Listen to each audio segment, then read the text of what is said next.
Okay.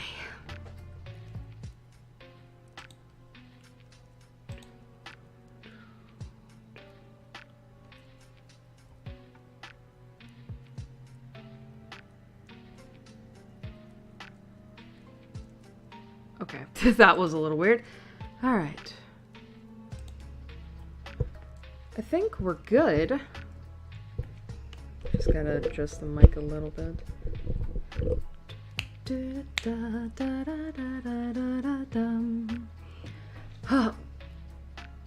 Sushi, don't be doing this. God, it feels so good to be listening to Johto music instead of the same fucking Kanto thing. Speaking of which, I know it took me a little bit of time, but for anyone wondering about the Kanto playlist, I made that public almost 2 weeks ago. Excuse me. But yeah, I made that public. However, actually, a couple things to note. One, actually, I think there's only one thing. I don't know why I said a couple. I'm a little out of it. But, so I made the Kanto playlist public. So that means that all the music that you heard in...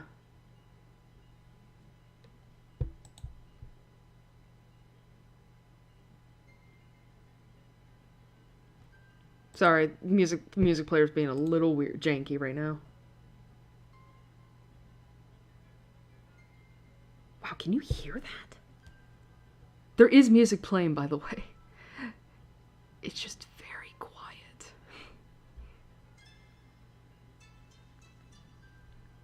It's just very quiet.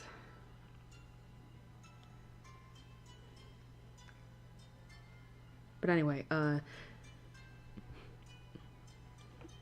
so as I was saying, all the music that you heard in the Kanto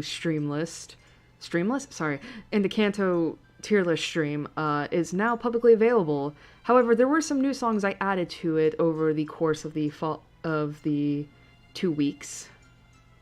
Well, actually, it wasn't 2 weeks. Last time I streamed was on a Wednesday.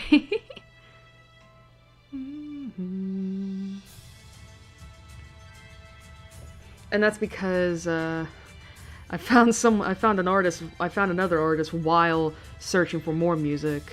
Speaking of which, so obviously we're listening to the Johto playlist. That also got added from, like, dude, there's so many new songs that were added over the course of 2 weeks.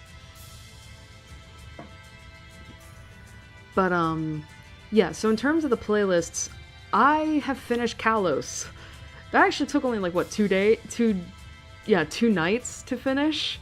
Mainly because I guess not a lot of artists liked X and Y music. Not to say, of course, that, like, it wasn't good, but it's like, huh.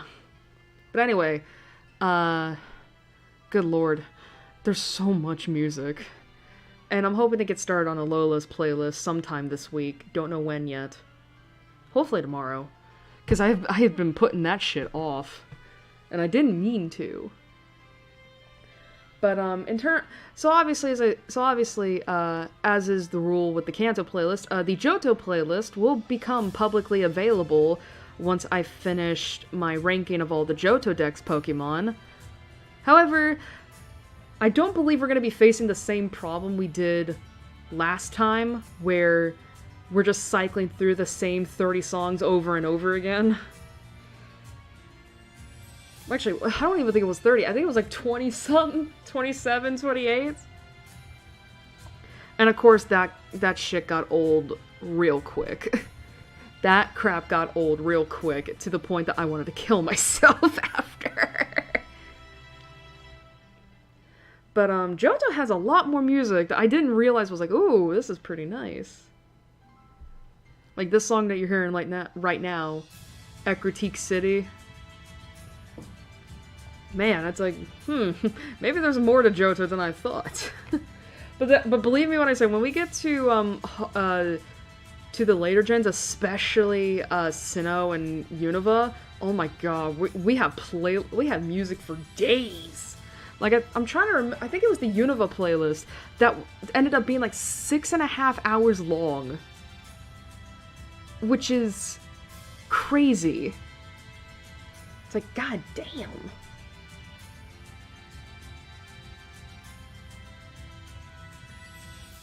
But, anyway, how has everyone been? It's been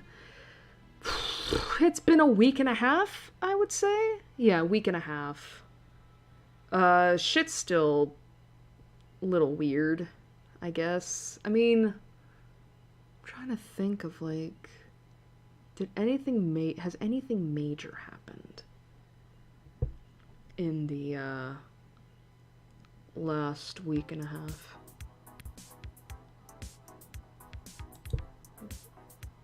Oh, wow, getting one of the new songs I added on here.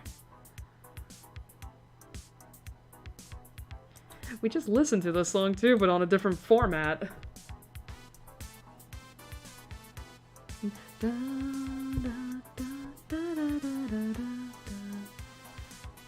Anyway, I'm trying to think, is there anything else I need to cover before we get into the rules? I don't think so. I mean, the only thing that's left is, like, by the way, starting today, it is now a week before my birthday. Yep, my birthday is next Sunday this time, and I might stream next Sunday. Don't know yet. Depends on how I feel on both this stream and maybe, because the way that I'm thinking is that the thing that I'm thinking is that, like, you know, if this is gonna be like Kanto, like, we're probably only gonna be able to cover the first half of Johto today. But, you know, and then, like, on Wednesday we'll probably cover the second half. But the reason I'm a little more, like, uncertain about that is because part of the reason why it took so long for Kanto to be done is because of all the different mega evolutions and regional variants that Kantonian Pokemon had. You know, I mean, keep in mind, some of those Kantonian Pokemon had both regional variants and Mega Evos, and some of those regional variants were Alola and Galar, which was, oh my god.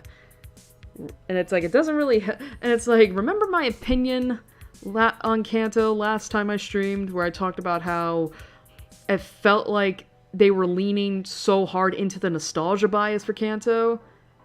Yeah, I don't think all the regional variants and Mega Evos really helped that, did it? But I did take a look at the Johto decks, like I always do, and as far as I know, I think like 2 or 3 Pokemon from Johto got Mega Evos, and I genuinely can't think of Johto Pokemon having regional variants. Like, I could be wrong, of course, when we get to it, but yeah. So this should go a little more quicker than it did for Kanto, but who knows, right? Anyway, I think now is the time that we start diving into the rules, so if you will all look down into the description down below, it says...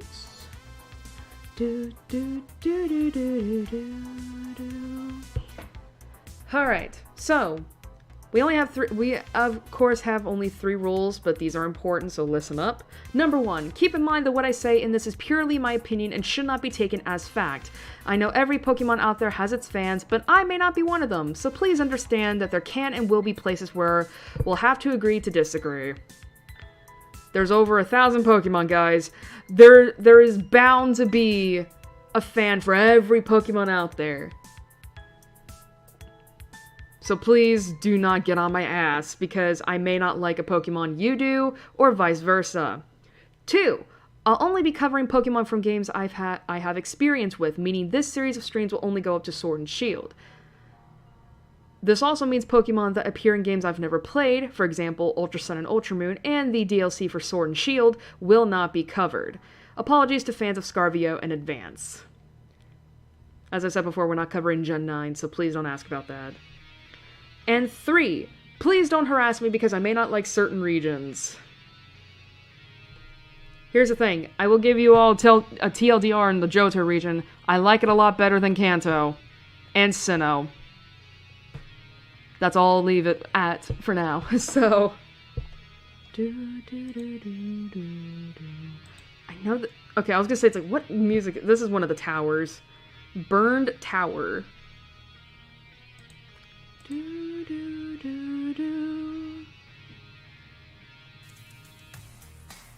Alright. Alright, let's get Twitter out of the way. Alright.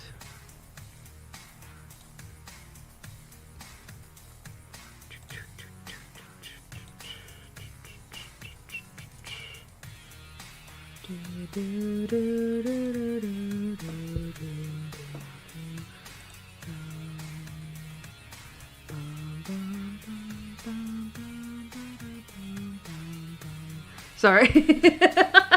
Sorry. I do like the Johto music. At least it's a lot more varied than like the 16th remix of Pokemon Tower / Lavender Town.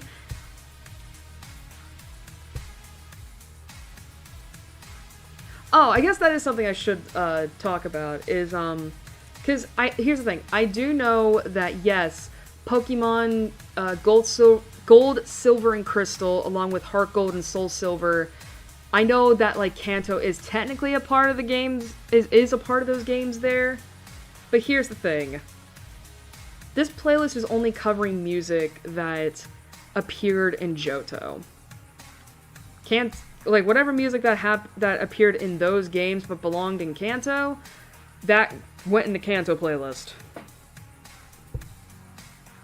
So yeah, don't get on my booty about that. Also, I'm noticing a delay in terms of my stream preview. I don't know whether or not I should trust that.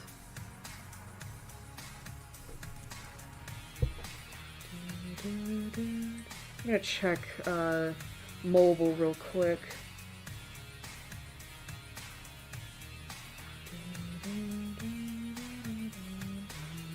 I'm gonna mute the mic real quick.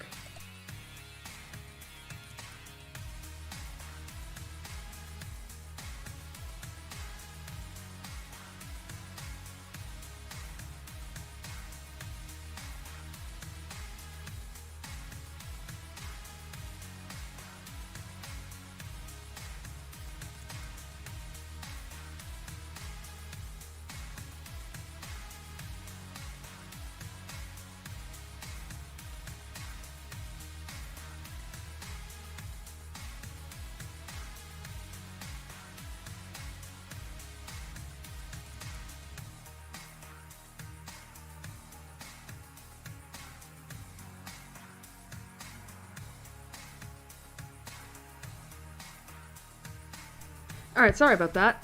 Turns out my stream my stream preview on YouTube is busted. I am not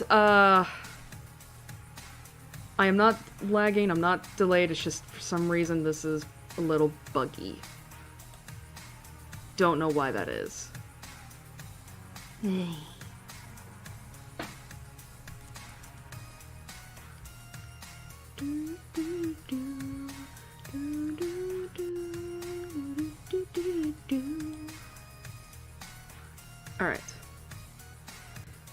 Alright, so as you can see, we have the tier list for the Pokemon of Johto. We have the S tier, the A tier, the B tier, and the C tier. So as a quick reminder of what these tiers mean in terms of Pokemon, the S tier is reserved for Pokemon that I absolutely want on my team. No questions asked, no doubts about it. Pokemon that are really cute, or they're really good, or both. Who knows? They go on the S tier.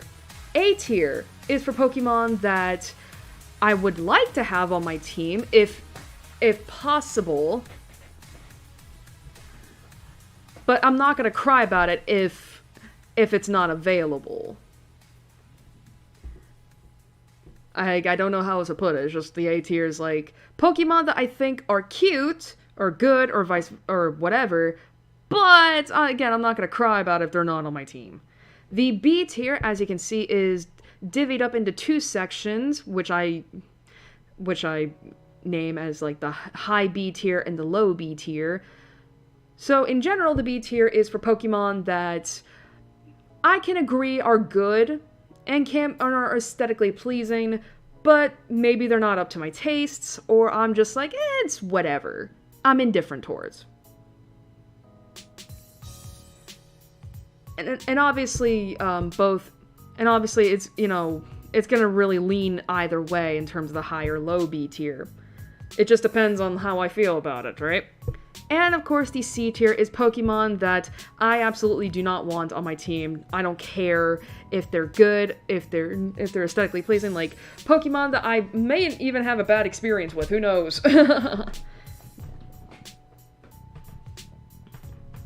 But if you remember from our Kanto playlist, like there was a lot of Pokemon from the B and C tier. Wait, that doesn't make sense. There were a lot of Pokemon that were on the B and C tier from Kanto, so you know, but who knows? Maybe things will change this this region, because I mean, at the very least, I will say this. I do think my what's the word? Not bias. What's the opposite of bias? Is there an opposite? Is there an antonym for bias? I think my opposition towards Kanto might have affected my opinion towards some of the Kantonian Pokemon. It's possible. Who knows?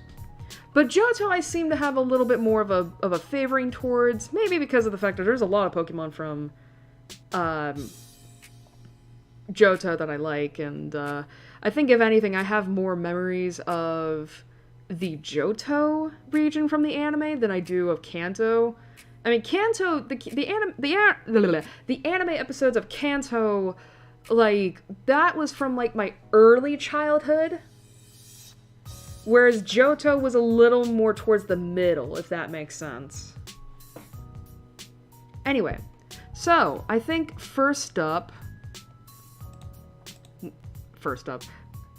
I think what we should look at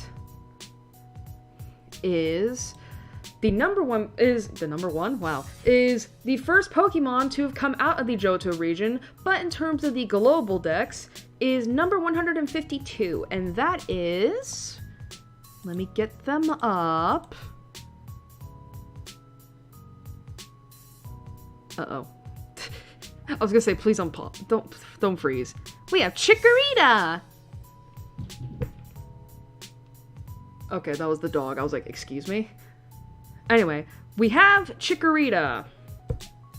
Now, in terms of how I go about introducing each Pokemon, I say the name of the Pokemon, I talk about the typing, and if the regional variant has different typings, if so, whatever Mega Evos, if so, the subtitle for each Pokemon, the abilities that the Pokemon has, and then we go into the biology, then the stats, and then I talk about my personal experience. For example, here, Chikorita, or Japanese name is literally the same thing of Chikorita, just spelled differently, is a grass-type Pokemon introduced in Generation 2. It evolves into Bayleaf at level 16, which then evolves into Meganium at level 32. Along with Cyndaquil and Totodile, Chikorita is one of the 3 first partner Pokemon of Johto, available at the beginning of Pokemon Gold, Silver Crystal, Heart Gold, and Soul Silver. It is known as the Leaf Pokemon with the ability of Overgrowth with Leaf Guard as a hidden ability. And the biology for Chikorita is as follows, and just as a reminder, you can read up on all about the Pokemon on the Bulbapedia side. So, biology section for Chikorita is as follows. What is this music? Okay, it's a medley. Alright, so Chikorita is a small, pale green quadrupedal Pokemon with dark green buds around its neck. Its head is large in proportion to the rest of its body, and it has big red eyes. That's certainly a thing. Chikorita has 4 short legs with a single nailed toe on each and a stubby tail. On top of its head is a large green leaf that is usually longer than its body. A soothing aroma wafts from the leaf, which can calm battling Pokemon. The leaf is also used to sense temperature and humidity. Chikorita actively seeks out and enjoys the sun's warmth. As mentioned in Pokemon Sleep, Chikorita uses the leaf to search for the coziest place to sleep in. On occasion, Chikorita can be seen relaxing as it sleeps due to finding a great spot. Chikorita can be found in grasslands. However, due to its status as a first partner Pokemon, a wild Chikorita is hard to come by, and it is generally found under the ownership of trainers. It has recently been seen living in the terrarium of Blueberry Academy. Chikorita has a docile nature. Now, in terms of the moves for Chikorita, obviously as a first stage starter, its stats are not that great. I mean, physical defense and special defense are both tied at the highest at 65. However, the rest of its stats are all below 50. I mean, physical attack and special attack are 49, with HP and speed tied at 45, bringing the stat total to 318. So obviously you could see that Chikorita is a more defensive type of Pokemon. And I think if I remember right, I could be wrong about this, but I think a lot of people don't like the grass starter for Johto. I think precisely because of the fact that the attack stat is not great. I mean, but obviously, as you know, like, obviously, you know, I don't care about that. Now, in terms of my personal opinion, I don't know why I said appearance. Chikorita is cute. I will say, I do remember from the anime, Chikorita was a brat. Chikorita was like a bratty baby, pretty much. Much like a certain cat I know. Where is she? She's either outside on the couch, or she's hanging out by my door under the curtain. Who knows?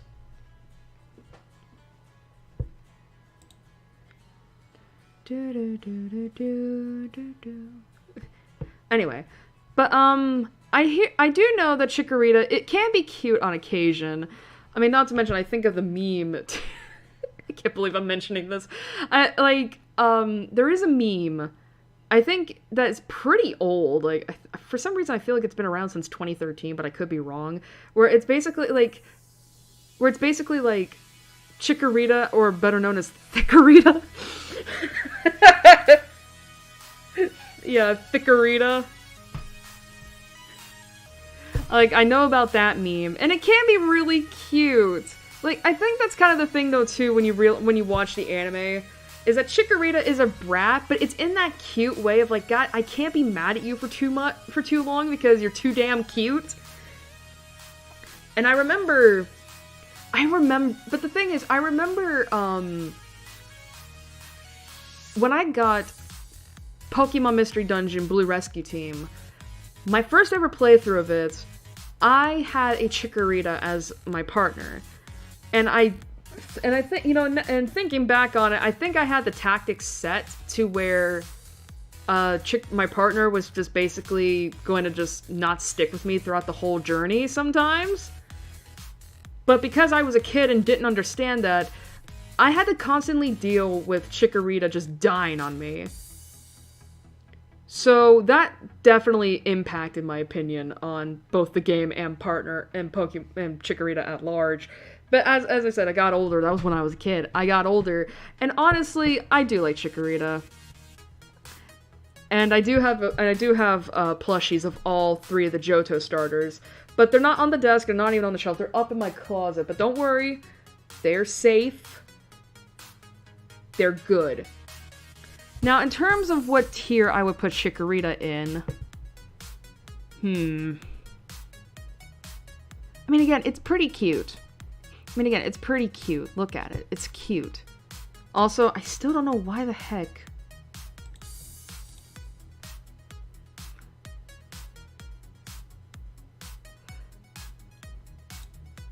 Whoops. Sorry.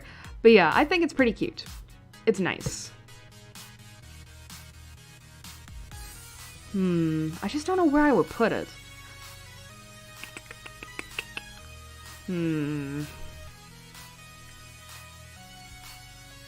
I mean, to be fair, all the Johto starters are cute this time around.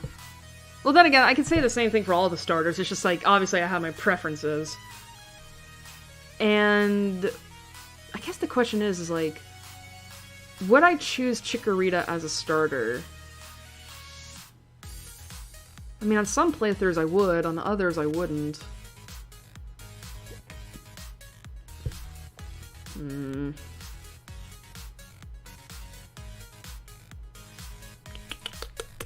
This is actually hard. This is not good if this is the first Pokemon. Honestly, I think I would put them in the A tier.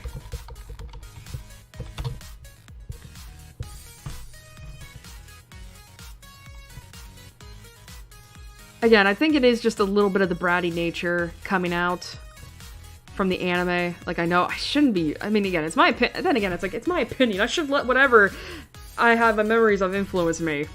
It's not like anyone's gonna harass me, right? I mean, this is the internet. It's like, I probably shouldn't say anything. It's just like, nah, there's already been enough. But yeah, so Chikorita in the A tier. Not a bad placement, honestly. I guess a good question is, do I find it better than Bulbasaur? Honestly, no. Bulbasaur is just a big fat dinosaur. Chikorita, like, basically...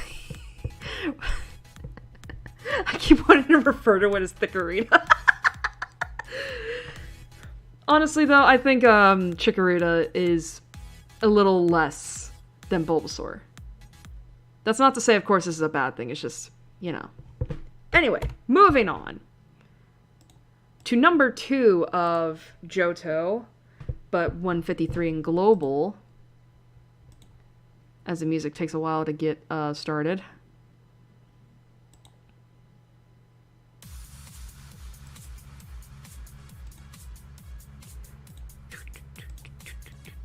Next up is Bayleaf! Now this one I have a lot of memories of. Alright, so Bayleaf is keeping on with its primary grass typing that it has I was gonna say Thickorita again, Chikorita. It is still known as the leaf Pokemon. Its Japanese name is basically the same as its English name, just with the proper spelling of leaf instead of L-E-E-F. It keeps the abilities it had as a Chikorita, and the biology is as follows. Bayleaf is a quadrupedal pale yellow reptilian Pokemon that resembles a sauropod dinosaur.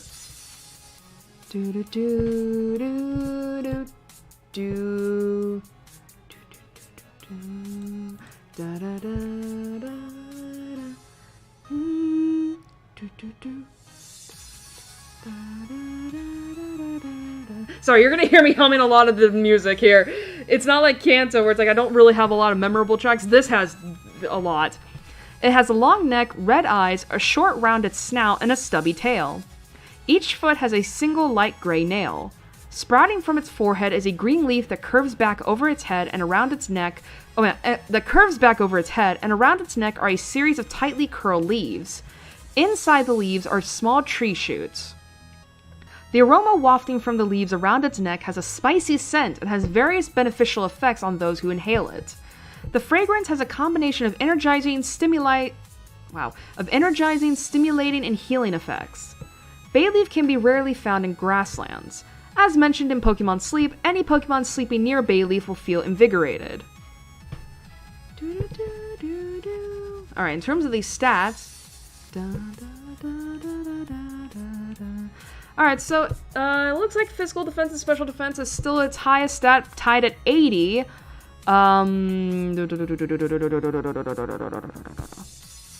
Special attack is 63, 1 point higher than its 62 physical attack. However, HP and speed are still tied at the lowest for 60, bringing the total to 405. So not 100 points up from its first starter. And basically, I guess Chikorita, Bayleaf, and of course the third Evo of the second Evo of Meganium are all pretty like defense oriented. Which I mean, to be fair, that was kind of the thing with the Bulbasaur line too, was that they were pretty like, you know, defensive. Do, do, do, do. But, in terms of, my opinion on this, I honestly really like Bayleaf. I think about the anime where this one, Bayleaf was a lot clingier. I remember Bayleaf was a lot clingier in the anime than it was as a Chikorita. But then again, I mean, here's the thing. I don't remember a lot of, I don't think I ever watched the episode where Ash obtained Chikorita. But I think Chikorita was pretty, like something tells me, like, I wanted to call it it was, like, the baby, or at the very least, like, it wanted to be a princess. Not trying to assign gender, obviously, but, like, you know how there are just some animals that, like, just want to be spoiled, want to capture all of your attention and such? That's what Chikorita / Bayleaf just struck me as, is that they wanted to be like they wanted to be spoiled. They were a little selfish. They were a little clingy. But Bayleaf is really cute, I'm not gonna lie. Like it's just, I mean, not to mention it's based off of a dinosaur. God, what is a sauropod? Is it like the long neck dinosaurs? Or are we on Newbark Town? Yeah. Yeah, sauropods are the long neck dinosaurs. They're the Littlefoots. Sorry, I watched Land Before Time, the first movie, and maybe some of the sequels, but that was back when I was really young.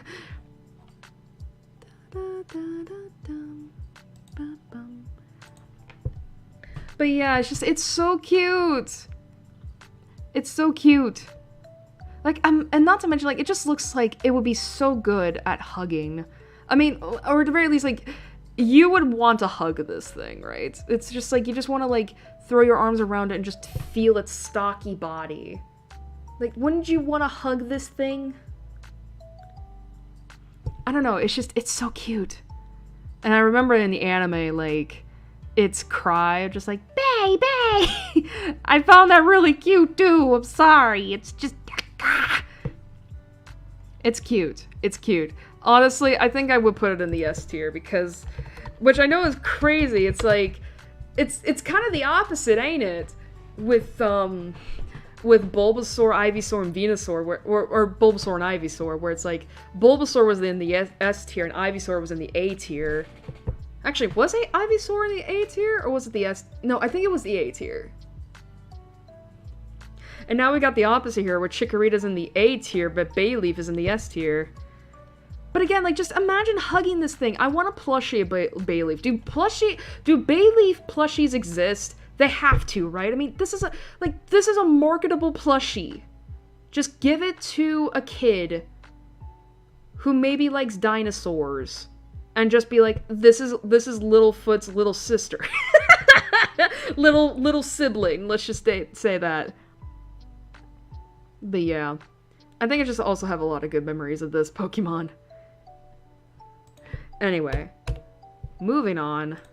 We have number 3. Do do do do do do do do do do do do. Meganium.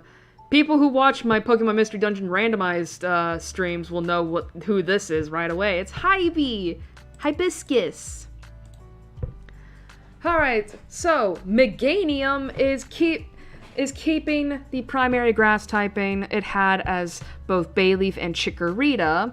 However, oh wait a minute, the Japanese name is the same as its English, Meganium. However, it is known as the herb Pokemon, evolving from leaf to herb. It keeps the same abilities it had all throughout its life, and the biology is as follows.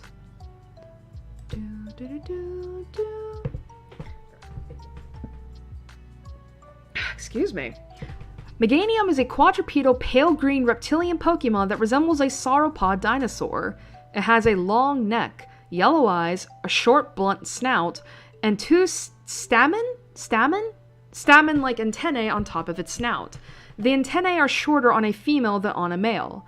Encircling Meganium's neck are large pink flower petals with a yellow central pattern and white edges. It has 3 claws on each foot and a stubby tail. Meganium's petals release an aroma that calms aggressive feelings, and its breath has the power to revive dead grass and plants. Its soothing, regenerative powers can even affect those who stand nearby.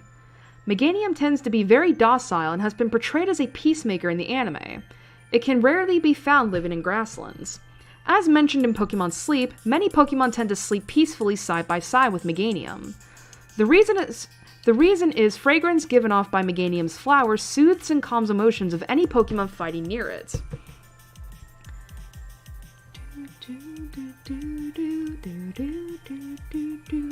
Alright, in terms of these stats... keeping on with the physical and special defense being at 100. That's pretty good. Special attack is still 1 point higher than physical attack at 83 and 82 respectively, with HP and speed tying both at 80. So basically it turns out that the Chikorita line is more of a physical I keep saying physical. Defense-oriented type Pokemon than it is for, attack. I'm actually kind of curious. What moves would it have? Okay. Then again, I'm looking at Gen 9. It's not that bad. Jesus. Okay. That's actually pretty... Those are some pretty good moves it gets. Now, in terms of the opinion, I mean, obviously, I really grew to, like, Meganium really began to be endeared to me because of Hybe. I mean...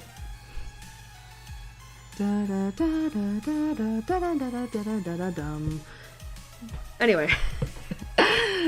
But yeah, I do like Hybe a lot. I really do love Hybe a lot. I mean, I'll never forget, like, laughing every time I saw, like, the distress icon show up, and I just thought that, like, it just had, like, the most memeable face ever. But overall, I do like it. I do like its design. I don't know, I think I have a bit of a soft spot for flower Pokemon. And I don't know if it's just because, like, I've had to research flowers over the past few years because having a character whose autistic special interest is botany, it's, you know, you have to look that shit up. But, yeah, it's, and again, like, it's also very huggable, too. It's also very huggable. And I'm not gonna lie, it's like the antennae here remind me very much of butterflies. Like I'm reminded of Butterfree with these antennae. Antennae? Is that how you pronounce it? Like I know how to, like the plural form for antennas. I think that's pronounced as antennae. But yeah, it's very huggable, and I like the colors too. Like, you know, like the splash of white with the major green body, yellow secondary color, and then you have pink as well. Like, the colors are very pleasing to me. It's very much like, it's not watermelon. Granted, it does have a similar color palette, but, it reminds me of a drink. What drink is it? It's not, for some reason, the word key lime is, like, popping up in my head, and it's like, it's probably not that. But yeah, it's just like, imagine this too as like a drink. This kind of color scheme. I feel like it is watermelon I'm thinking of, maybe. I don't know why the hell I'm thinking key lime. It's not key lime. Actually, I probably shouldn't say yellow is a secondary color. It's more of a treachery color. Because, yeah, I mean, green is the primary color, obviously, with pink as, like, the second. I mean, secondary, and then you have yellow as, like, the, territory, whereas white is just more of an accent, if anything. Anyway, where would I put this? Where would I put Meganium?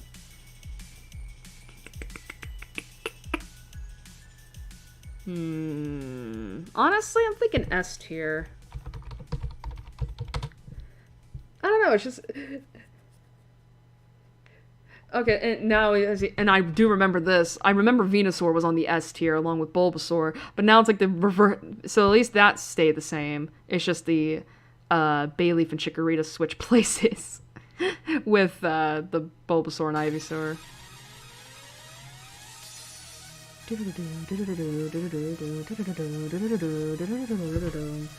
Is this Glitch City's version of the Johto Gym Leader theme? Sounds familiar. Alright, gonna save just in case. Oh, this is the Kanto. Well, I guess you can disregard what I said before. I thought I put... Okay, I didn't think about that. God damn it, I'm so stupid. It's fine. Alright, next up is number 4. Yeah, number 4 in terms of the Johto decks. 155 in the global. And we have our Fire-type starter... which is... Cyndaquil! Okay, I'm gonna say this right now. I think Cyndaquil is probably like my favorite Johto starter. Mainly because of the fact I feel like no one else really likes Cyndaquil. And it's so cute. Most huggable thing ever. Alright, so Cyndaquil is also known as Hina Arashi. I might start the introductions with that. Cyndaquil is also known as Hina Arashi, and is a Fire-type Pokemon introduced in Generation 2. It evolves into Quilava at level 14, which then evolves into Typhlosion at level 36. It's also one of the 3 starters in Hisui, but we're not going to discuss Hisui because we haven't finished that game. Along with Chikorita and Totodile, Cyndaquil is one of the first 3 partner Pokemon of Johto available at the beginning of Pokemon Gold, Silver, Crystal Heart, Gold, and Soul Silver. It is known as the Fire Mouse Pokemon. It has the ability Blaze with Flash Fire as a hidden ability, and its biology is as stated.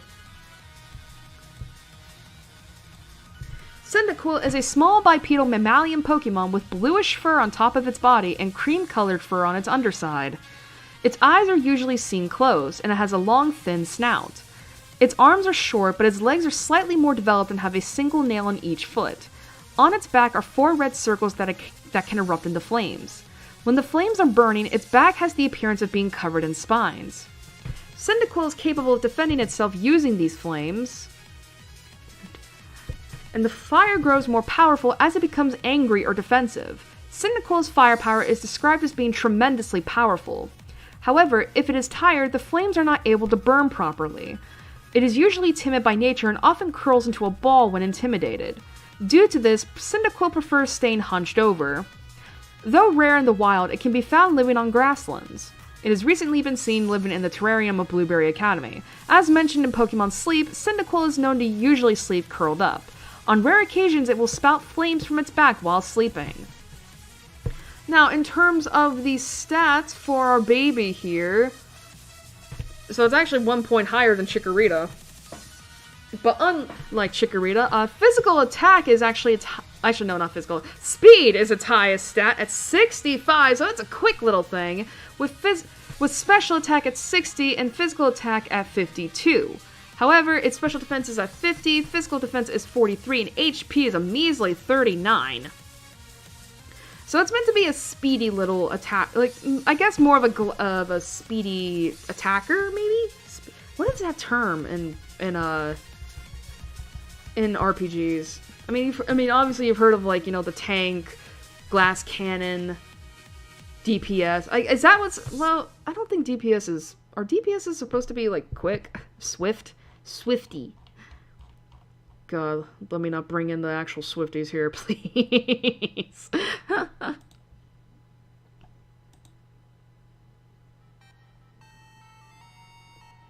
Who is this by?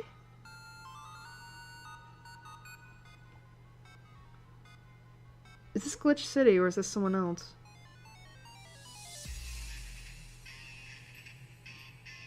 Glitch City, okay. Anyway, so in terms of Cyndaquil, I absolutely love it. Like, for some reason, I just have, like, an affinity with this little thing. And it's weird, because obviously I know that, like, if you hold it wrong, it will just burn you alive. I don't know, it's just cute. It's just... And I think it's just because of the fact that it's just like, I think about this pose it's in, right? In the artwork, and how it's like, look at these stubby little arms. Like, look at these little arms, and tell me, like, it would try its best to give you a hug, despite the fact that it may not be able to wrap itself around you. Like, it's so cute! Like, just tell me that it's not cute. Like, don't try and tell me it's not cute. It's adorable. And I also think about, like, the Pokemon Mystery Dungeon sprites, where it's like, you know, like, you see the portraits, and it's just like, I remember, like, when you see the Cyndaquil over Joyce portrait, it's just like, it looks so cute! Again, these are very huggable. I think like that's kind of the thing with like Kanto, is that like they didn't quite give you the impression that those Pokemon were huggable, which is crazy considering like y'all, I have Kanto plushies on my desk. I have Charmander, Bulbasaur, and Squirtle sitting with Pikachu on my desk. They're just sitting behind the computer. And it's just like, I can hug them. I don't know, it's weird that Johto seems like it has starters that are just more huggable than the Kanto does. But I don't know, maybe it's just my bias talking.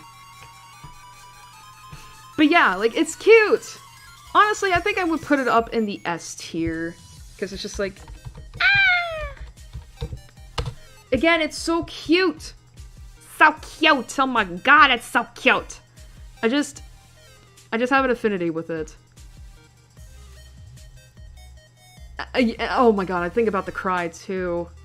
I'm not gonna do it because that's too much strain on my voice. But, yeah. I think Cyndaquil's great. And I think I don't know, I think it's pretty easy to talk about how I personally think it's my favorite starter out of the lineup here. Anyway, next up. Number 5 for Johto, and number... not 6. Well, actually, 156 in terms of the global dex is Quilava, the angsty teenager. Alright, so Quilava, or Magmarashi, keeps its primary fire typing it has as Cyndaquil. However, it is known as the Volcano Pokemon, keeps the same abilities it has as Cyndaquil, and the biology is as follows. Quilava is a quadrupedal Pokemon with a long and slender body. The top half of its body is a dark blue-green, while its underside is cream-colored. It has triangular eyes with dark red interiors, a rounded snout, and triangular red eyes. Each of its paws has 3 toes. It has 5 red spots on its body that can project flames. 2 arranged vertically on its forehead, and 3 lined up horizontally on its rear. Before a battle, Quilava turns its back so its flames face its opponents. Okay, I thought for some reason I thought I screwed that sentence reading up. It battles using these intense flames in combination with gusts of superheated air. Its own fur is non-flammable, which protects it from other fire attacks. Quilava tends to be rare in the wild, but can sometimes be found living on grasslands. When exposed to the that's the Arceus stuff. As mentioned in Pokemon Sleep, Quilava's flames on its back blaze brightly while it sleeps.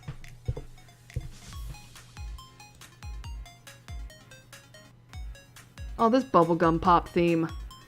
Did you know that's actually a music genre? Bubblegum pop? I can't believe... I guess I shouldn't say it's a genre. I think it was more like a subgenre. Like, you know how there's certain genres of music that tend to have its own subsections? Anyway, moving on down to the stats. So it actually looks here as if, I mean, obviously speed is good at 80. However, it is now tied with special attack at 80 as well. Physical attack, though, little lacking, but honestly, it's not bad. It's 64. With special defense, honestly, it's 65. And physical defense and HP, both at the lows at 58. Bringing the total to 405, which I think is, 2 points below Bayleaf? I'd have to look. But, honestly, the stat totals aren't that bad. I mean, again, it's meant to be... How do I put this? I guess the thing is with Quilava or the Cyndaquil line in general, is that, like, it's meant to be... Like, I mean, Cyndaquil is, I think, pretty, what's the word? Derivative of a hedgehog. You know, I mean, we think, and, I mean, I guess it's possible, like, that when they were designing Cyndaquil, it's like, well, we need to base it off a hedgehog. Okay, well, how about we make it into our version of Sonic? but fire-based, and it's like, you know what? That's a brilliant idea. You know, I mean, granted, I don't think Quilava is supposed to be based off of a hedgehog. I could be wrong, obviously. But it's like, have you ever seen a hedgehog looking a little more slender? I mean, it's definitely... I was gonna say a porcupine. It's like, that's not right. Like, what is it? What animal am I thinking of? It's for some reason it's like I'm thinking of a skink. Is that the type of animal? A skink? Not a skunk, a skink. Like, let me see. Oh, first of all, skinks are reptiles. They're not mammals. Let's get that out of the way first. What am I thinking of with this Pokemon? Well, I guess while I'm thinking of that, the opinion. Honestly, I'm not gonna lie. Like, I find Cyndaquil to be really freaking cute, but Quilava, like, it's like... For some reason, it quickly just kind of like... I mean, that's not to say, of course, it can't be cute as well, but I think it's just because, like... I think it's because of the fact that the body type changes, and now it's just, like, it's a long, slender, like... Pokemon animal thing. I don't know, it's like... Also, not to mention, too, like, you can tell, like, because...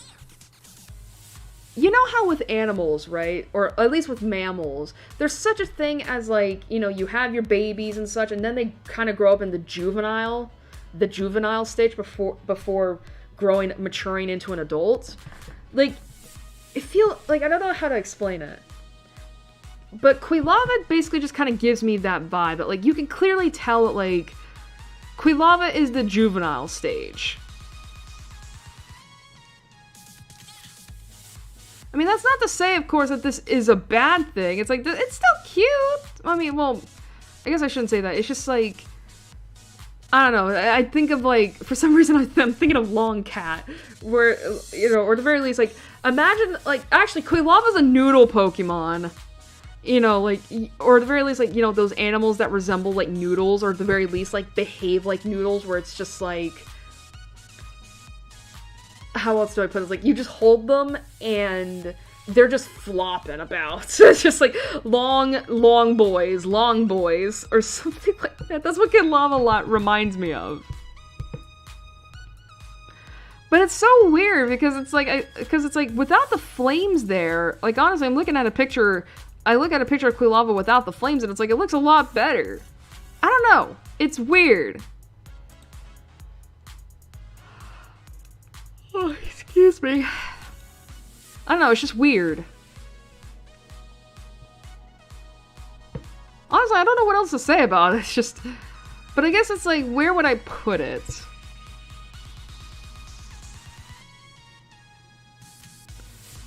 I definitely am not thinking S tier. But to be fair, I'm also not really thinking A tier either. I mean, the thing is, right, is that Quilava is good. Quilava is good. Because again, like, we have the speed stat and that special attack stat, like, oh my god, like, this is meant to be more of a fragile, like, I mean, I say fragile, it's meant to be more of a speedy, like, mage or something like that. I mean, I guess to be fair, you want your mages to be a little quick on the draw.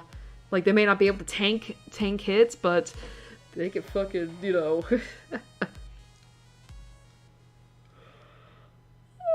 Excuse me.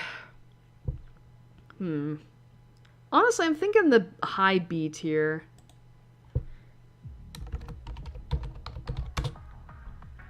Oh, hi, Silver. I recognize this theme. This is Rival. But yeah, Quilava sounds like a high B tier Pokemon. That's not to say, of course, it's bad. I think it just doesn't hit my preference.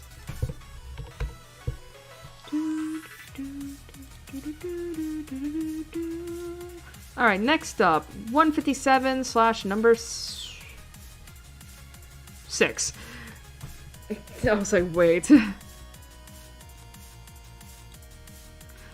Next up is Typhlosion.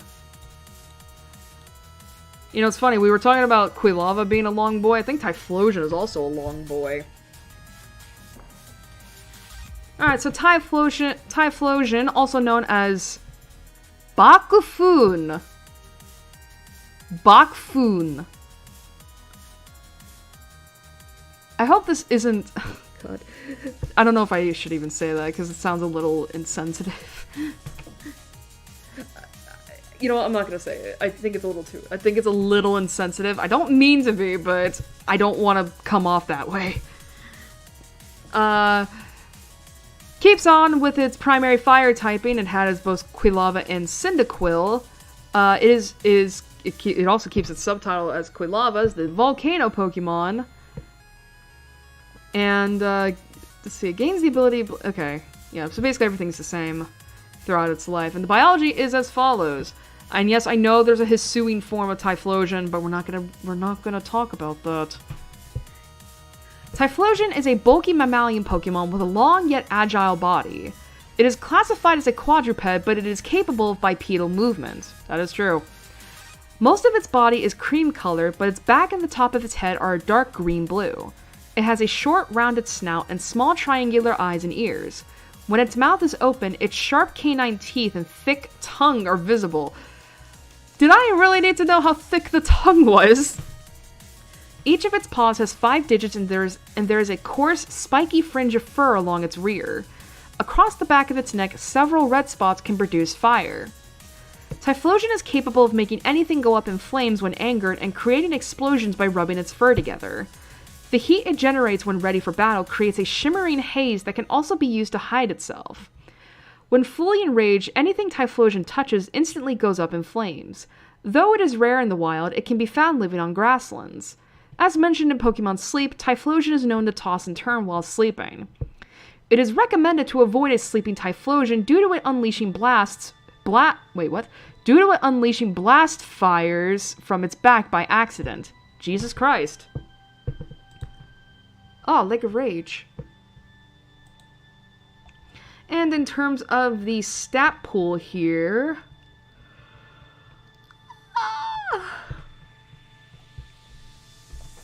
Alright, so its special attack stat finally overtakes its speed stat at 109, but obviously the speed is not that bad either, at 100, with special defense and its physical attack both still neck and neck at 85 and 84 respectively, with HP and physical defense at 78, bringing the total to 534.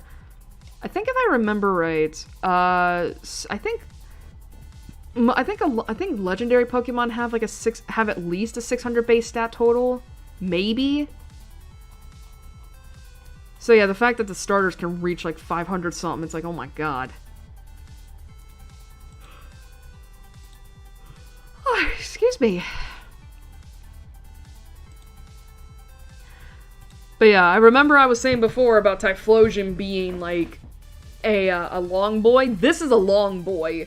Like, look at it. What? God, and it still reminds me of a Pokemon, of an animal in the real world that I can't recall. It's not a ferret. Especially because we have a ferret-like Pokemon, like, in Johto, which we will get to in this stream, at least. Oh, excuse me. But yeah, like, I'm not gonna lie, like, I do think Typhlosion is cool.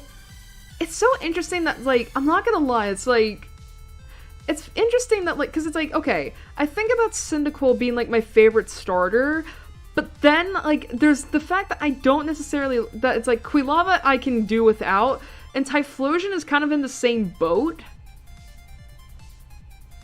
Oh god, I forgot this music had a Megalovania solo! I'm like, what is going on with the Undertale I'm hearing? Listen, I pick music from respected artists, but let's not forget they're also human beings who know what memes are. Anyway, Typhlosion. I mean, again, I will say this, like, the special attack and the speed stat, like, again, these are meant, like, this whole line is meant to be speedy mages, which, again, is always good.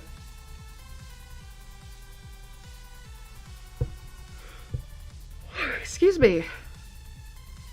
But yeah, I don't know, it's just, like, it's cool, but I don't know if I would necessarily want to have this on my team. So I guess, like, that kind of leaves it with, like, well, where would it go in terms of, like, the tiers? Like, would it be A tier or B tier? And it's, like... Honestly, I'm thinking it's gonna share its, I think Quilava is gonna be sharing its place. Or Typhlosion is gonna be sharing its place with Quilava in the high B tier. Because, like, I can acknowledge that it's good. Like, here's the thing. I can acknowledge that it's good. Did I spell that right, by the way? Typhlosion. No, I didn't. I put an extra O. God, that's something... God, I will say this. I don't like that spelling. It's like it confuses me. Let's see. Okay. Just making sure. I mean, again, I can acknowledge that Typhlosion is good. But I don't know if I would want it on my team. It's cool looking. It's cool looking. But I don't know if I would necessarily want this on my team. I mean, granted, its stats are good, but still. Oh, excuse me.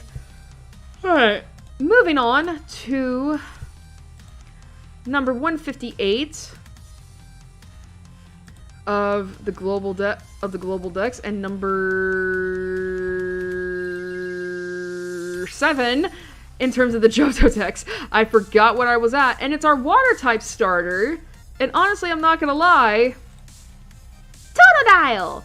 I'm not gonna lie, I think it's like... I do like Totodile.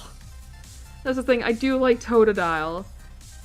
But it's the later evils I'm like, eh. Alright, so, Totodile, also known as Waninoko, is a primary pure water type, is a pure water type Pokemon introduced in Generation 2. It evolves into Croconaut at level 18, which then evolves into Feraligatr at level 30. Along with Chikorita and Cyndaquil, Totodile is one of the 3 first partner Pokemon of Johto, available at the beginning of Pokemon Gold, Silver, Crystal, Heart Gold, and Soul Silver. It is known as the Big Jaw Pokemon. It has the ability Torrent with Sheer Force as its hidden ability, and the biology is as follows. Oh my god, it's flat fuck Totodile. Sorry, I saw the Pokemon Sleep model of Totodile, and it's like, you know the meme of Flat Fuck Friday? Like, that's Totodile right there, along with Fuecoco. Anyway, Totodile is a bipedal crocodilian Pokemon with well-developed jaws. It has red eyes with ridges above them, black markings around its eyes, and several sharp teeth. On its chest is a yellow V-shaped marking that extends to its arms. There's a thin line through the center of the marking. Totodile has 5 fingers and 3 toes. Down its back is a row of 3 red spines with a small red ridge on either side. The tip of its tail has a single red spine as well. Totodile tends to be both playful and rough by nature, and has a habit of biting anything it sees, including its trainer. Oh, so like my dog. Because that was Layla as a puppy. She loved to teeth. And even then, she loves to chew. Despite its size, Totodile's jaws are capable of crushing anything, so it sometimes causes serious injuries. Much like Layla. Turning one's back on Totodile is considered to be a bad idea, as it can bite without warning. Totodile are scarce in the wild, though it can be found around bodies of water like rivers, ponds, and lakes. It has recently been seen living in the terrarium of Blueberry Academy. As shown in Pokemon Sleep, Totodile and its evolutions are known to sleep with one eye open and rest only half of its brain at a time. A practice known as unihemispheric sleep. This practice is hypothesized to be a defense mechanism against enemy attacks. I wonder if real crocodiles do... I wonder if real, like, alligators/crocodiles do that. Because that sounds like a pretty nice idea. Anyway, in terms of the stats here, Alright, that makes sense, honestly. Physical attack stat is its highest at 65, with physical defense at 64. HP is at 50, with special defense at 48. However, special attack and speed are both the lowest at 44 and 43 respectively, with the stat total at 314. I'm trying to think of Cyndaquil and Chikorita's, like, I think it's higher than Chikorita's. Actually, I think it's higher than both Chikorita and Cyndaquil, sorry. Excuse me, I am so sorry that I'm yawning so much. I don't know why that is. Oh my god, Totodile's a dumbass. I love it so much.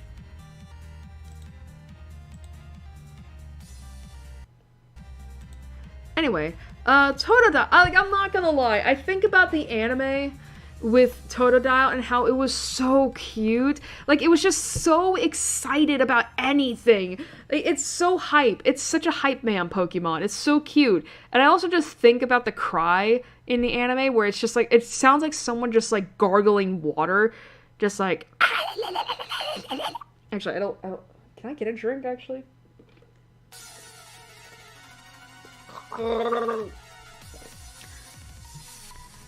I don't think that's how it sounds, but like... But I mean, you get what I mean. It's like, it's cute. And lately I've been feeling like a bit of a draw towards like crocodiles slash alligators. I don't know, I mean, don't get me wrong. Crocodiles slash alligators are cool as shit, and I think it's honestly because of the Flat Fuck Friday meme. I mean, can you honestly tell me that you wouldn't want a Totodile? Just, it's like, well, like, imagine the gif of the Flat Fuck Friday crocodile slash alligator with Totodile. Or crocodile or for alligator, honestly. I mean, here's the thing. I've seen the meme with Fuecoco when Fuecoco was first announced or whatever. Because I even tweeted, I remember retweeting that gif and being like, it's flat Fuecoco Friday! Because it's just like, listen, Fuecoco, I'm not gonna lie, is cute as shit. It's cute. It's a dancey, like, it's pretty, like, Fuecoco is pretty much like the fire-type Totodile. Let's just put it like that. Anyway, but yeah, Totodile is cute. But I've also seen, like, the picture of, like, a bootleg version of Totodile, where it's, like, the teeth are just, where it just looks like it's, like, listen, it's having a bad day. Like, you know the song, like, you have a bad day? Like, that's Totodile with that plushie. It's that Totodile plushie. I'm just like, you had a bad day, da-da-da-da-da. And you just need a hug. Not to mention, like, listen, we've been talking about the huggability. This motherfucker would hug you and bite you no matter, like, listen, you know how teething is sometimes a form of love? That's Totodile right there. Like, teething is a sign of love from Totodile. But yeah, it's just, it's cute. It's cute. I just wish the later evolutions weren't like that, you know? Honestly, I would probably put it on the S tier because it is cute. You had a bad day, but da-da-da-da. Just imagining that with the fucking Totodile plushie with the snout just caved in. Just is so fucking funny. And it's so funny too, because I think I actually have that plushie. Like, I'm actually gonna go get my Totodile plushie real quick. I think I have that plushie because it looks so stupid. Like, let me see. Where's the Totodile plushie? Oh no, I don't actually. It's a little different. It's a little different. It's not, okay, so I'm looking at my Totodile plushie. It's actually not. I thought I had like the fucked up plushie. No, I don't. It's a little better than that. But it is a little goofy. Cause it's like, but it is a little goofy. Cause it's like, cause the funny thing is like, is that like, the Totodile plushie has its mouth open, but the mouth is colored in two different shades. Like, the bottom half is, like, pink, which I assume is supposed to represent the tongue, whereas the top half is just red. But yeah, it's like, I got a Totodile plushie. Sorry, just wanted to show that off real quick. But yeah, and it's actually funny too, actually now thinking about it, like the Johto plushies I have are smaller than the Kanto plushies. But yeah, I thought I had the fucked up Totodile plushie. God, it wouldn't surprise me if someone has stitched together like that Totodile plushie with the Bad Day song. What is that song? Is it just titled like Bad Day or something like that? I don't remember. Anyway, did I already? Yeah, I did. Okay, so we're gonna move on. Alright, we're gonna move on to number 8 in the Johto decks. 159 of the global decks.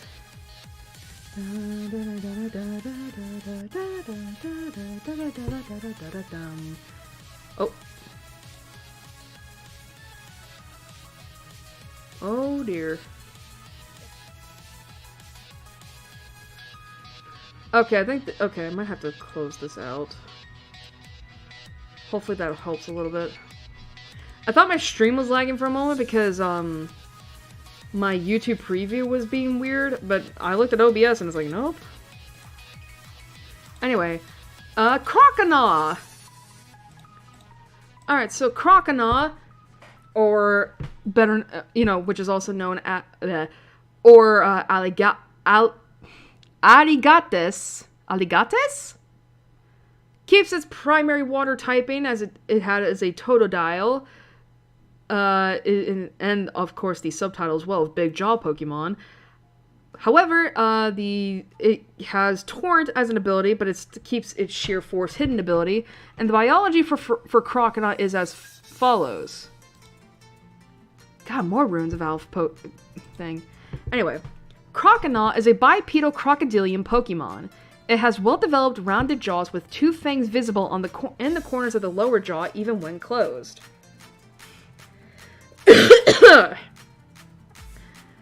Its eyes are red with black markings around them.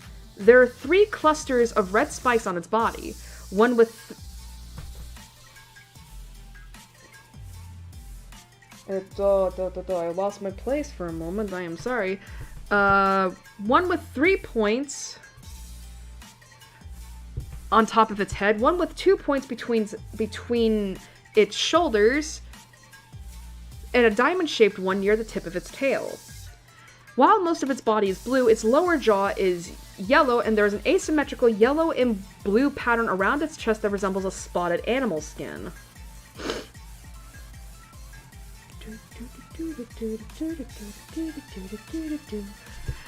Although Croconaw is described as always having 48 fangs lining its mouth, only 6 are discernible. The tips of its teeth are slanted backwards, similar to a barbed fishhook. This makes them impossible to remove once embedded in something. Once Croconaw has bitten down onto something, it will not let go until it loses its teeth. Any missing teeth will quickly grow back. That's terrifying. Croconaw can rarely be found near water. As shown in Pokemon Sleep, Croconaw and its evolutionary relatives are known to sleep with one eye open and rest only half of its brain at a time, a practice known as unihemispheric sleep. During sleep, as one half of Croconaw's brain rests, the eye on the same side opens. This allows Croconaw to watch for enemy attacks while it sleeps. Again, I do wonder if that's a practice that real crocodiles/alligators have. Anyway, for these stats, keeping in line with Totodile, physical attack and physical defense are its highest stat at 80,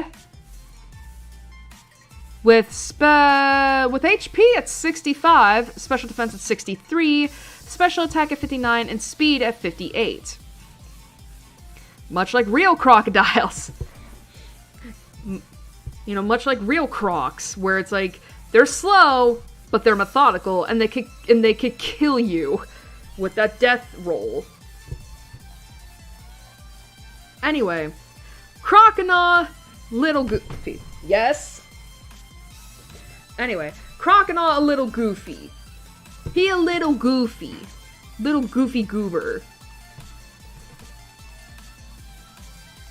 Funny thing is, I remember a lot of... it's so funny, because I remember a lot of people also not really liking Croconaw.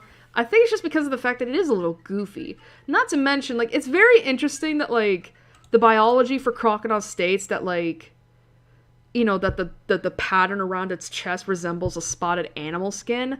I can't be the only one who thinks, like, this looks like that because of that, crocodile looks like a caveman. Like, you know, Neanderthal? I mean, actually, I think if I remember right, crocodiles existed way back when, right? Yeah. I mean, obviously not as they are now, but, like, you know, like, prehistoric.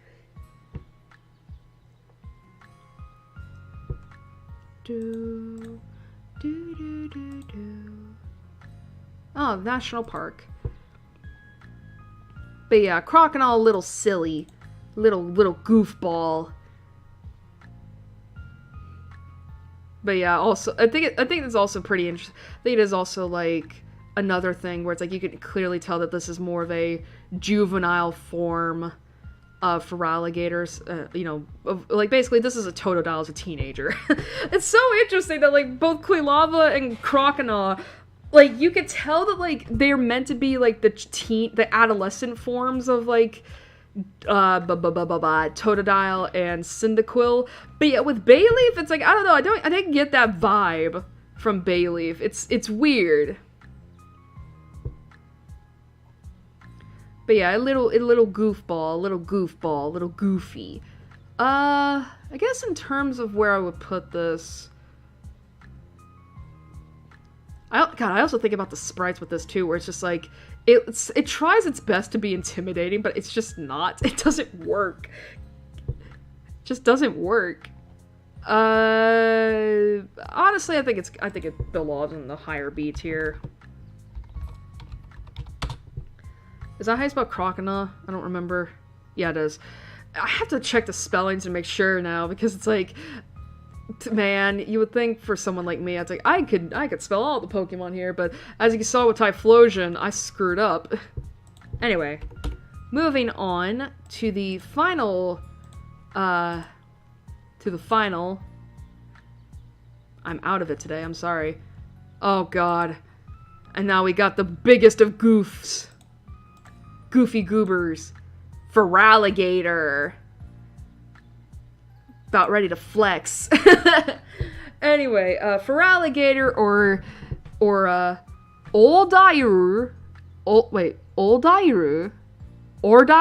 Ordile. That's interesting. Retains its primary water typing it had as both Croconaw and Totodile. Still known as the Big Jaw Pokemon, keeping the abilities it had throughout its life, and the biology is as follows. Oh my god, the Pokemon sleep is so cute. It's just like paws. Well, actually, are these referred to as paws, or?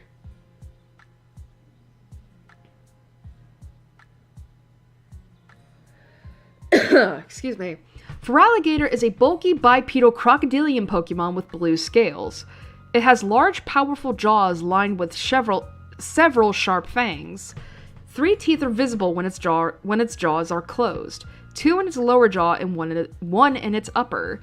Its eyes are red with black markings around them and ridges above them, and its lower jaw is yellow. There are 3 red spines on its body, each with 3 points. 1 on top of its head, 1 between its shoulders, and 1 near the tip of its tail. There are also several groups of large rectangular scales on its arms, knees, tail, and waist. Head, arms, knees, and toes. Sorry. On its lower body is a yellow V-shaped marking that extends up to its thighs. There is a thin line through the center of the marking. Its arms have 5 clawed fingers each, and its feet 3 clawed toes. Feraligatr opens its powerful jaws to intimidate its foes and viciously shakes its head once it clamps down on foes or prey. Pretty much, if you know anything about real crocodile/alligators, that's the death roll. Like, they just have to grab a hold of you, and you're fucked. Because it has difficulty supporting its weight out of the water, it has been known to move on all 4s. However, when hunting or fighting, it is agile and fast, due to its powerful hind legs. Feraligatr can rarely be found living near the water's edge. As shown in Pokemon Sleep, Feraligatr and its pre-evolutions are known to sleep with one eye open and rest only half of its brain at a time, a practice known as unihemispheric sleep. As Feraligatr sleeps, it constantly keeps watch on its surroundings. It will immediately charge towards threats should it sense any. Jesus Christ, that sounds terrifying. Oh my god, that's fucking scary. Holy shit. Oh my god. Sorry, I was looking at a picture of Feraligatr. Anyway, physical attack stat is its highest at 105, with physical defense at 100. HP is at 85, special defense is 83, special attack is 79, and speed is 78. So this is meant to be pure, like, DPS. I think this is the DPS of the Johto Pokemon. We had Meganium as physical defense, we had physical defense as defensive, Cyndaquil was more the speedster, with a little bit of firepower, but now you have Feraligatr where it's like, you know, tank, but, you know, tank. Can hit hard and defend and tank hard, let's just say.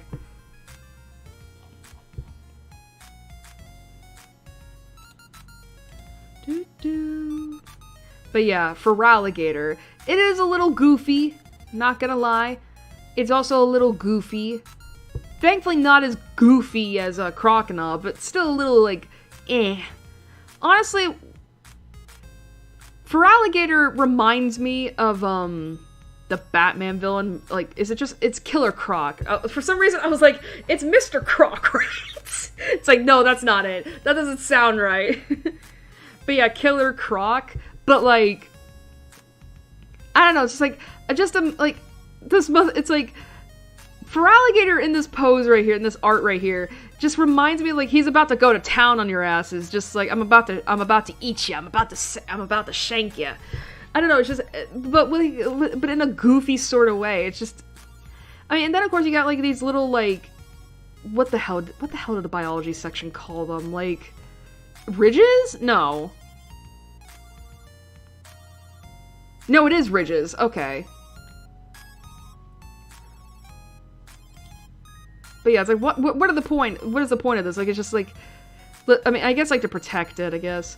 But yeah, I mean, to be fair, it can be scary. Like, imagine this thing raging out, and then, like, it bites down on you. You're fucked. Like, again, if you know anything about alligators or crocodiles, they have this thing called the death roll, where they constantly roll over.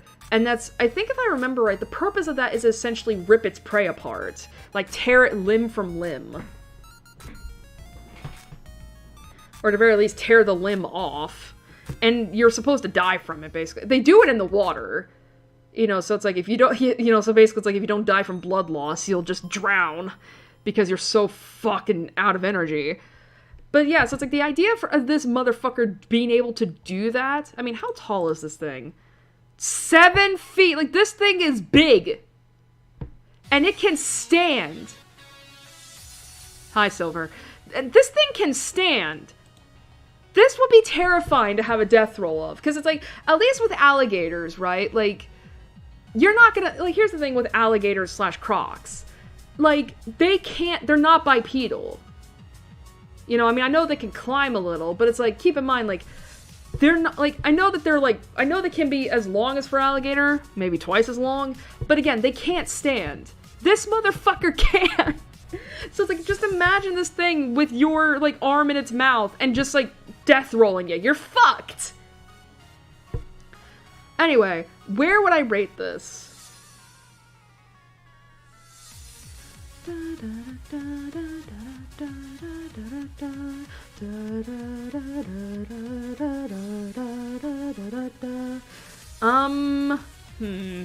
Definitely not S tier. Man, honestly, I think it's gonna go in the high B tier. Again, the stats are good, and I do like the intimidation factor of it, but, like, it's just a little goofy. But then again, you could also imagine that this would give great hugs. This could give great hugs. But, yeah. Oh boy. This one I gotta be careful with. Feraligatr. Okay. I will say this, it does trip me up that, like, it's pronounced Feraligator, and obviously the gator part comes from alligator, but it doesn't have the O. It just forgoes that. I do remember, though, that the reason for that is because, I think because back in Gold, Silver, and Crystal, those games, I believe, were released on Game Boy. Is it Game Boy Advance? And, yeah, and the thing is that, like, there was a limit to how many characters you could put, and, Feraligator, I will say, does seem to be, like, if you had to spell this with an O, I mean, how many characters would that be? 1, 2, 3, 4, 5, 6, 7, 8, 9, 10, 11. So, I mean, 11 characters, and I think 10 was the max, so they had to take out the O. So that you could still know how to pronounce it as gator, I guess. But yeah, it does trip me up a little bit. It's fine. Anyway, so that's all the starters done, and we're only an hour and a half in. Yeah, we're an hour and a half in. Maybe we could get through this quickly. I think I'm still just gonna go ahead with only the first half of Johto. And thankfully I already made my, pick on who we're gonna stop after the break. Anyway, next up is the first, I guess we could say scrub Pokemon of the game. And that is... Sentret! What am I thinking of? Sentret. Alright, so Sentret, or Otachi, is a pure normal type Pokemon introduced in Generation 2. It evolves into Furret at level 15. It is known as the Scout Pokemon, and it can have the abilities, and it can have either Runaway or Keen Eye as its normal ability, with Frisk as its hidden ability, and the biology for Sentret is as follows. Sentret is a small mammalian Pokemon covered in brown fur. It has long dark brown ears with dark pink interiors, beady black eyes, and a small mouth. While it is capable of standing on its hind legs, it typically moves on all fours. It has a round body with wide arms and 2 small feet. On its belly is a white ring, and there are dark brown stripes around its tail. Sentret has a cautious, timid nature and can often be seen standing on its tail to scout its surroundings. It will only sleep if there is another Sentret keeping watch, and will be too... Oh, this was one of my favorite tracks I found while searching for Johto. And will be too frightened to sleep if separated from its pack. When it senses danger, it warns others by screeching and thumping its tail on the ground. Sentret can most commonly be found in temperate grasslands.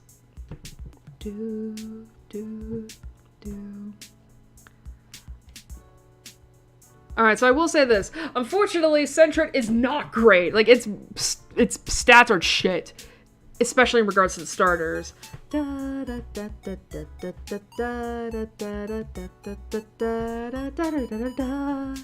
Anyway, so physical attack stat and special defense are honestly its highest stats at 46 and 45 respectively. And then you have special attack and HP tied at 35, with physical defense at 34, but speed is 20. So not great.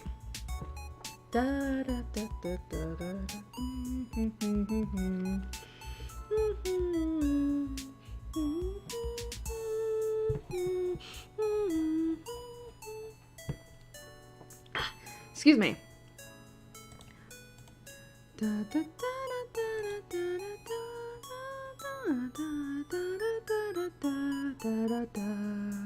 Sorry, I love this song.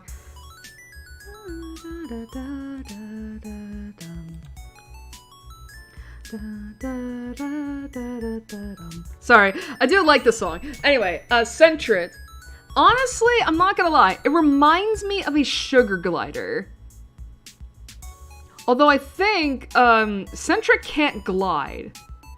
I mean, because, like, look at the way that its arms are here. Like, you would think, like, those would be, like, undeveloped wings, right? But it's not. It's like, it just reminds me of a sugar glider for some reason. I don't know. It's a very weird, like, Pokemon, ain't it? It's in terms of, like, the design. Because it's like, you have the ears here, which, like, okay, they look like bunny ears. But then you have the arms here where it's like, again, they remind me of a sugar glider. But then you have the tail where it's like, because I think sugar gliders have tails, but they're not thick. They're very thin. Whereas this is more of a tanuki tail. I mean, I guess that's what Centric could be based on, is a tanuki. Actually, let me check. Is that true? God, the good thing is with Bulbapedia is that it also lists out, like, the trivia, where it's like, oh. Despite its name, Centric's behavior and markings are more similar to meerkats than ferrets. Its appearance has traits of the Bakedanuki, a kind of yokai that have big bellies and are commonly associated with tanuki. Okay. It also shares traits with rabbits, flying squirrels, and sugar gliders! Yes! So yeah, this is supposed to be based... Yeah, so it is more like a... So it is like a... It just has a... So it is like a... It's like an amalgamation of, like, different animals. Which makes sense. But, I don't know. I really don't have any, like, thoughts about this Pokemon. Like, it's just, like... I don't know. It's just, it's a very weird thing. It's a very weird thing. I mean, hell, even, like, looking at, like, pictures of it, it's just a weird... It's so weird. Not to mention the stats aren't even that great either. So it's like, I mean, basically, it's like, what reason would you have for it? What reason would you have to capture this if you're not wanting a ferret? A furret. Sorry. Honestly, I think I might have to put this in the lower B tier. I mean, it's cute. I think that's the only thing it's got going for it, is that it's cute. And it can be, like, and I don't like that you don't have a smiling Centret here, but it's whatever, I guess. Centret.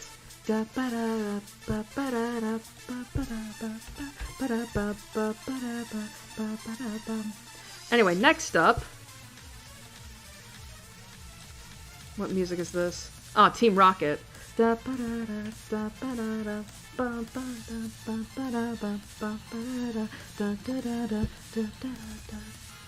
Anyway, next up is Furret! You know, the Pokemon that I accidentally said as Ferret. It's like, no. Man, that's another thing of having a character with a name that's very similar to...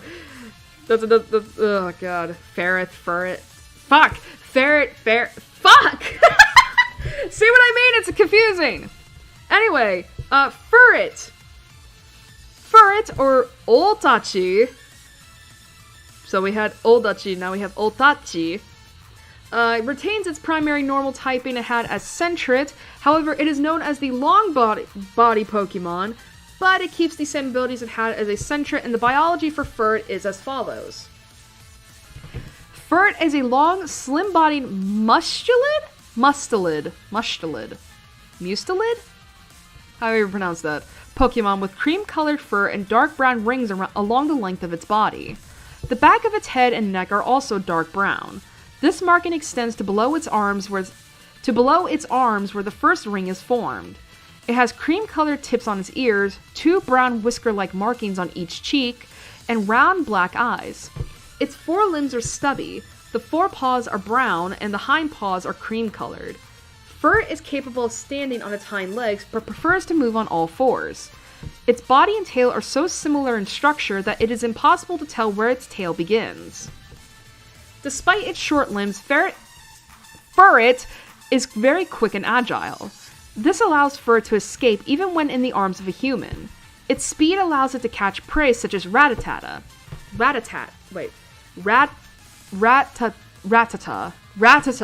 God, have I been pronouncing that wrong the whole time? It tends to burrow under the ground of meadows and other temperate grasslands. Its narrow burrows are well suited for its slim body and are very difficult for other Pokemon to enter. The burrows also become more maze-like deeper inside, which makes it even harder to find Furret's nest. A mother Furret curls itself around its offspring to help them sleep. Once the offspring are older, the mother Furret will take them outside to prepare them for independence. I don't know what this region is. What is this region? Oh, this is from Pokemon Snap. Fuck, I don't know. I never played that. Oh, they're so cute. Anyway, the stats for Furret, they're obviously a lot better than Centret's. you know, with speed at its highest at 90, which is fucking crazy. HP at 85, physical attack at 76, physical defense at 64, special defense at 55, and special attack at 45. Oh, the burn tower. Man, when are we gonna get to the Tin Tower remix? The one that made me want to do TikTok dances? But yeah, speedy. Really cute too. Honestly, I do like this one. I do like Furt a lot better than Sentret. I think it's just because of the fact that, like, it resembles a ferret very much. And, like, I'm not gonna lie. There is a part of me that is like, I would love to own a ferret one day. But here's the thing. I think I've come to the conclusion I'm just not for rodents.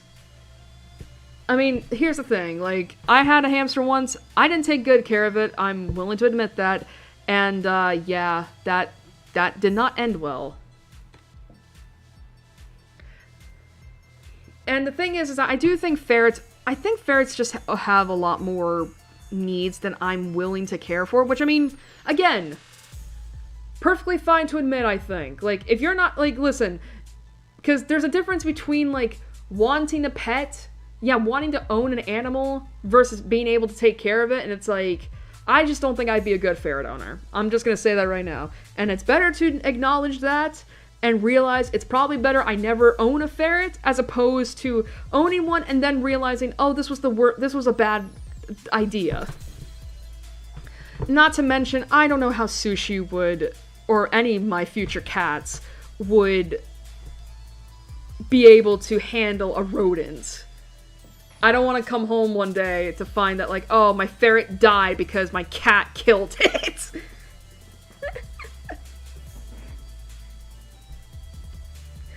But still, I do like ferrets. They're really cute. And I don't know, maybe I have a little bit of a bias against them because of my OC Ferrith, who's... Although the thing is with Ferrith is I see him more as a dog than a ferret. It's just that his nickname is Ferret because it's like, well, you gotta write love somehow. But yeah, I honestly really like it. It's so like, imagine this as like... God, I was gonna say something really fucked up. I was gonna be like, imagine skinning this as a fucking fur coat! Like, you know how, like, okay, because you know how back in the, olden times, like, I think the olden times, where, like, women used to wear, like, minx coats, or minx? Wait, M-I-N-K. Not M-I-N... Well, I guess... Minx? Like, you guys know what I mean. How they used to wear those animals, like, basically as pelts around their necks. Like, that's what fur reminds me of, but it's so cute. It's just so furry. Like, look at its tail. It's so furry. Like, imagine you wouldn't want to bury your face in its fur. I mean, I was gonna say you just bury your face in its tail, but it's like, oh, that's probably a bad idea, because we don't know where this thing poops out of. Like, it could be, like, at the tail end of the tail, so... But yeah, I like Furret. It's so cute. And I think, actually, I'm trying to remember, isn't there, like, a plushie where it's, like, you can get, like, a long Furret or something like that? Like, much like Long Cat, you can get long Furret. I don't know. But yeah, it's so cute. Not to mention, I've seen the way this thing moves, and it's just like... Oh, that also reminds me of the meme, like, the Furret one.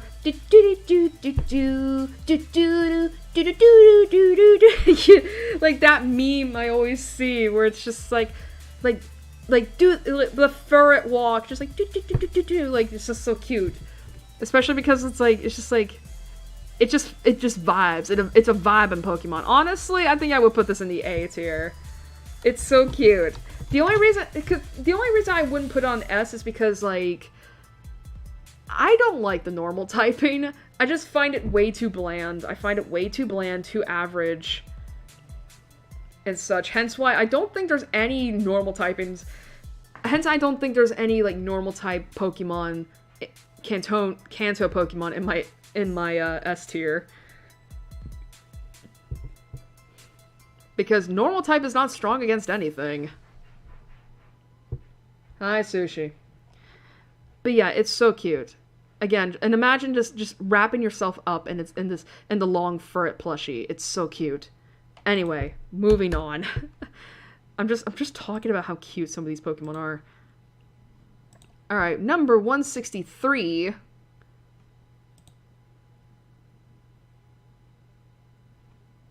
There we go. I was like, come on, music. Alright, next up is number 163, or number 15 in the Johto Dex, and that is... Hoot Hoot! Finally, we got our first bird. Right? Yeah. Hoot Hoot, or Ho Ho, is a dual-type normal flying Pokemon introduced in Generation 2. It evolves into Noctowl at level 20. It is known as the Owl Pokemon. It can have either Insomnia or Keen Eye as its ability, with Tinted Lens as its hidden ability, and the biology is as follows. Hoot Hoot is an avian Pokemon that resembles an owl with a round body. Most of its feathers are brown, but its belly is cream-colored. It has large red eyes, a small pinkish beak, stubby wings, and a fan-like tail with 3 feathers. Encircling its eyes are black rings. The lower rims of each ring have 3 protrusions that resemble the teeth on a gear, while the upper rims have extensions that resemble the hands of a clock. Let me check OBS real quick. As seen in the anime, Hoot Hoot's feathers can grow to be shaggy, and the protrusions on its head droop. It has 2 pinkish feet, each with 5 clawed toes. However, it will typically only stand on 1 foot at a time and alternates between the 2 at speeds too difficult to track with the naked eye. Hoot Hoot begins crying at the same time every day and always tilts its head in the same rhythm. This ability is due to a special internal organ that senses the world's rotation, allowing it to keep track of time. As a result, Hoot Hoot was once considered a divine messenger sent to tell the time. Did we not have, like, sundials, or...? Some countries see Hoot Hoot as a deity of wisdom. Historically, people raised Hoot Hoot to serve as clocks, a practice still done by some trainers today. Hoot Hoot is most commonly found nesting in trees in temperate and boreal forests. Hoot Hoot is nocturnal, and during the day it sleeps in holes carved into tree trunks. Hoot Hoot preys on grubbin. Oh dear. And in terms of the stats, they're better than Sentrets, but not great. Its HP is its highest stat at 60, special defense is 56, and speed is at 50. However, its special attack is 36, and physical attack and defense are both tied at the lowest at 30. So here's the thing. I don't necessarily have anything. I don't necessarily feel anything toward Hoot Hoot. Like, it's a bird. It's an... Actually, it reminds me more of an angry bird than an owl. Like, you just take away the foot, and it's an angry bird. Like, you know the game Angry Birds, the one that got taken... Actually, no, that's Flappy Bird, I'm thinking. I was gonna say the mobile game, the game that got taken off of, the App Store, but I'm like, no, wait, that's Flappy Bird. Angry Birds is still available, I think. And, you know, the mobile game that also strangely got 2 movies out of it, which really shows how desperate studios were, I guess. But yeah, it's just like, I don't really feel any special kind of way towards it.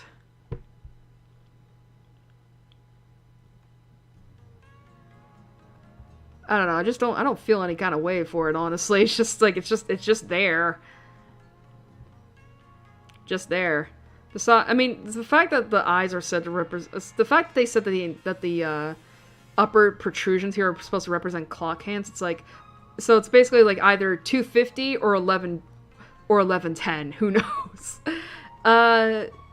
Honestly, I would put it down here with Sentret here, because it's like, I think I gotta be a little more, like, strict when it comes to lower B and C tier Pokemon, where it's like, the lower B tier Pokemon are basically just going to be Pokemon I feel indifferent towards, whereas C tier are going to be Pokemon I hate or dislike.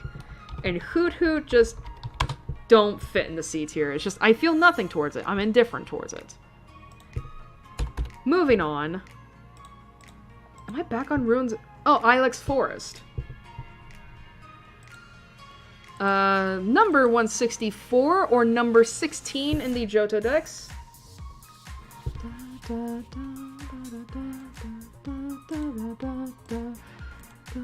Next up is Noctowl.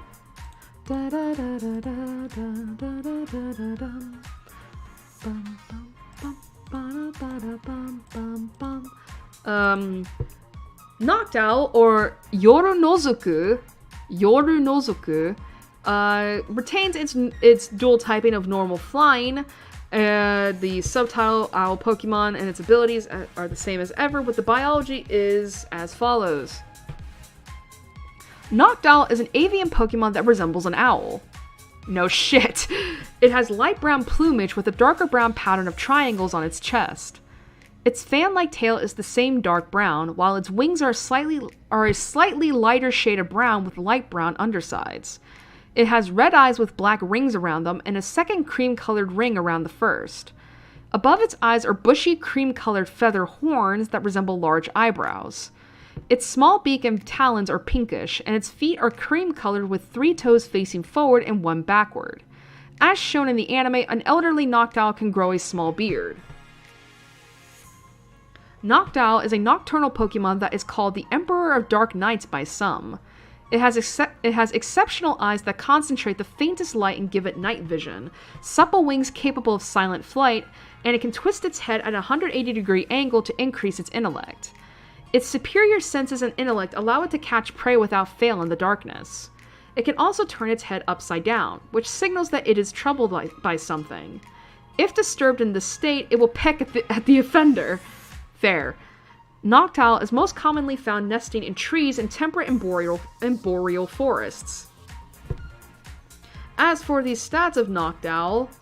Oh my god, that's actually a really cool picture. Noctowl... So it's a lot better than Hoot Hoot, with HP at 100.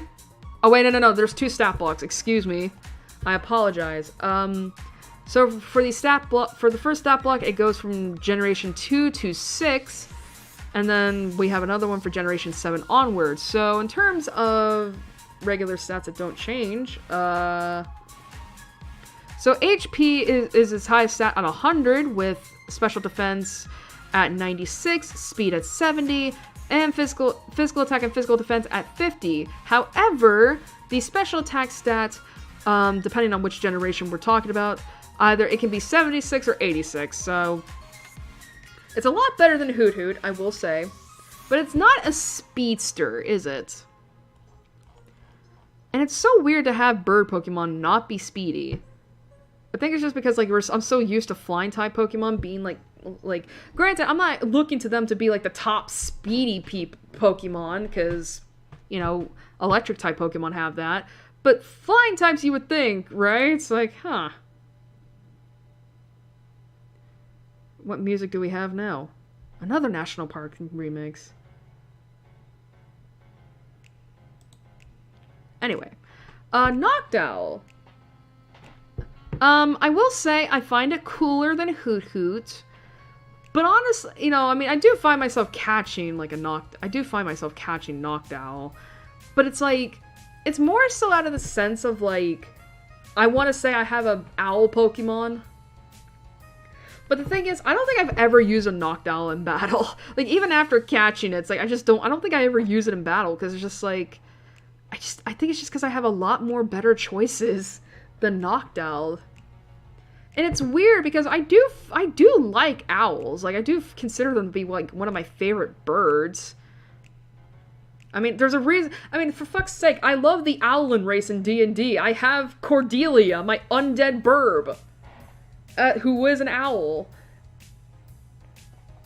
So it's like, owls are cool, but I don't know if I would want Noctowl on my team. I don't know. Like, I just can't say anything about it, really. It's just, I don't know. I feel like there's just a better, I'm trying to think, is there another owl Pokemon? I can't think. I mean, no? I mean, God, I mean, there's pigeons in Unova. There's the toucan and Alola. There's the raven and Galar. The Starlies and Sinnoh. the swallows and yeah. I'm trying to remember if there are like there's swans, flamingos. I know flamingos exist now, along with ostriches and I think emus and Paldea or ScarVio.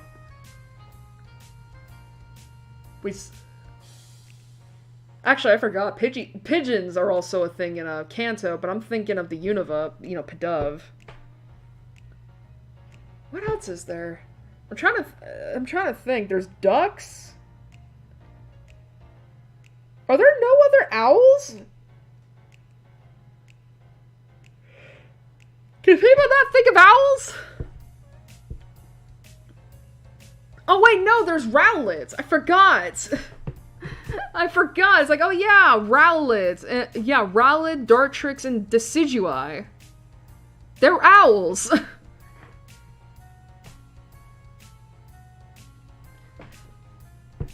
I don't know. I think in terms of where I would place Noctowl, I'm honestly thinking it might be in the lower B tier with Hoot Hoot, because it's like it sucks because I do like owls. I think they're super cool, but Noctowl doesn't do anything for me.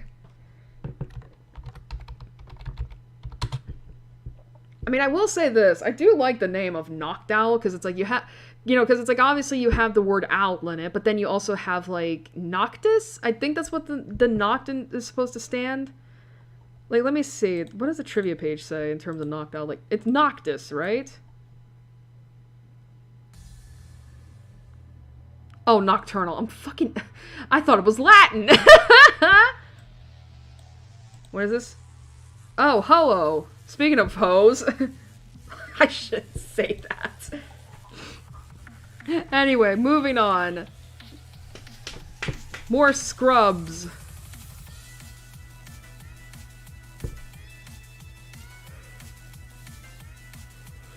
Oh god, not this Pokemon. God, I find these bitches so annoying. Oh, whoops, I didn't even take out this one. Whoopsie, my bad. Next up is Ledyba. Oh boy.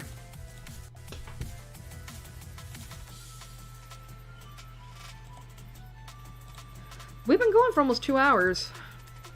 Alright, so Ledyba, or Rediba, is a dual-type bug flying Pokemon introduced in Generation 2. It evolves into Ledian at level 18. It is known as the 5-star Pokemon. It can have either Swarm or Early Bird as its normal ability, with Rattled as its hidden ability, and its biology is as follows. Ledyba is a... How the fuck do you pronounce that? Ledyba is a Coleopteran insectoid Pokemon that resembles a ladybug. Its elytra are red with 5 black-red spots. It's elytra are red with 5 black spots. This pattern differs slightly for each individual. The wings themselves are transparent. Its main body and lower jaw are yellow, while the rest of its head is red. It has large round eyes and a pair of black antennae. The antennae are shorter on the female than on the male. It has 6 black legs with white hands that resemble boxing gloves.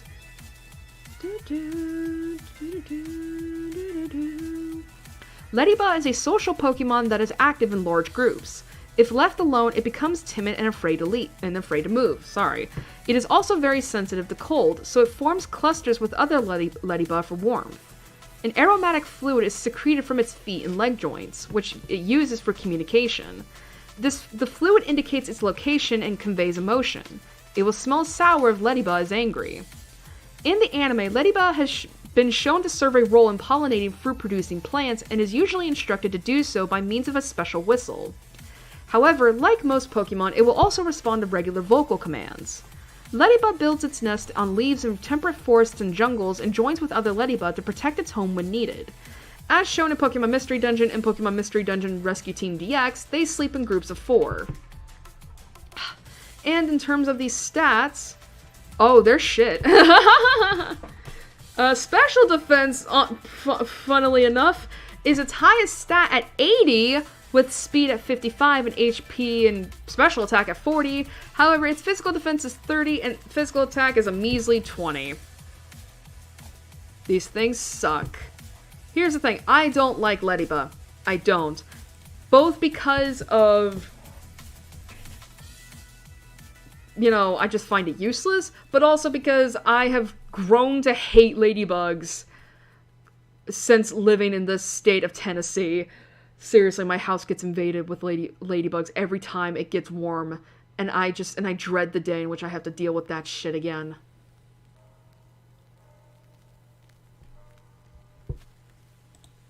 Hello? Oh, Cyanwood City. But yeah, I don't like ladybugs. I find them so annoying. And it's funny too. Did you know that ladybugs actually smell? Like, if you don't like, here's the thing. If you do anything to them that they don't like, they will be like stink bugs, where it's like they will emit a scent. However, I don't know which is worse, ladybug scent or stink bug scent.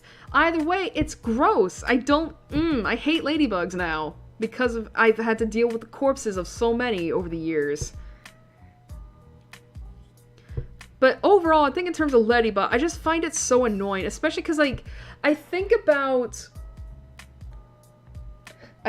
past Pokemon games where ladybug exists, and it is one of the most common Pokemon to fight in grasses, you know, tall grass.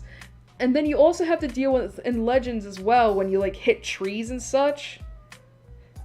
God, I ran into so many of ladybugs and Burmies when I was trying to get a fucking, what the hell is that Pokemon called?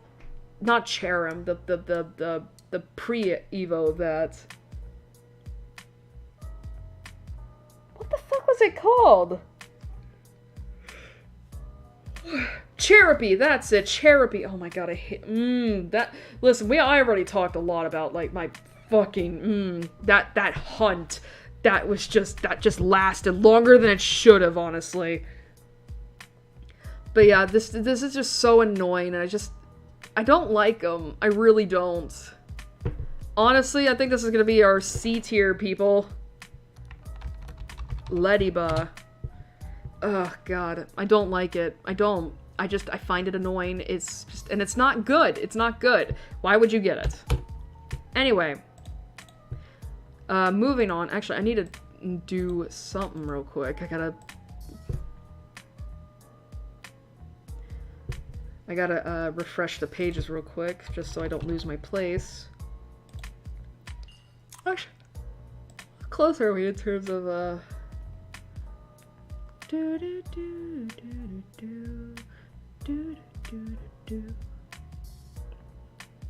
Okay, we're already pretty close to the halfway point, I think? Yeah, because, let me see.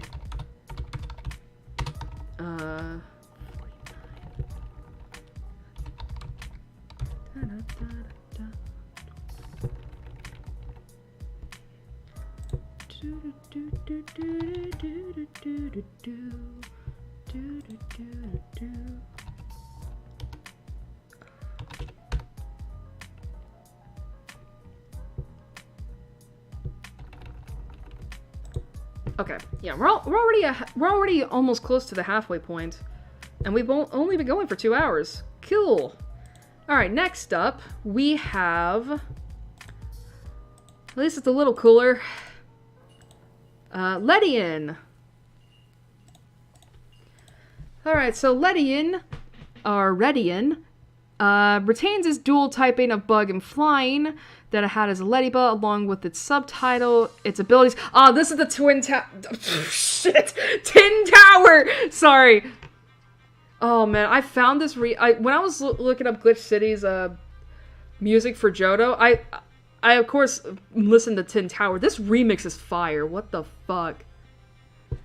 Da, da, dum. Like, I want y'all to listen to this music real quick. Like, I'll keep quiet. Da.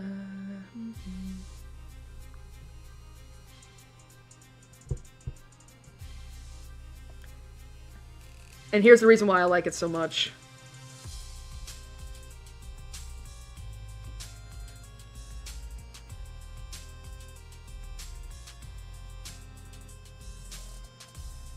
Honestly, like, I love that breakdown so much. Like, it's so catchy. Da da da da ba ba ba ba ba da da da da da.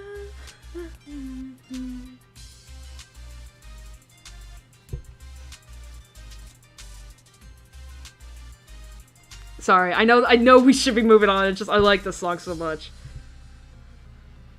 Anyway, so yeah, it basically everything remains the same as it was as a Ladybug, and the biology for Ledian is as follows.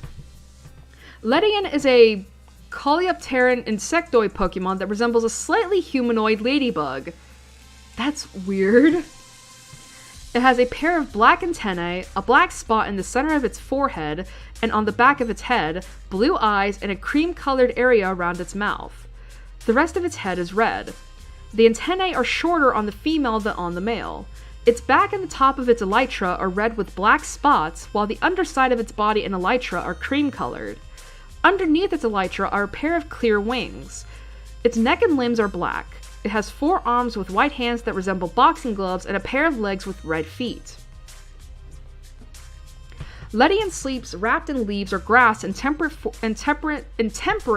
and tropical forests during the day. At night, it flutters around scattering a glowing powder that is thought to bring good luck. It is believed to use starlight as energy, and the patterns on its back grow larger or smaller depending on the number of stars in the sky. In addition to starlight, it loves to eat berries. A weak fighter, it tries for quantity over power by throwing a barrage of punches with all 4 of its arms. Ah, so Comet Punch. Moving on down to the stats. Holy. So it's definitely a lot better than Ladybug, with special defense as its highest stat at 110 with speed at 85. However, everything else kind of just falls to the wayside. With special attack at 55, physical defense... Oh, HP at 55 too, sorry. Physical defense at 50 with attack at a measly 35. So here's the thing. I don't like Ledian. I don't. But not because I find it gross or because I hate ladybugs or something. I just find it annoying. It's just... I think... Like, the main thing I know this son of a bitch for is the move Safeguard or Reflect. Like, this is meant to be a support Pokemon. Because it loves to throw up Reflect, Safeguard, and Comet Punch. Like, Comet Punch, I remember because of these boxing glove hands it has. But I just find it also annoying because it's like, you would think that these motherfuckers would die quick. But they don't. They're like cockroaches. But yeah, like, they're just cockroaches. You know, dressed up prettily. God, actually, is there a cockroach Pokemon? Oh, God. Probably, there might be one day. Like, I don't think there is one that exists. But it honestly wouldn't surprise me if Pokemon did come up with a cockroach one day. But then again, would anyone want a cockroach Pokemon? I don't know, maybe. I mean, for fuck's sake, we have rat Pokemon, we have, like, termites? We have spiders, I mean, we just need cockroach. I mean, for fuck's sake, we literally have, like, sludge and garbage as Pokemon. Where are the cockroaches? Anyway, Ledian. Like, again, these are meant to be support Pokemon. With Safeguard and Reflect and Comet Punch. I just find these fuckers annoying. So it's just gonna be going up in the C tier with Ladybug. And again, I just don't see myself ever using a Ledian for anything. I mean, hey, the funny thing is like, I know this song. This is the song that I have on my phone that just loves to jump scare me because I have my volume set so high and that beginning just gets me. Anyway, but yeah, I just can't see myself using a Ledian. I mean, hey, at the very least, when you, like, in the 3D games, I don't know if they changed it for ScarVio, if this Pokemon is available, but, like, Ledian just fucking, like, when you knock it out, the Ladybug just looks down and just starts drifting down before it gets called back to the Pokeball. And it's so funny because can you just imagine, like, just imagine, like...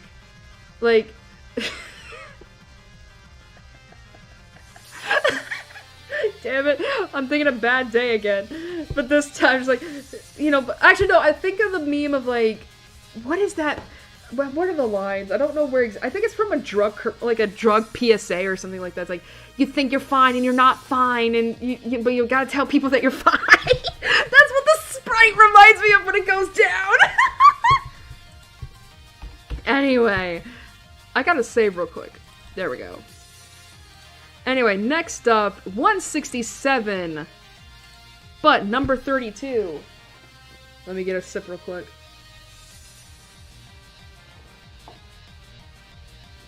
It is... Spinnerack! Remember when I said spiders? Alright, so Spinnerack, or Itomaru, is a dual-type bug poison Pokemon introduced in Generation 2. It evolves in Ariados at level 22. It is known as the String Spit Pokemon. Gross. It can have either Swarm or Insomnia as its normal ability, with Sniper as its hidden ability, and the biology for Spinnerack is as follows. Spinnerack is a green arachnid Pokemon that resembles a spider. I wouldn't have known! It has black eyes with white pupils, a white horn on its forehead, and a pair of red mandibles. On the back of its abdomen are 2 black dots and a line that resembles a face. The face on its back can change expression as seen in the anime and 3D video games. There is an additional line encircling the end of its abdomen. It has 3 pairs of yellow legs, each with a black band around the middle. Spinnerack is a nocturnal Pokemon that lives in temperate and tropical forests. It spins webs that are strong enough to withstand having stones set on them and act as nests for fishermen. A patient hunter can wait for days for prey to become ensnared in its web. It senses what kind of prey has been caught by the vibrations in the web, and its preferred prey is Cutiefly. Fuck that. I love Cutiefly.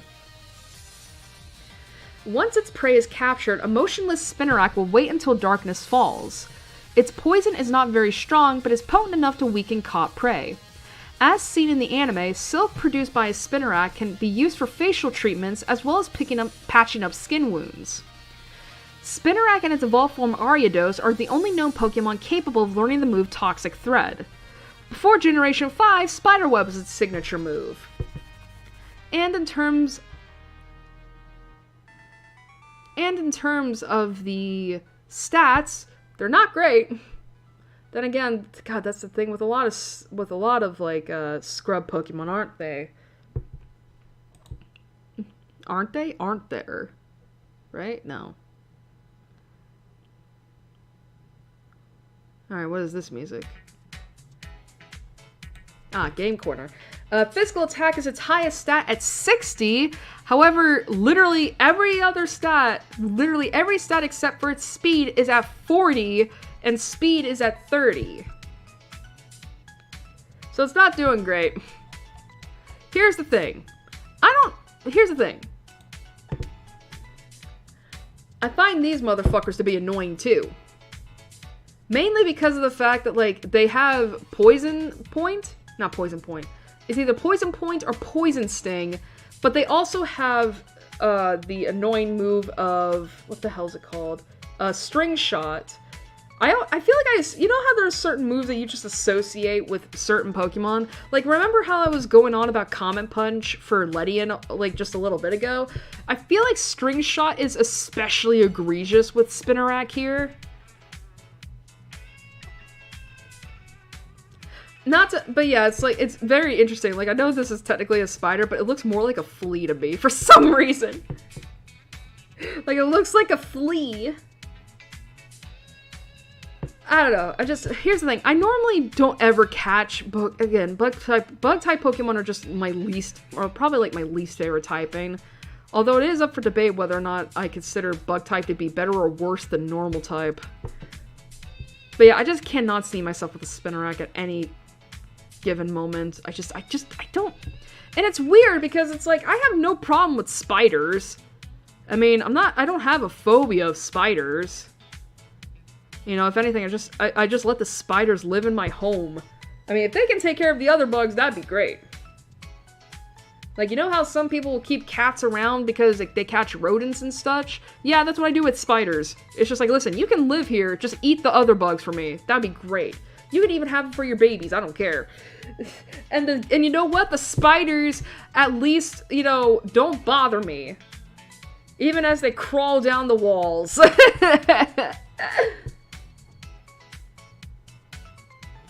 But anyway, honestly, I think Spinnerack is gonna join Ladybug and Letty in here, where it's just like, I don't care. Well, actually, I mean, do I dislike Spinnerack?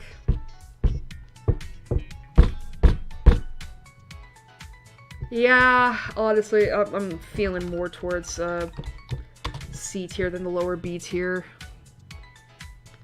Again, I just don't like bug types, man. Is that how you spell Spinnerack, by the way? Yes. Alright, good. Alright, next up, number 168, or number 33 in the decks, is...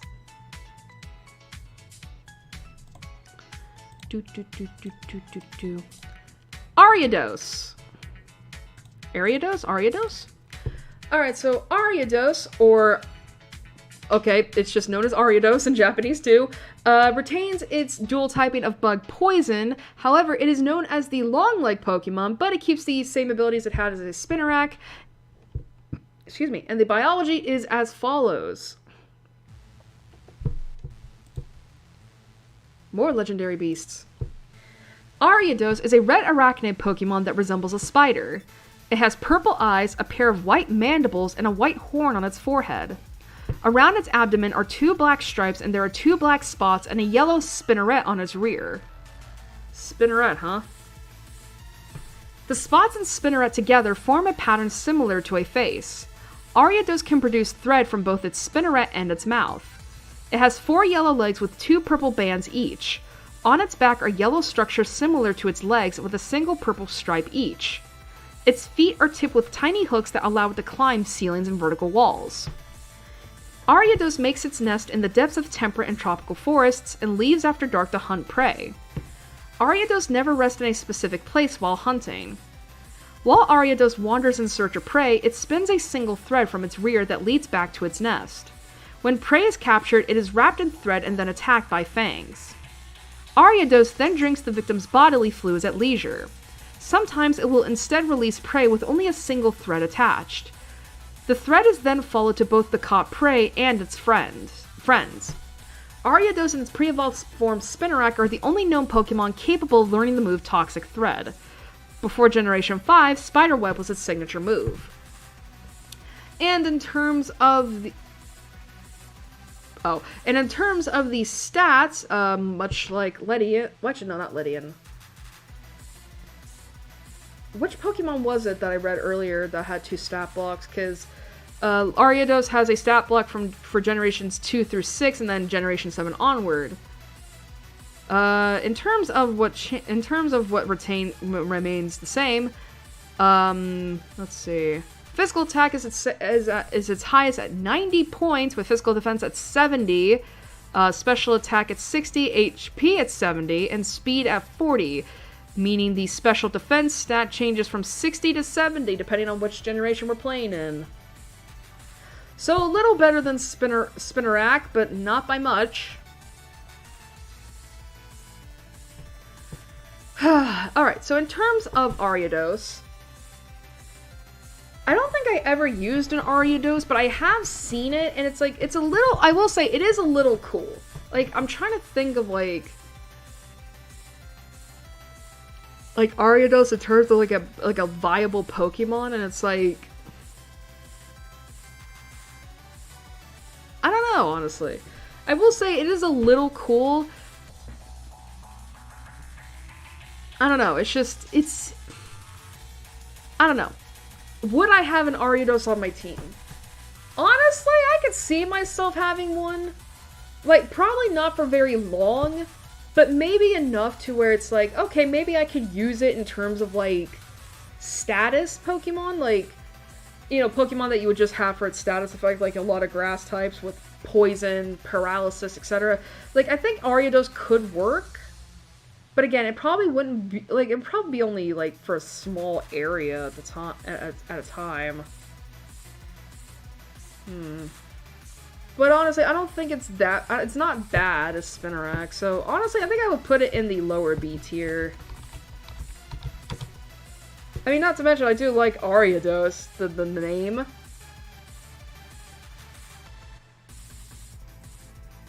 I don't know, just, it sounds nice, I guess. Anyway, next up, I'm gonna save just in case. Oh yes, number 169 with the global dex and number 34 in the Johto dex. It is...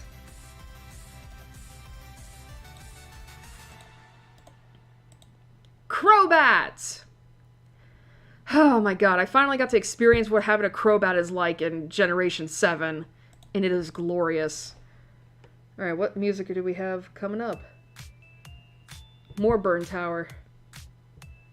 Anyway, so Crobat, and it's still known as Crobat, is a dual-type poison flying Pokemon introduced in Generation 2. Crobat is the final form of Zubat, and it comes about from Golbat when leveled up with High Friendship. It is known as the Bat Pokemon, and it has Inner Focus as its normal ability with Infiltrator as its hidden ability, and the biology is as follows.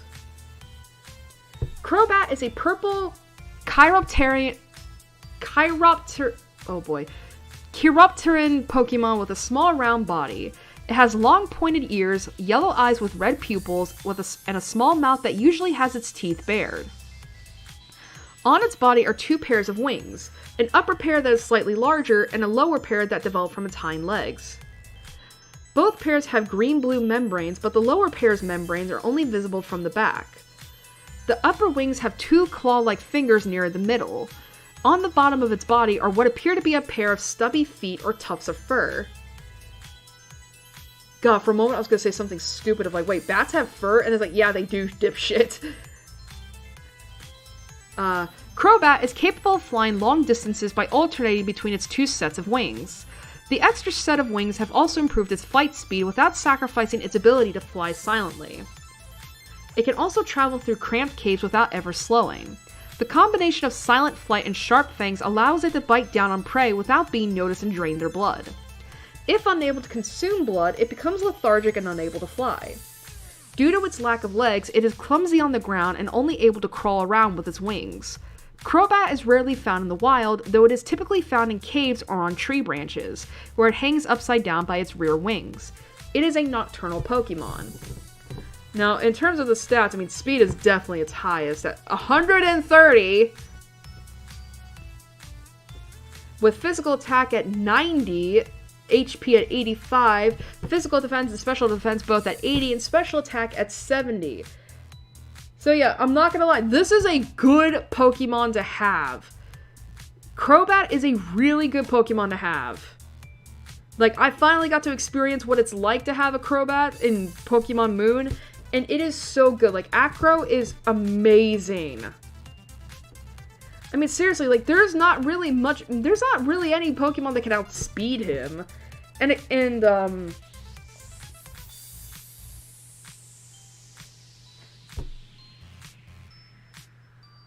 You know, and honestly, it's just like, I mean, I think if I remember right, I think Acro has, like, 2 flying type moves and 2 poison type moves. But the funny thing is that, like, I think I usually put Poison Barb on Acro in order to strengthen that poison type. And I think if I remember, I'm trying to remember if Crobat was the reason, or Acro was the reason I won the grass trial. I think it was because, like, because of the fact that I think Acro had Air Cutter, which is a multiple hit move. And it's like, you know what, trials, they always summon, like, 1 or 2 allies with them, the totem Pokemon. So it's like, oh my god, you know?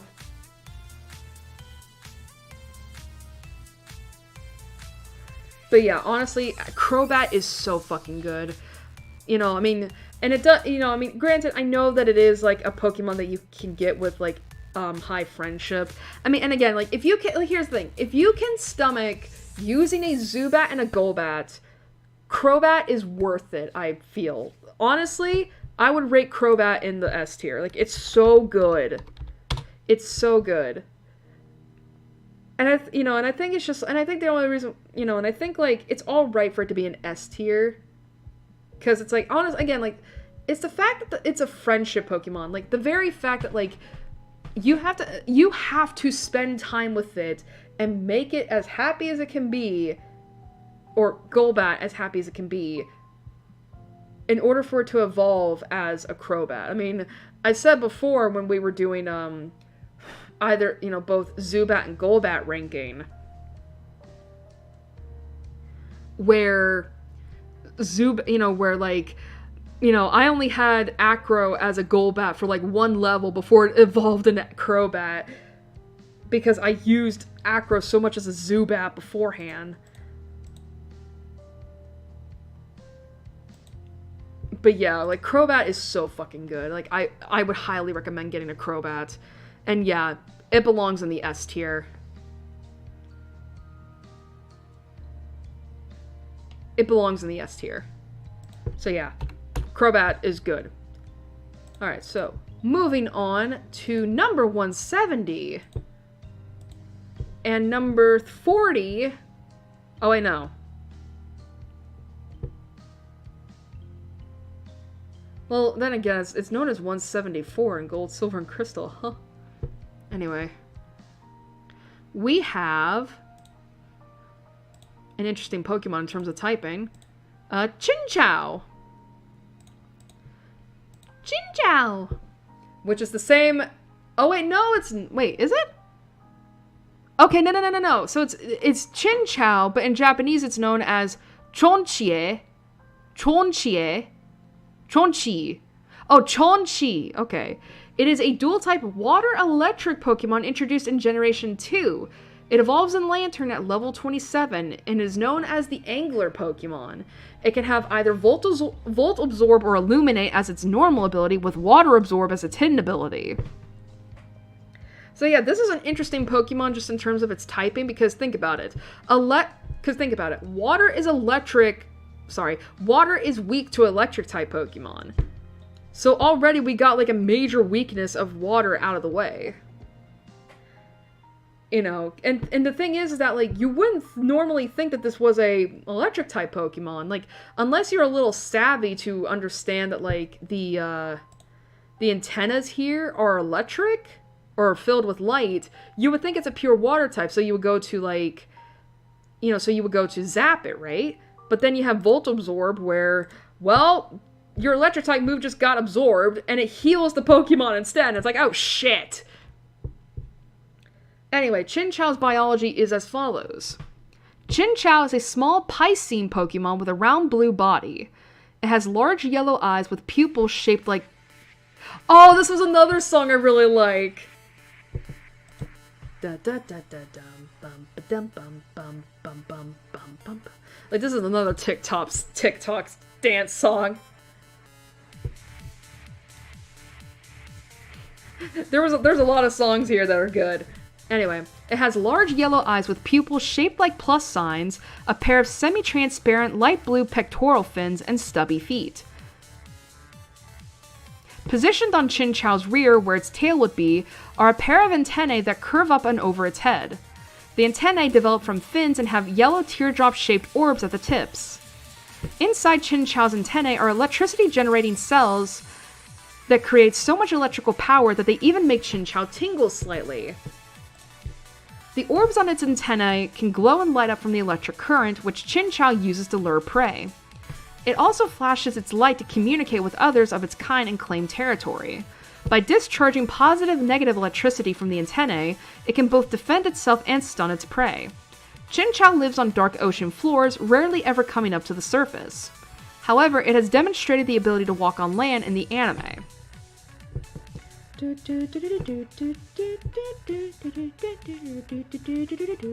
Anyway, for the stats, I'm sorry. So they're actually pretty okay, They're pretty okay, honestly. With HP at 75 as its highest stat, with speed at 67, special attack and special defense at 56, unfortunately with its physical attack and physical defense at 38. Now, in terms of this being I will say this. It's a funky Pokemon, but a good kind of funky. Like, again, a water electric Pokemon. I do like it when Pokemon decides to incorporate creatures that, like, you know, they're dual typing where one typing is weak to the other, thus taking away that weakness. It's like, oh, okay. And I did actually catch a Chinchou in my Moon playthrough, and I named her Glimmer.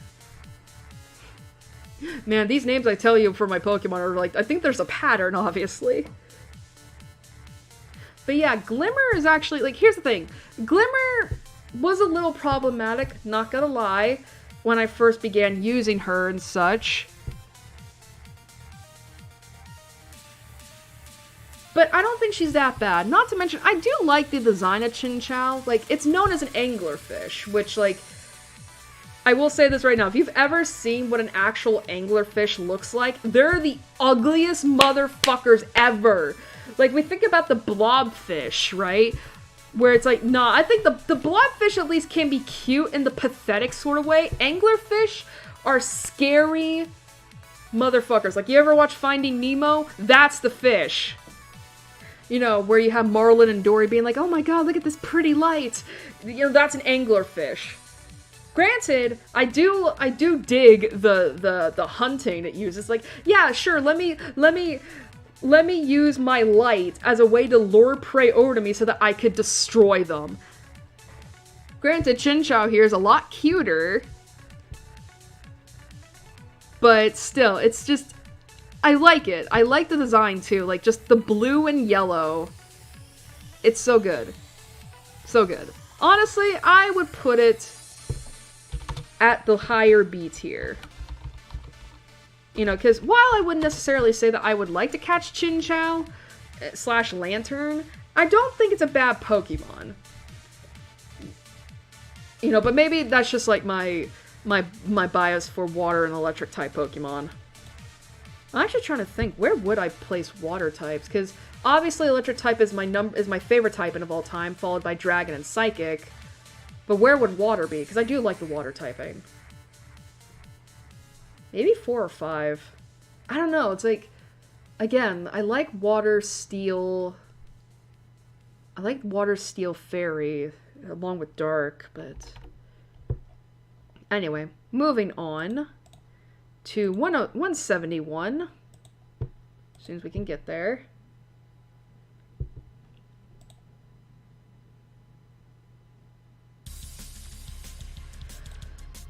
We have Lantern. The evolution of Chinchou. Alright, so Lantern, so it's literally known as the same thing as Lantern, retains its dual water-electric typing it had as a Chinchou. However, it is known as the light Pokemon. The abilities stay the same, and Lantern's biology is as follows. Lantern is a blue Piscine Pokemon that resembles an anglerfish. It has big red eyes with a yellow mask-like marking around it and small light blue pectoral fins. The lower half of its tail fin is yellow and has jagged edges. On its back is a Y-shaped antenna with a spherical orb at each tip. This antenna is a modification of its dorsal fin. Inside its orbs are bacteria that produce light by absorbing Lantern's bodily fluids. That's interesting. It lures prey using the glow, then blinds them by using an intense flash before it swallows them whole. The flash it creates is visible on the surface from a depth of over 3 miles or 5 kilometers. This has earned it the nickname the Deep Sea Star. Lantern competes with Lumineon when catching its prey Starmie. Frillish and Sharpedo are natural predators of Lantern. Lantern inhabits the depths of the ocean.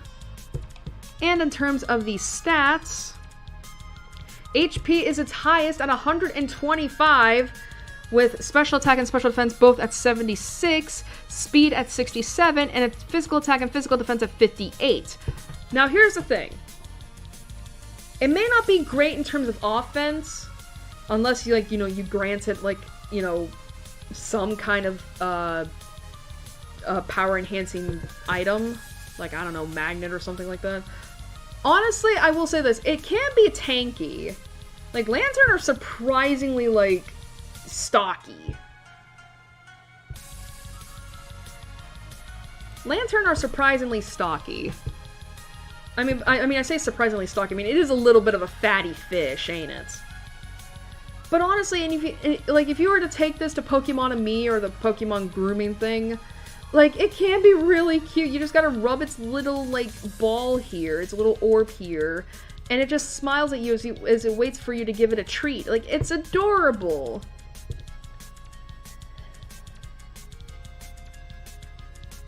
Oh, God, my back.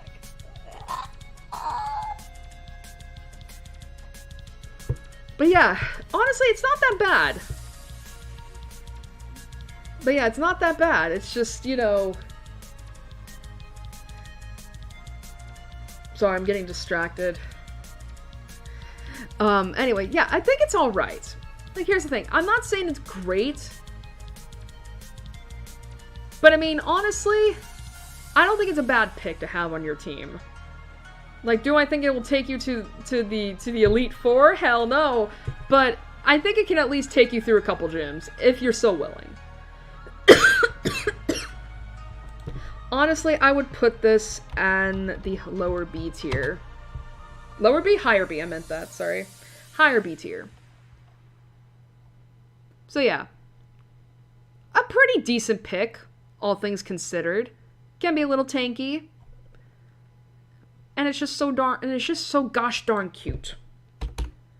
Alright, save just in case. Moving on. 172. By the way, we're almost already at the halfway point here. So, after we reach 176, we'll be taking a break. Which is good, because we're only 2.5 hours in. Oh boy. Okay. Y'all are gonna have to allow me some explanation here for this next one. Pichu! Pichu! Next up is Pichu. Alright. And obviously, Pichu is the same in Japanese. Pichu is a pure electric type baby Pokemon introduced in Generation 2. So this is the pre-evolved form of Pikachu. And the only way to get to Pikachu in the first place is through high friendship. However, keep in mind Pichu does have an alternate form called Spiky-Eared Pichu that appears in Pokemon Heart Gold and Soul Silver as well as in the anime and the manga. Like, basically, if any of you ever recall the Pichu brothers, you know, which like, basically, like, actually, do Pokemon movies nowadays still do these things? Because, like, I remember way back in the first few movies, how Pokemon had, like, basically, at least because I used to get physical copies of the movies, there was always, like, a little animated segment before the movie officially started. I don't know if modern movies do that nowadays, but I remember that from my childhood. And the Pichu brothers were pretty... I remember in the third movie, I think that was when you actually saw the Pichu brothers for the first time. And of course, if you played Pokemon Channel, which was a good game on the GameCube, you also got to see more of the Pichu brothers in there as well, where it's basically like basically it's a little segment that followed like these two Pichu, like, and one of them had like spiky ear. That's where the spiky ear Pichu came from. And Pikachu would often follow them and basically be the like big brother for the Pichu because these motherfuckers always got themselves in trouble. Anyway, Pichu is known as the tiny mouse Pokemon, and it has Static as an ability and Lightning Rod as its hidden ability, and the biology is as follows. Pichu is a small, ground-dwelling rodent Pokemon with pale yellow fur. Its ear tips, collar, and tail are black and angular. Pichu's pink cheek pouches can store small amounts of electricity, and its tiny nose looks like a dot. Pichu is classified as a quadruped, but it can walk easily on its hind legs. Pichu is a social Pokemon known for its playful, mischievous demeanor. It is usually found in groups and often touches tails with It is usually found in groups and often touches tails with other Pichu as a show of courage, creating a shower of sparks that can make them cry. It is inept at storing electricity and may discharge if amused, startled, or subjected to shock. However, it cannot discharge without being shocked itself. Charging up is more easily done on days of dryness or with thunderclouds. The crackling of static electricity generated by Pichu is audible. It can zap an adult human but will surprise itself if it does. Pichu primarily lives in the forest, though it has also been depicted to thrive in urban areas. Those are the Pichu brothers. As mentioned in Pokemon Sleep, Pichu is known to discharge uncontrollable electricity while sleeping. This is due to Pichu being unable to store electricity properly. The crackle sound of static electricity can be heard while Pichu sleeps. Pichu and its evolved forms are the only known Pokemon capable of learning the move Volt Tackle. Pichu has an alternate form called Spiky-Eared Pichu. It is female only and has 3 spikes on the tip of its ear, but otherwise looks the same as any other Pichu. In terms of the stats, now here's the thing. Baby Pokemon were introduced in Generation 2, and you see them in Generation 4 as well, where basically Game Freak had the lovely idea of adding pre-evolved forms to already, to some Pokemon from Kanto. Namely, and these were called the baby Pokemon. And the thing is with baby Pokemon is that most of them, not all of them, but most of them, can only evolve via friendship. However, you essentially have to take care of them like they are actually babies, because they are awful in battle. And here's the thing, and here's Pichu's stats. So its speed is its highest stat at 60, however, physical attack is at 40, special attack and special defense are both at 35, with HP at 20, and physical defense at 15.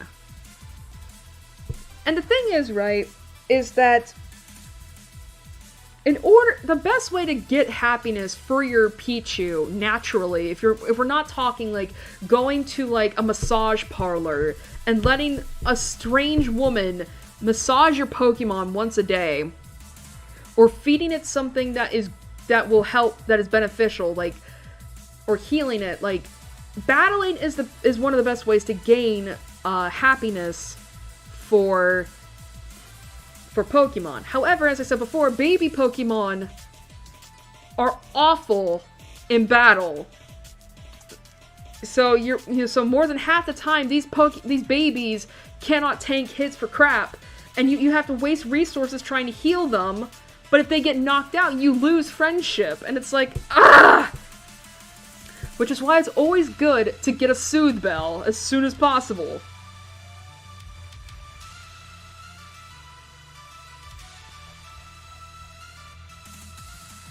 But overall, Pichu, like, here's the thing. I like Pichu, but I also get annoyed by it. Because I mainly think about Smash Brothers, because Pichu's actually a fighter in Smash Brothers. I know in Ultimate it is. I don't think in Smash for Wii/3DS or in Brawl was it a fighter. I think it was in Melee that it was introduced as a fighter. Like, I could be wrong about that. But the thing is, like, every time this son of a bitch gets hit in Smash, it cries and it gets annoying real quick. It hurts my heart, but it also hurts my ears. Because I can't handle high-pitched cries like that. But the thing is, though, too, is, like, this is also where Game Freak decided to start, because of how popular Pikachu became. Johto is where Game Freak essentially decided to add, like, Pikachu clones to every generation. So for Johto, it's Pichu. Granted, it's not technically a clone, it's a baby, but then, but obviously, like, you have Pichu for Johto, then you have Plusle for Hoenn, Pachirisu for Sinnoh, Emolga for Unova, Dedenne for Generation 6, Togedemaru for Generation 7, Morpeko for Generation 8. Does Generation 9 have a Pikachu clone?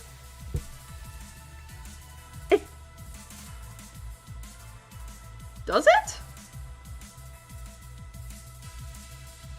I'd have to look, actually. I don't know, actually. Does Paldea have a Pikachu clone? Because I was thinking of, like, oh, it's the mouse Pokemon, right? And it's like, no, wait, those are normal type. Every Pikachu clone is at least electric.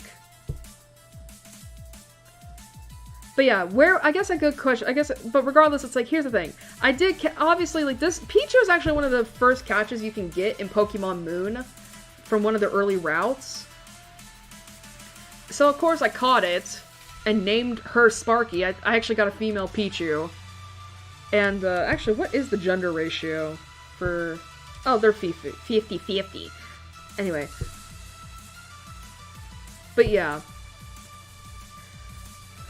I raised Sparky to a Pikachu and then eventually evolved her into a Alolan Raichu. But it took a while to get Sparky up to that Pikachu level. Like, it took a lot of blood, sweat, and tears. Because it's like, oh my god, Sparky, please evolve already so I don't have to regret getting you. But I guess the question is, where would I rate this? Because here's the thing. It is ridiculously adorable. It is. It's very huggable. And it's a baby. You want to protect it. But it's just because of, like, how awful it is to raise a baby that I'm like, it can't go in S tier. Just kill me if it's an S tier. Honestly, I think I would put it in the A tier, because Pikachu is obviously S tier list Pokemon, and it is really cute, and and obviously, like, just getting a Pikachu is worth it, even if you do have to get a baby to do it, so, yeah, Pichu goes into A tier. Not to mention, I just saw it was capable of learning Volt Tackle, which is like, that is fucking insane to think about a Pichu using Volt Tackle. What is this music? Oh, Viridian Forest. Why do I try? Okay, 173.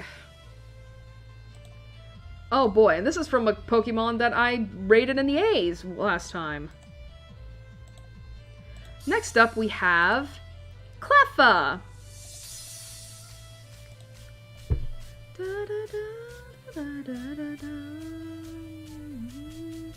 Cleffa is a fairy-type baby Pokemon introduced in Generation 2. However, prior to Generation 6, it was a pure normal type. And this is the baby Pokemon for Clefairy. It is known as the star-shaped Pokemon. The Japanese name is just P. With Cute Charm and it can have Cute Charm or Magic Guard from Generation 4 onwards as its normal ability, with Friend Guard as its hidden ability, and the biology is as follows. Cleffa is a small pink Pokemon that is vaguely star-shaped in appearance. Its ears are completely brown. Cleffa has 2 small black eyes and a small mouth, and it appears to have a small permanent blush on its cheeks. It possesses stubby arms and legs which have no defined digits and come to a point. It has a curl on its forehead and a curled up tail. Cleffa lives in mountainous regions, typically found at meteor impact sites. I was about ready to say Genshin. Sightings of Cleffa become more likely during nights illuminated by shooting stars, where they dance the night away. This dance is said to bring good fortune to any who witness it. They quench their thirst the next morning by drinking dew. It is fascinated by anything resembling stars and meteors, such as Minior. Because of this, as well as its own star-shaped silhouette, Cleffa is commonly believed to have arrived on a shooting star. The anime show that its evolved forms, and therefore Cleffa itself, are actually extraterrestrial Pokemon. As mentioned in Pokemon Sleep, Cleffa is known to sway its body similar to a rocking cradle while sleeping. The way it moves while sleeping resembles a twinkling star in the night. Twinking? You mean twinkling, right? Twinking star!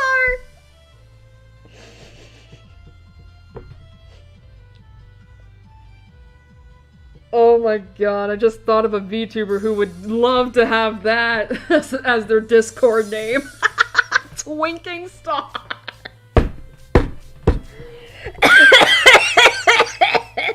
and it works especially well considering he's associated with stars. A twinking star. Okay, the way it moves while sleeping resembles a twinkling star in the night. Prior to Generation 5, Cleffa and its evolved forms were the only known Pokemon that could have Magic Guard as an ability. I'm still thinking about it. It's a winking star. Well, I know of a twink that is associated with stars. I don't know if he would, that I think would love that as a Discord name. Anyway, oh god, Cleffa's stats are not that great as typical of baby Pokemon. With special defense at 55, HP at 50, and special attack at 45. However, physical defense is 28, physical attack is 25, and speed is 15.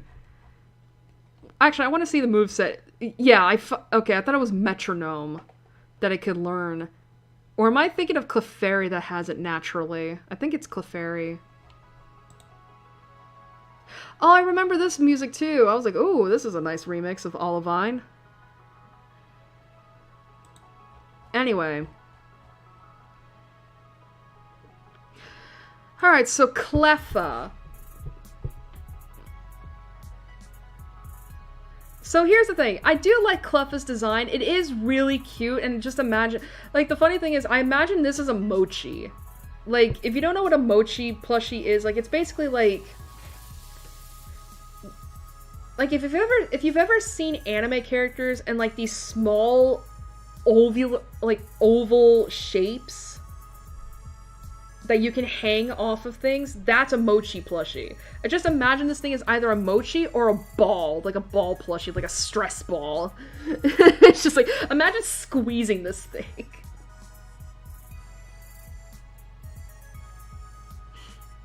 But yeah, I do like Cleffa. I mean, and obviously, as I said before, I like Clefairy, and I love Clefable.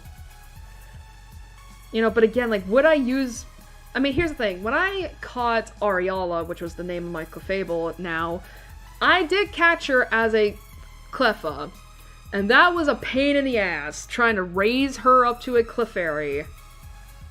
Like, it got so much so to the point that, like, I just decided to, you know, fuck it and say, like, you're going on Pokepelago, and you're gonna go in the hot sauna aisle, so that I don't have to deal with your ass. And that worked. And I think I put, Puffball there, too, when she was an Igglybuff. There as well. So Ariala was not alone. She had her girlfriend Puffball with her. But yeah, I mean, Cleffa's pretty cute. I will say that. I think if I remember right, I remember using both Ariala and Puffball to help me with catching Pokemon. But I think the thing is that, like, Cleffa was just not able to handle as... I think Ariala just was not able to handle as much of the attacks as Puffball was. I mean, then again, I could be wrong. It's been a while. It's been months. But yeah. Honestly, I think I would rate Cleffa in the A tier. Because, I mean, at the very least, I will say that, like, when it comes to baby Pokemon, a lot of them are pretty cute. Like, they may not be good in terms of battle, but a lot of them are cute, and they do go into good Pokemon and such that you do like and want to, that you can use in battle, but, you know, so I think I would put them in the A tier. Not to mention, like, again, wouldn't you want to get babies as plushies as well? I mean, think about that, right? Anyway, so yeah, that was Cleffa. Oh, speaking of which, 174, I think we're quickly approaching the end of the babies.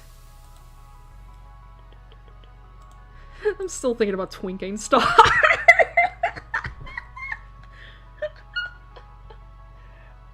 Man, I need a Stargazer to tell Uki who that is. I need that. I need that so much. Anyway, next up is Igglybuff. Alright, so Igglybuff, or Pooperine, is a dual-type normal fairy baby Pokemon introduced in Generation 2. However, prior to Generation 6, it was a pure normal type. This is the pre-evolved form of Jigglypuff. It is known as the Balloon Pokemon. It can have either Cute Charm or Competitive from Generation 4 onwards. Oh wait, Generation 6 onwards, excuse me. Have I been reading that name wrong the whole time? As its normal ability with Friend Guard as its hidden ability. And the biology is as follows. Igglybuff is a small bipedal balloon-like Pokemon that is completely pink. Its body can turn deep pink when the temperature increases or when it sings continuously. It has a rounded tuft of hair on top of its head, a small swirl-like pattern on its forehead, and red eyes. Igglybuff has small, stubby limbs and is usually seen levitating in the air. Rather than walking, this small Pokemon bounces like a ball to move around, as its body is extremely soft and elastic, although it may not be able to stop if it does this. As Igglybuff moves, it secretes sweat with a sweet fragrance. It secretes sweat with a sweet fragrance, which calms the emotions of its foes. Although it has singing abilities, Igglybuff is not able to sing for long periods due to its underdeveloped vocal cords. It often gets a sore throat from singing too frequently. When Igglybuff gets praised, its singing slowly becomes better and better. Igglybuff tend to live in the grasslands close by freshwater streams. It uses water from the streams to gargle in its sore throat. As mentioned in Pokemon Sleep, Igglybuff is known to bounce around while sleeping.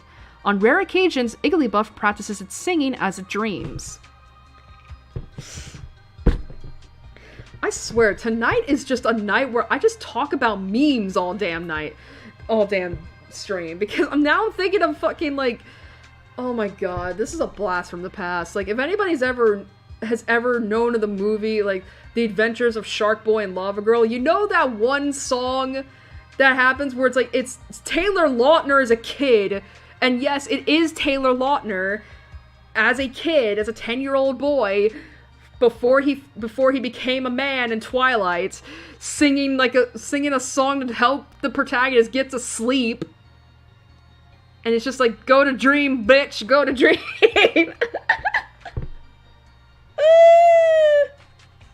Oh my god. What is with me tonight? Anyway, Igglybuff, the stats. HP is its highest at 90, which is, oh my god. Obviously this does mean though that all the other stats are crap, with special attack at 40, physical attack at 30, special defense at 20, and physical defense and speed both at 15.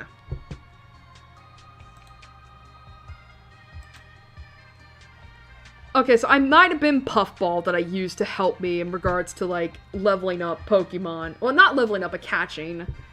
Or maybe just to help with friendship, because I do know that, like, if you want to raise friendship, the baby Pokemon have to, like, win a battle. Granted, I don't know by how much, but I do know that. How are we doing in terms of this stream? We're doing pretty well. But anyway, so yeah, Igglybuff. I will say, it is cute. Igglybuff is cute, and I also think about, like, what is it? The brushing, the Pokemon grooming thing of Sun and Moon. Where it's like, every time you pet it and it gets super happy, like, it just, like, spins around. Like, it just, like, it turns into a balloon, honestly. And it just spins around and it's happy as can be. And again, like, I think it was Puffball that helped me, because it could take hits. Like, that HP at 90 for a baby? That's crazy.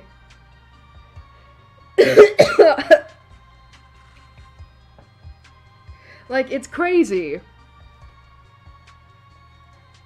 I mean, oh yeah, not to mention, like, its idle sprite, like, in the 3D games, like, it does float, it does levitate, and it has to, like, flap its arms in order to, you know, every so often to, like, maintain its, balance. Not balance, its buoyancy, that's it. And it's so cute. Honestly, and because of how much I love Puffball, I would honestly put it in the A tier as well. Oh, whoops. But again, like, keep in mind, like, the baby Pokemon, like, they do evolve into Pokemon that, like, are good in battle, and that's why I put them in the A tier. It's because of that. Otherwise, they would be going in the high B tier.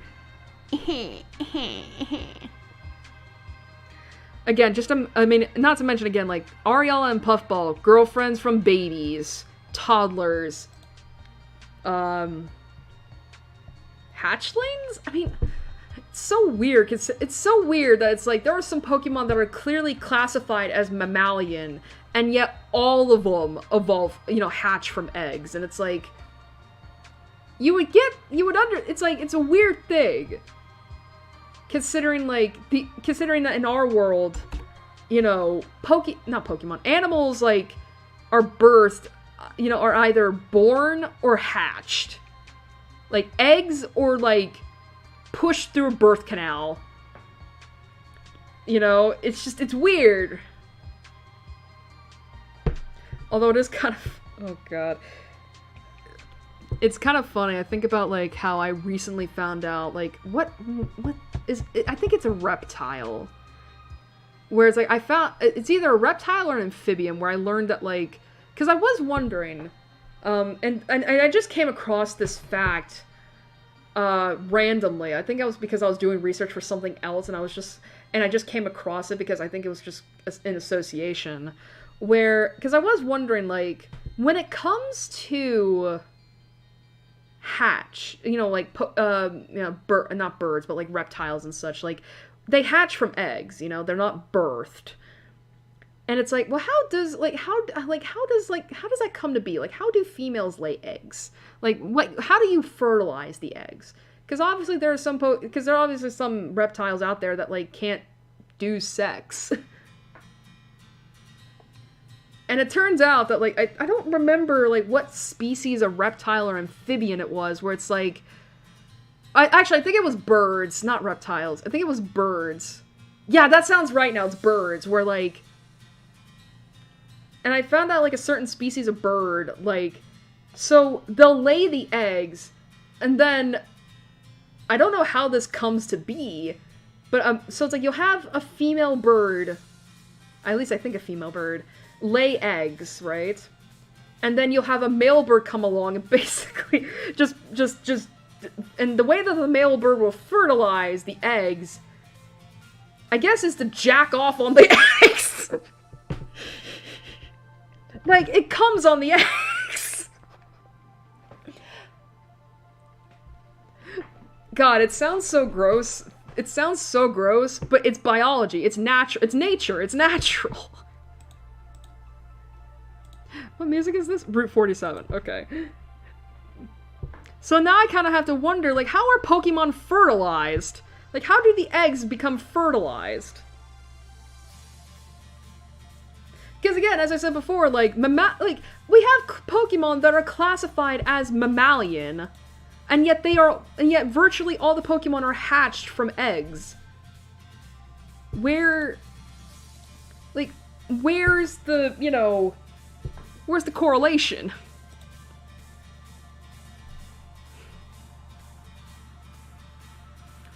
I mean, I'm granted I know they're probably never going to go into, like, detail about that. Like, that's the thing, like, I know they're probably never gonna go into detail about that, but, you know, at the very least, I know that it can't be a matter of, like, laying eggs and then jerking off on them. It's like, no, it has to be, like, the Pokemon have sex, right? And then the Pokemon just lays the eggs, but it's like, what about the mammalian? Like, do they just, like, because at least with reptiles and birds and amphibians, like, they have cloacas. They have a hole dedicated to spitting out the eggs. Mammals don't have that. There's the not the birth canal, the vaginal canal? So it's like, what the fuck did the mammalian Pokemon have? Like, is that where the eggs come from? I don't know. Anyway, speaking of eggs, we have our next Pokemon here, which is Togepi! Actually, that was a really bad Togepi impression. That's not it. I remember being able to do it a lot better. Anyway, so we have Togepi. Alright. Alright, so Togepi is a fairy-type baby Pokemon introduced in Generation 2. However, prior to Generation 6, it was a pure normal-type Pokemon. It evolves into Togetic when leveled up with High Friendship, which then evolves into Togekiss when exposed to a Shiny Stone. The Japanese name is the same as its English, I forgot to mention that. It is known as the Spike Ball Pokemon. It can have either Hustle or Serene Grace as its normal ability, and it can have Super Luck as its hidden ability. Now the good thing is with Togepi is that it's not a pre-evolved form of a Cantonian Pokemon. This is purely Johto. And I think if I remember right, I think in the anime, Togepi was the first Pokemon that the anime started to do cameos in a way with, because there's clearly some episodes from the Kanto journey of the anime where Togepi was a thing. And as I said before, Togepi, I think, is the first Pokemon where it started, of the anime, where the anime started doing these little cameos of next-gen Pokemon. Togepi was one of them. I'm trying to think of others. Because I know Lucario was definitely that. Although I'm trying to think if Lucario and the Mystery Mew was a... Because Lucario and the Mystery Mew is my favorite Pokemon movie, along with the third movie. But I'm trying to remember if that movie came out in Sinnoh. When Sinnoh was becoming a thing. Because I know that the movie is set during the Hoenn era because it had May and Max, but... I don't know. I don't remember. Anyway, Togepi's biology is as stated. Togepi is a small, light yellow Pokemon with a rounded egg-shaped body. After hatching from its egg, Togepi's body remains encased in its eggshell. That shell has a white base color and rounded, mostly unfilled shapes, with thick borders that are either red or blue, dot the shell on all sides. Sticking out of its shell, Togepi has stubby, rounded cone arms and round feet with 2 toes each. Togepi has thin black oval eyes with thin black arcs on their outer sides. Its head has 5 round-tipped conical spikes that seem to form a crown. It also has semi-oval brown pads on the soles of its feet. Excuse me. The anime has shown that it can retract into its shell, which it usually does to sleep, and as mentioned in Pokemon Sleep, Togepi is known to roll around in its shell while sleeping. It is able to siphon the positive energy of others, storing that happiness in its shell, and then release it to those in need of it. Togepi is able to release poison from the spikes on its head. It has a very joyful nature. As a result, it is said that it shares its joy with those who take care of it. Because of its disposition, Togepi is seen as a sign of good luck, especially if a trainer is capable of getting a sleeping Togepi to stand. Togepi's innocent smile is said to calm the soul. It is also shown in the anime that Togepi can act very maliciously at times, causing havoc and bad luck to its enemies, and that, when necessary, Togepi can fly or levitate despite lacking wings. Togepi are born within the Togepi paradise and appear to humans to spread kindness. It is rare in the wild, but can most commonly be found in forests. After its mission of spreading kindness is complete, it will eventually return to the Togepi paradise. Togepi paradise sounds like an anime thing. Anyway, Togepi's stats. So they're actually a lot better than other baby Pokemon stats. I mean, physical defense and special defense are both tied at its highest at 65, with special attack at 40, HP at 35, and physical attack and speed both tied at 20. Honestly, again though, its stats are a lot better than the other baby Pokemon we've seen so far. And look at it, it's adorable! I mean, seriously, I remember in the anime, this thing is just a sweetheart. It is so cute. And it really does, and at the very least, in the early seasons, Togepi is, the one Pokemon, or I say the one, but, it is one of the few Pokemon that can make, all the other Pokemon around it, essentially, be kinder and sweeter, because it's a baby, we have to take care of the baby, we can't fight in front of the baby.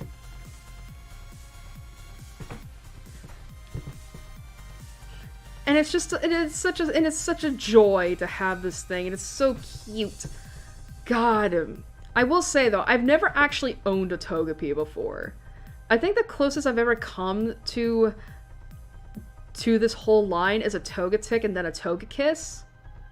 But I've never actually had a Togepi. I want to have one, though, just so I can experience what it's like, even if I do, like, you know, even if I might want to throw it against a wall sometimes because it annoys me. The only other thing I know Togepi for is the fact that it's like a metronome master. Like, I think, is metronome its only move that it can learn, or can it learn others? Like, let me see. Oh no, it can learn others. Well, then again, that's Generation 8. It's fine. Oh. Oh, you can get Togepi in Legends Arceus. Do I already have a Togepi? Maybe I do, I just don't remember. I have to check back in. But anyway, I think I would honestly put it in the A tier, because it's cute. But yeah, Togepi is really cute, and I would love to have a plushie of it. Anyway, next up is the last Pokemon we have before we go on break. Can't believe we're already here and it's only been like 3 hours. We're going through this quick, thank God. Anyway, we have Togetic! Alright, so Togetic retains its dual typing of fairy. Oh, wait a minute, no, sorry. Retains its fairy typing, however, it gains a new typing in way of flying. You know, however, prior to Generation 6, it was a dual-type normal flying Pokemon instead. It is known... Oh, wait, okay. Its Japanese name is Togechick, and it's known as the Happiness Pokemon, and it retains the same abilities it had as a Togepi. The biology is as stated.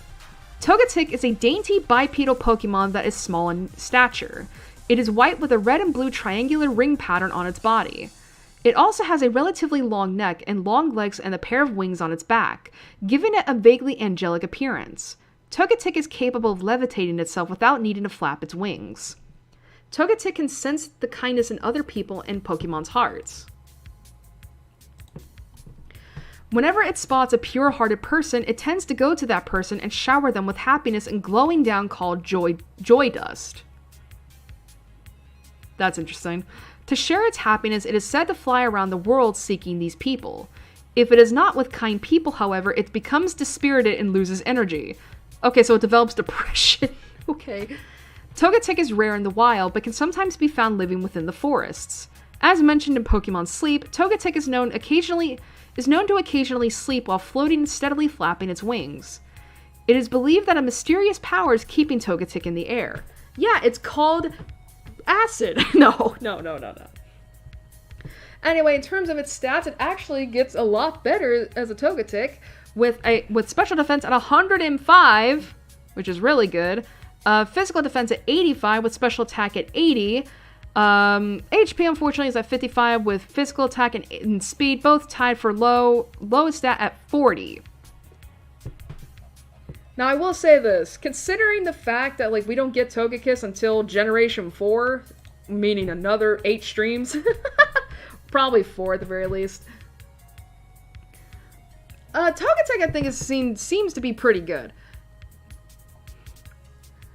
But yeah, it's so weird looking at Togetic because like it reminds me of the Shaman problem. Well, I say problem, but like the Shaman situation where it's like, because like if you know the deal with Shaman, right? You know how Shaman is like you know this really cute, adorable hedgehog and such. But then after like I think it gets a Gracidia flower, it changes form into this knockoff Sonic character that is a reindeer that can fly. Like, Togetic reminds me of the Sonic Shaman. Yeah, the Sonmin. The Sonmin. I mean, that's not to say, of course, that's bad. It's just like, it gives me that vibe. But yeah, I will say it is a little cute. It feels definitely a lot more like a... It's definitely just like, you know, it's cute, you know? I will say not as cute as Togepi, unfortunately, but but then again, I don't think that's really like a downgrade per se. It's just, it's older, it's more mature, it's a little more like,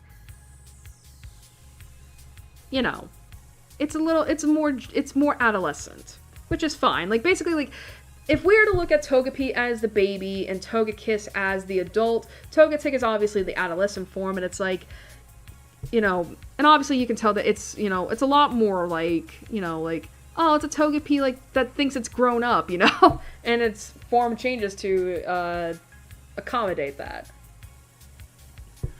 But I will say, though, I've never had a Togetic, so I genuinely have no idea how good it is in battle. I mean, I know the stats tell me one thing, but that doesn't necessarily, like, equal to another, you know?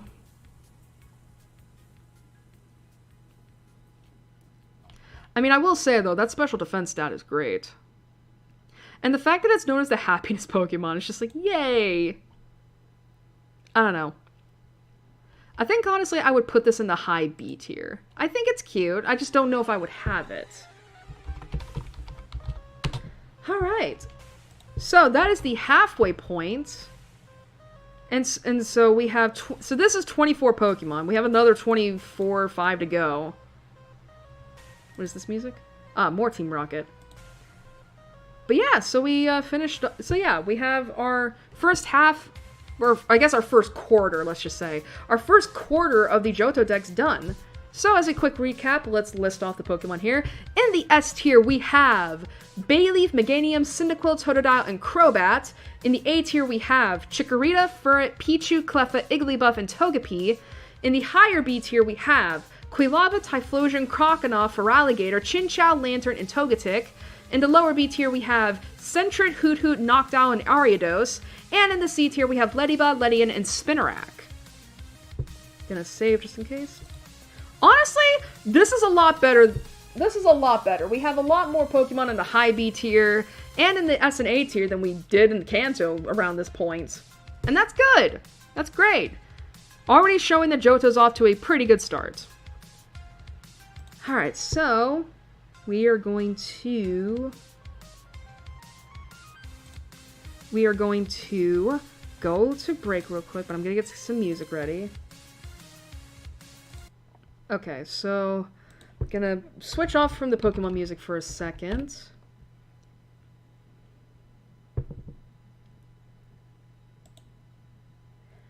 Alright, let me find some lo-fi music that isn't Pokemon related. Again, that's not to say Pokemon is a bad thing, it's just like, you know, I don't know.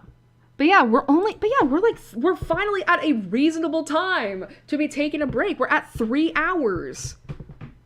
And we don't have to... Oh, right, this always goes weird.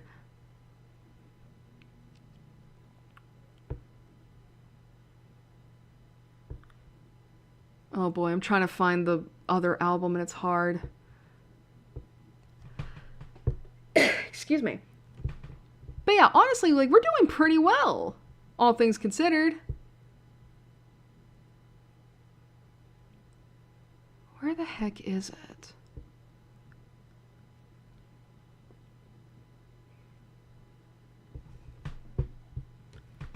There it is. I see it. As soon as it'll load.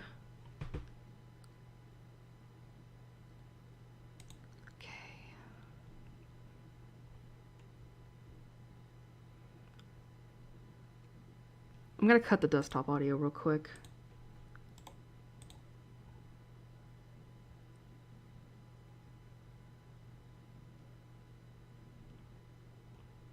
Actually, I think this can work.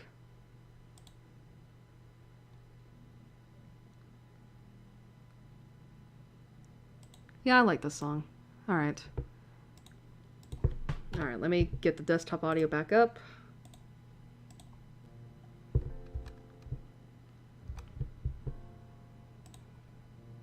Hopefully it's a little audible. Oh, whoops, I didn't hide that text. Whoopsie. Honestly, I think I might put that text on again, because, yeah, I want to have some time to kind of, like, recuperate, preserve some energy and such. But, as a quick aside, yeah, so we're going to be going to break. We're on intermission, meaning that you can get something to eat, get something to drink, go to the bathroom, basically do whatever it is you want, because we're going to be taking a 30-minute, 40-minute break, so to speak. I mean, I guess it just depends on, like, on how long I feel like, honestly. At the very least, it's going to be, like, over 20 minutes. And as I said, I'm going to have this up so that, people who come in or aren't wondering, like, why the hell is she not speaking? It's like, there's your explanation. Anyway, I'm going to be muting my mic now on, so, have yourselves a nice break. I'll be back.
Alright.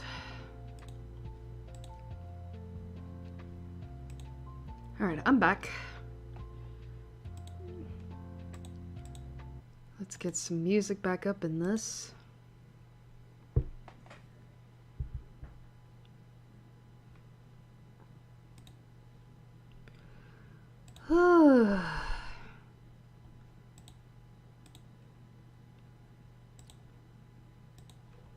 Feels good to finally be back, like, on a somewhat normal thing. Like, again, I think what also helps in just, like, the, I think what also just helps in, like, the, and me not getting as tired as I was is that, like, the music is just, like, it's like, oh my god, we finally have, like, you know. It's not crazy. Alright.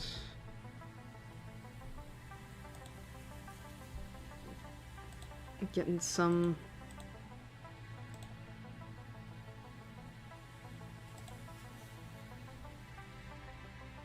Getting the music currently set up right now.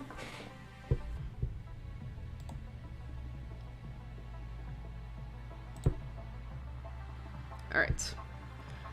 Alright. As I was saying, it probably helps that the music also is like, there's so many different like remixes being thrown in my ears. And I'm not getting as tired of it. Alright. Moving back into the tier list. Alright. So, we left off on Togetic, which was number 176. So now we're moving on. So now we've moved on to number 177, right? Yeah, 177. And that Pokemon is Natu. Natu, or Nati, is a dual-type psychic flying Pokemon introduced in Generation 2. It evolves into Xatu at level 25. It is known as the Tiny Bird Pokemon, and it can have either Synchronize or Early Bird as its normal abilities, with Magic Bounce as its hidden ability, and its biology is as follows. Natu is a tiny, mostly green avian Pokemon with a nearly spherical body colored in accents of red, yellow, and black. It possesses brightly colored yellow and red wings with thick black stripes. The wings are small and not fully grown, thus making it unable to fly. However, it can hop and climb tree trunks. Natu has a red crest on the top of its head, and its 3-toed feet and 3 tail feathers are red as well. Natu also has almond-shaped eyes and a yellow beak. Natu is believed to reside in South America. Is this the first time we're actually having, like, real-world places being referenced in Pokemon? Although it can be found near ruins and in temperate and tropical forests in other areas of the world, Natu usually forages for food on the ground. However, on rare occasions, it will hop onto branches to peck at the tree's new shoots. It also picks food from cactus plants, easily avoiding the buds and spines. Due to its prophetic abilities, Natu is a very cautious Pokemon that is easily spooked. It has the quirky behavior of staring at something until the thing moves. Very much like a cat. And in terms of its stats, they're actually not that bad, honestly, for this kind of Pokemon. Special attack and speed are tied at as its highest stat at 70, with physical attack at 50, physical defense and special defense both at 45, and HP at 40.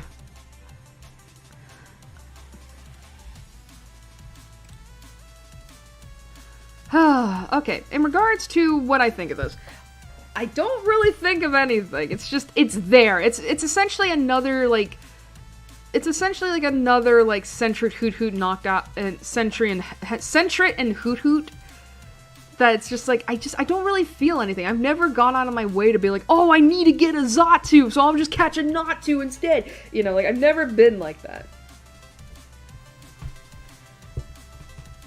I mean, to be fair, though, it does remind me of, like, I mean,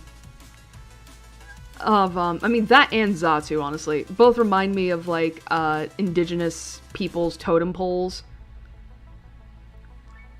You know what I mean? It's like, I mean, imagine this at the top of one, Like, just as, like, a little, like, what's the word? Not a top, obviously, but, like a cap, in a way? Like, a little, not an ornament, but it's hard to explain, like, it looks like a nut to me, you know? And it's just, like, you put it on top of the thing, right? I don't know, it just reminds me of that, but other than that, it's just, like, I don't really have any feelings towards it. Hello? Was that the music?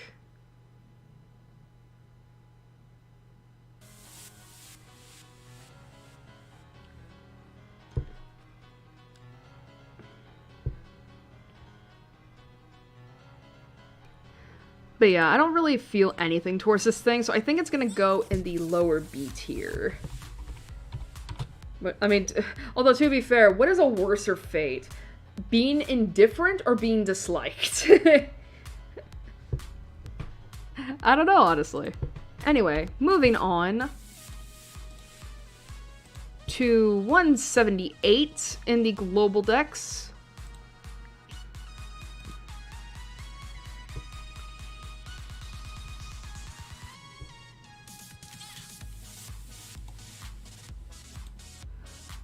It is Xatu! Speaking of totem poles. So Xatu are Natiol. Interesting. Natiol. Oh, wait a minute. That's weird. Okay, I'm looking at the Japanese name, and you know, and on Bulbapedia it has like the katakana along with the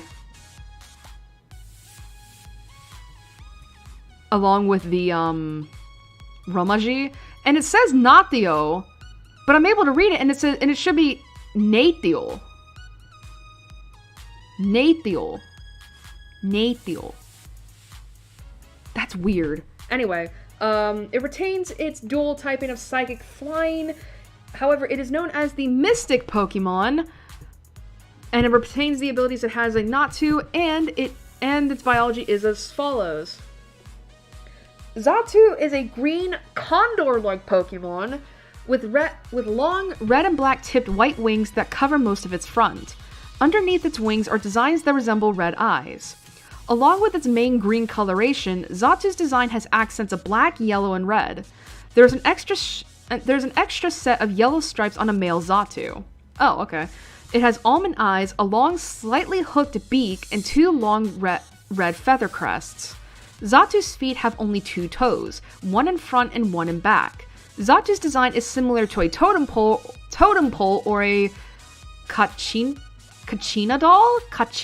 I was about to say kachinka, and I'm like, that's not right. Kachina? What is that? I don't, like, the reason I'm like a little weird about its pronunciation is because I don't know if it's Japanese or not. Xatu tends to stand still all day, constantly observing the sun's movement. One theory explains that Xatu can see into the future with its right eye and the past with its left, and it does not move due to fears of its visions of the future coming true. The anime has shown that it can communicate by moving its wings in a semaphore fashion. Xatu is believed to live in the forests of South America. Where is this coming from?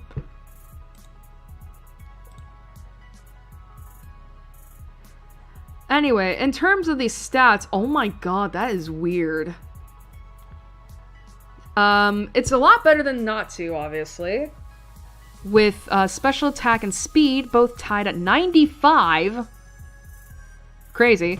Physical attack at 75, with physical defense and special defense at 70, and HP at 65. So here's the thing, as I said before, I don't really think much about Xatu. God, I love this remix of the Olivine Lighthouse. Who's this? Who is this by? Is this by? Oh, this is by Vanillux Pavilion.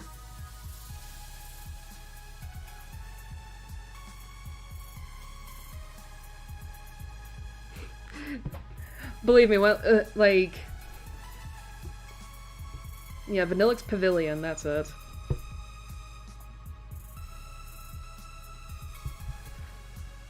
I do like this remix. I don't know why. It's so, like, it's bittersweet in a way. But anyway, but yeah, in terms of Xatu, like, my only real experience with it is with Pokemon Mystery Dungeon. Red and Blue Rescue Team specifically. Cause, like, basically, this is the Pokemon that's responsible for probably the second half of the game. Actually, not the second half. I mean, basically, like, once you get to, like, the Great Canyon, I almost said Grand Canyon, but I said Great, this Pokemon is waiting at the top to basically tell you that, like, yeah, you're a human turned into a Pokemon, and you might be responsible for the end of the world as we all know it, but hey, you're doing great for yourself. But yeah, other than that, it's just, like, I don't really feel anything towards it. Like, basically, if Natu is the top of the totem pole, this motherfucker is the totem pole.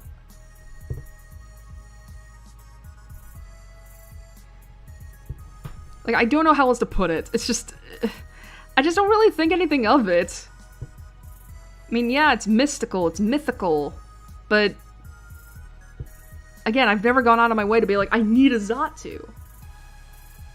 So I think it's gonna join its predecessor in the lower B tier.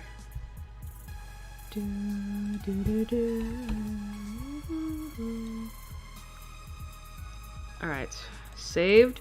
Next up, oh yay, one of my favorite electric types. Oh, I love this. I love this line so much.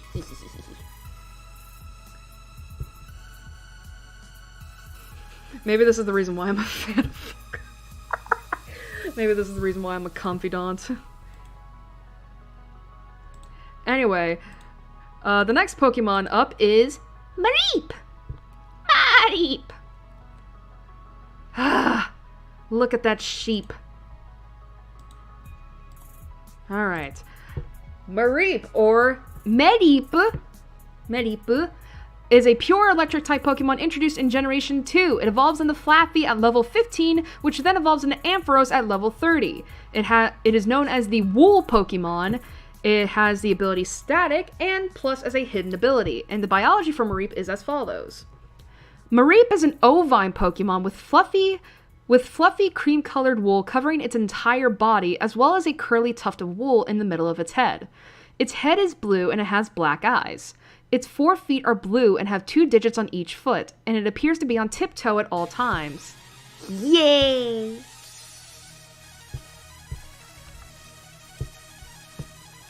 Not the idiopathic toe walking. Its conical ears and tail have a yellow and black striped pattern. Mareep has an orange sphere at the end of its tail, which acts like a small light bulb. This sphere glows brighter the more electricity and heat it has. Mareep's wool grows continuously and stores electricity, rubbing together and building a static charge. Its volume increases when it builds up with electricity. Touching the wool when it is charged will result in a static shock. During the summer, the fleece is shed, but it grows back in a week. Air is also stored in its fur, which allows it to stay cool during summer and warm during winter. It tends to avoid battles in the wild and has a mild disposition. Mareep is most often found in grassy fields, though it can also be found in farms where its wool is used in high-quality clothing. As mentioned in Pokemon Sleep, Mareep is known to roll over in its sleep. And in terms of its stats, it's honestly not that good. Not gonna lie. I mean, special attack is alright at 65, and HP at 55. Special defense, however, is 45, with attack and physical defense both at 40, and speed at 35. But here's the thing, though. I don't give a fuck about stats, sometimes, as you all know. I mean, look at this thing. It's so fucking cute. And it's so fluffy. Like, imagine burying your face in that soft wool. It probably smells like shit. But honestly, just imagine, like, burying your face in it and just, like... I mean, granted, you could get shocked, but it's just, like... I just want to hug it. I want to hug it.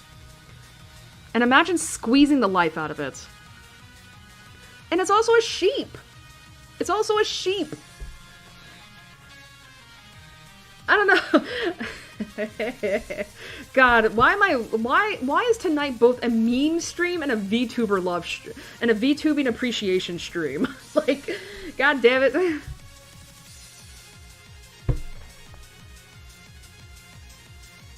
But look, it's so cute. I'm sorry. Ah! God, honestly, I would put it in the S tier. I would put it in S tier. And it doesn't, and it help, like, listen, it may not be fast, but listen, sometimes there are some good electric type Pokemon that aren't fast. Besides, I love this thing. It's so cute. It's just like, oh my god, I just want it. I want it. I want it. But yeah, it's going in the S tier. It's going in S tier. I love you, Madeep. Alright. Gotta quickly do a...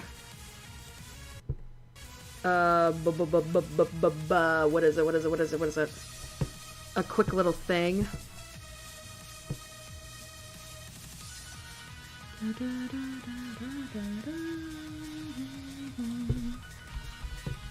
Oh god, how do you spell this person? Okay. I can never figure out how to- I can never remember how to correctly spell this Pokemon's name. I will say, I think it is because of this- I think it is because of the third movie that I like this thing. It is Flaffy! Another sheep Pokemon. God, I can't get away from the Confidants, huh? Anyway, Flaffy, or Mokoko, retains its pure electric typing that it had as a Mareep. Also, it is still known as the Wool Pokemon, and it still has the same abilities. And its biology is as follows. Flaffy is a pink bipedal ovine Pokemon. It has thick conical ears with black stripes on the sides of its head and small blue eyes. A white mane of wool covers its head and upper body. This mane forms sideways curls on the top of its head. It has stubby arms and one nail on each foot. Flaffy's long tail has black stripes and is tipped with a blue orb. Storing too much electricity caused Flaffy to lose the wool over most of its body, but the bare, rubbery skin protects it from the electricity stored in its fleece. The quality of Flaffy's fleece can change to generate more electricity with less wool. The orb will light up when Flaffy's mane is fully charged, and it can attack by firing electrified hairs at opponents. Flaffy typically inhabits grassy meadows and fields, though it can also be found in farms, where its wool is used to create high-quality clothing. As mentioned in Pokemon Sleep, on rare occasions, a sleeping Flaffy's tail can be seen lighting up after being fully charged. And in terms of its stats, little better than Mareep's, with special attack at 80, special defense at 6, oh wait a minute, HP at 70, sorry, special defense at 60, physical attack and defense both at 55, and speed at 45, total, coming out to a total of 365. Sorry. Alright, as I said before, I think it was literally the third movie that caused me to love Flaffy. I mean, not to mention, too, it's so cute, man. It's just as cute as Mareep, honestly. And again, imagine hugging this thing, burying your face in its wool. Yes, you might get shocked, and yes, it might smell like utter ass. But listen, it's worth it in the end. Flaffy! Hey, I did. That was... Listen, I have not watched the third movie in like over 12 years. Maybe 15. But listen. Ain't nothing. But you have to admit, that was a good impression. But yeah, I love it so much. I love it so much. I want a plushie of it. Honestly, I think this is also gonna go in the S tier as well. Actually, I think honestly, no, we'll wait. We'll wait. What music is this? Oh, this song again. Okay.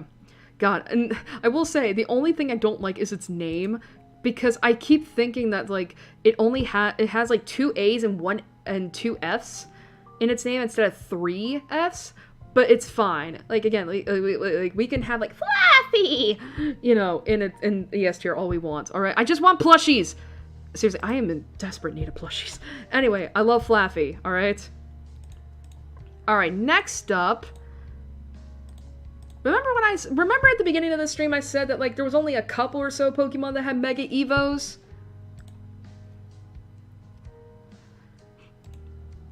Well, we just got one of them, and it is Ampharos. So this is its regular form. And then we have its Mega Evo. Look at that. Look at how majestic it looks. I think we already know where, and I think we already know what tier this is going to be. Alright, so, in the case.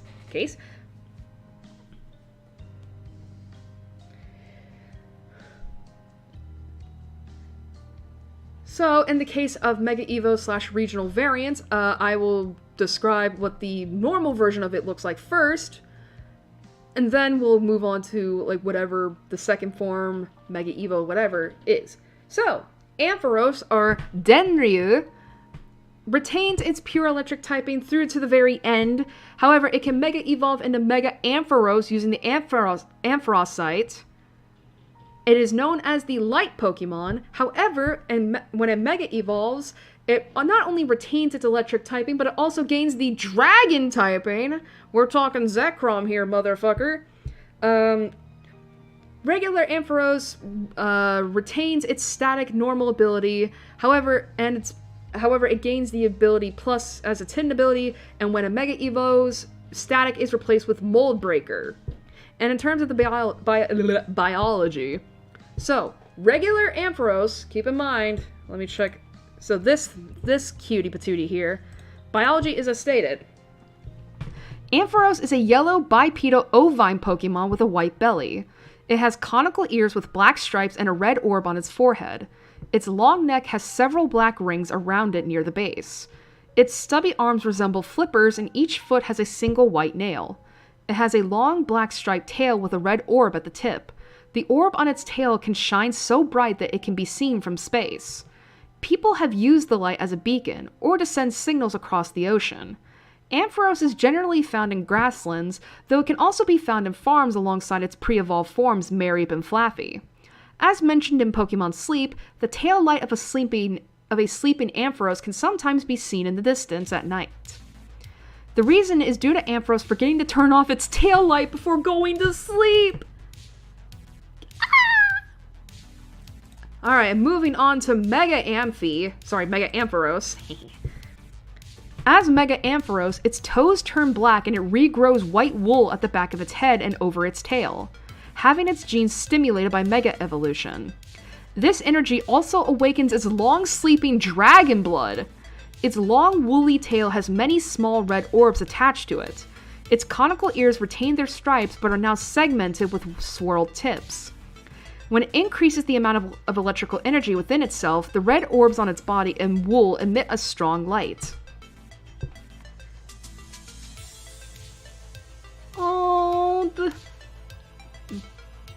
Alright, so regular Ampharos here has 2 stat blocks from generations 2. The first one covers from generations 2 to 5, and then we have one from generation 6 onwards. So, special attack actually is really fucking good at 115 with its special defense and HP tied at 90. Its physical defense, physical attack is at 75 and speed is unfortunately at 55, but you know what? It's fine. However, the main difference relies on its physical defense, generations 2 to 5, it's at 75, and generation 6 onward, it's at 85. Moving on to Mega Ampharos, let me get back to him. The special attack is more than doubled to 165, which is fucking crazy, by the way. Then you have special defense at 110, physical defense at 105. Physical attack also goes up a little bit to 95. However, its HP and speed remain the same at 90 and 45, respectively. Here's the thing. I love Ampharos. I don't know why it is, because this is like the least likely sheep Pokemon of all time, but I really like it. And I think some of it is because of the fact that Jasmine, the Steel-type gym leader, by the way, of Johto, has an Ampharos that she named Amphi, and I'm like, that's so fucking cute, I'm gonna steal it. I'm gonna steal that name and name him Amphi. Not to mention, I love the I love the Mega Evo. Like, it's so majestic looking. And the fact that it gains a dragon typing? Like, are you fucking kidding me, my guy? You're gonna combine 2 of my 3 favorite typings into one Pokemon and make it look like this? Oh my god. Like, you cannot be fucking serious. I love it so much. Like, it just looks so majestic. Ah! I want to hug it. I believe it, and I believe it gives great hugs. Not to mention, it's just like, even in the idle sprite of its 3D model, like, it's so jolly. Like, it's so jolly. Like, I think if I'm remembering right, its idle animation is just like it walking in place with its flippers or its arms, like, you know, just like, how do I describe this? Like, just, you know how, like, jolly old man, I guess. Just like, doctor. I don't know how to describe it other than that. It's just, it's so good. It's so cute, and I love the Mega Evo so much. I think if I remember right, God, the thing is that, like, can you get Mega Ampharos in X and Y? I don't think so, because I know for a fact you can get it in X and Omega Ruby and Alpha Sapphire, because I remember that. I remember doing Mega Ampharos or Mega Amphi in Alpha Sapphire. Let me see, can you get...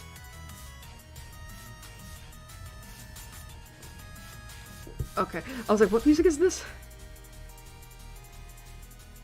Wait, trade? Oh wait, you can get flat? Wait, you can get it in X and Y?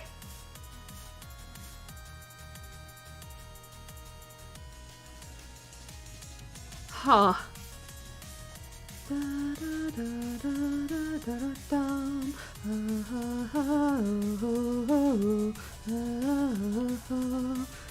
Anyway, I could have sworn you only got it in X and Y. Maybe I just don't remember. But anyway, yes, I think it's very easy to say that, yeah, Amphi is going to my S tier. Honestly, I think this is the first instance in which, like, we have all... In which we have, like, all 3 or 2 Pokemon in an evolution line in one tier. Actually, no, not that. In the S tier. Like, we have Mareep, Flaffy, and Ampharos. Like, wow. S tier. Like, seriously, if anyone can compare what the S tier for Kanto was like at this point in the stream, I can tell you right now, it was probably a lot smaller than this. Like, this is a lot, actually. I mean, 1, 2, 3, 4, 5, 6, 7, 8. We have 8 Pokemon in the S tier, and we're not even halfway through the dex. We're barely a quarter. Like, we're just a little over a quarter. We're doing really well. Johto's doing really well so far. Man, is this why I'm a fan of Fulgur? Because I love sheep in a way? God, do androids dream of electric sheep? Who knows, right? God, maybe I should read that novel at one point. Never have. Anyway, moving on to number 182. Ah, we have a returner. It is... Bellossom! Bellossom! I was gonna say, come on, music. I know it's hard. Alright. Bellossom, or Kirei-hana. Oh, that's funny. Kirei-hana. Pretty flower, huh? Or beautiful flower? Interesting. Is a pure grass-type Pokemon introduced in Generation 2. This is actually another evolved form of Oddish. Like, basically, because here's the thing. We had Oddish, which would then evolve into Gloom. However, in Kanto, we have Vileplume. In Johto, we have Bellossom. However, we get Bellossom if we evolve Gloom with a Sunstone. Bellossom is known as the Flower Pokemon. It has the ability Chlorophyll, and it can have Healer as its hidden ability. The biology is as follows. Bellossom is a primarily green flower. Oh boy. Blossom is a primarily green flowering plant Pokemon with circular blue eyes and red markings on its cheeks. It has 2 bright red Rafflesia-like flowers on its head and green and yellow leaves around its waist that resemble a skirt, all adding to the appearance of a hula dancer. Interesting, considering a Pokemon from Alola, Oricorio, straight up resembles a hula dancer. One of its forms, at least. Blossom's petals are said to be more beautiful the worse than the aroma of the gloom it evolved from. That's funny. When it rubs the petals on its head together, it creates a pleasing sound. Blossom does not possess feet. And in the anime, its centermost leaves bent as it was getting ready to spring, suggesting that it uses its leaves as substitutes for feet or legs. However, the Pokédex does classify it as a biped. Excuse me. Blossom is often seen dancing and chanting. In particular, Blossom dances when cloudy weather persists, or when the heavy rainfall season ends and it is drawn out by the warm sunlight. Being the result of an evolution via evolution stone, Blossom is rarely found in the wild, though they can be found in grassy plains and are more plentiful in the tropics.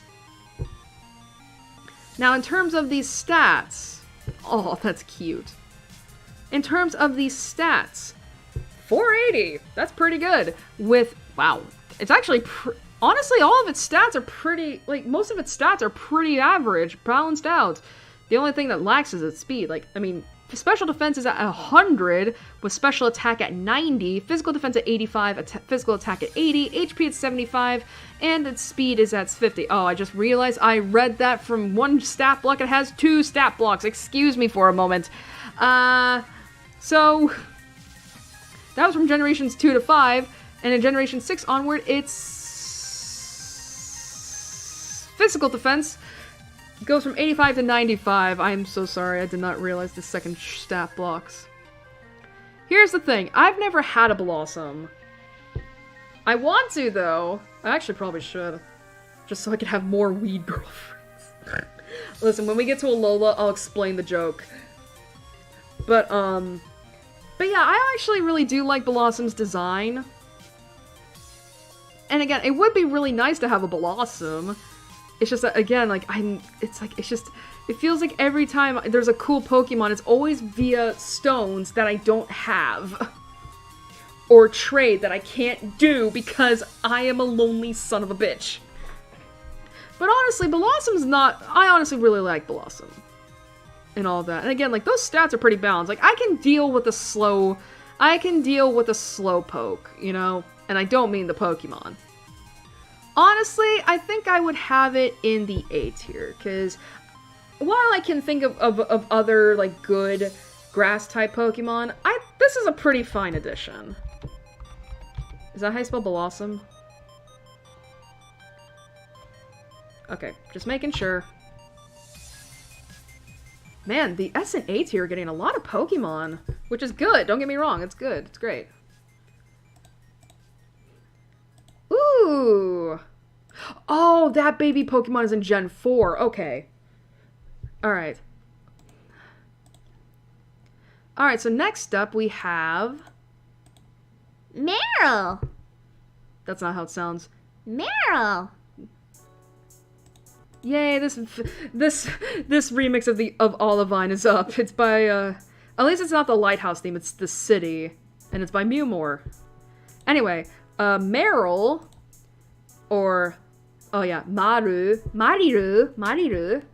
is a dual-type water fairy Pokemon introduced in Generation 2. However, prior to Generation 6, it was just a pure water-type Pokemon. It evolves from a Azumarill when leveled up with High Friendship, which then evolves into a Azumarill at level 18. It can have either Thick Fat or Huge Power as its normal abilities, with Sap Sipper as its hidden ability. Oh, it's also known as the Aqua Mouse Pokemon, sorry. Anyway, the biology for Meryl is as follows. Meryl is a small blue bipedal semi-aquatic rodent Pokemon. It has a nearly spherical shape with a white belly, and it has round ears with red insides. I should probably not listen to this. These sensitive ears can detect distant sounds. Meryl's arms and feet are short and possess no visible digits. There's a blue bubble-like ball at the tip of its zigzagging black tail. The tail is flexible and configured to stretch, and the ball is full of oil that acts as a buoy to help keep Meryl afloat. The ball at the tip of its tail can glow when Meryl attacks. In the anime, Meryl was shown to be able to bounce on its tail. In the TCG, Meryl is shown to rapidly spin its tail, seemingly readying for an attack.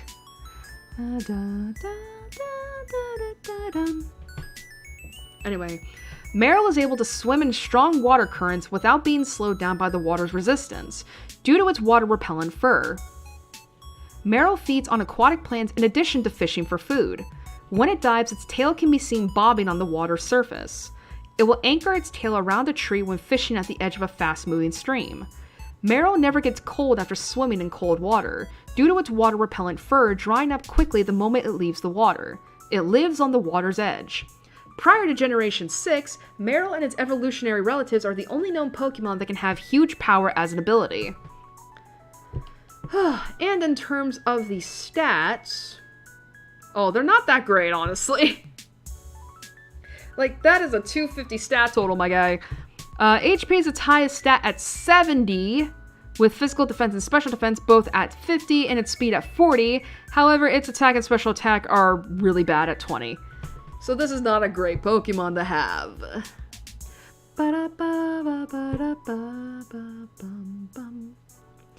Oh, yeah. Oh, the Pikachu shorts. That's what they're called. Because here's the thing. I remember this fucker.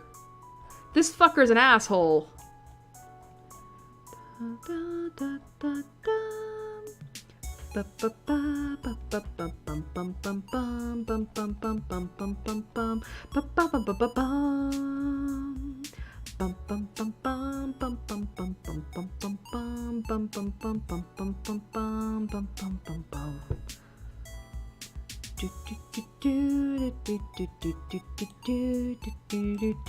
Anyway,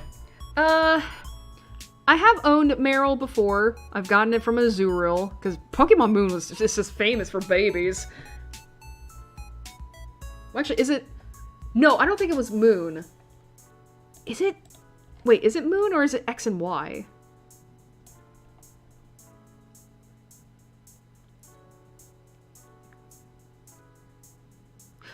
Okay, so I had to have gotten it then from both, because yeah, Sun and Moon, I have the island scan.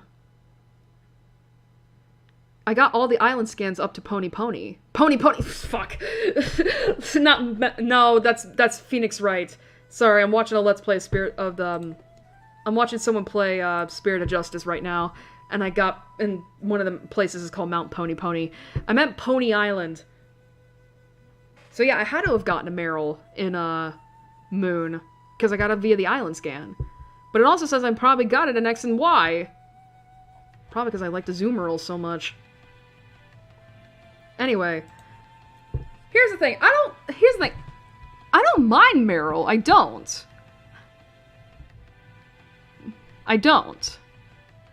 It's just, oh my god. It's just like... I don't really have any, like, special feelings towards it, you know? I mean, it is cute. I will say that. It is cute. I just don't have any, like, special feelings towards it, unfortunately.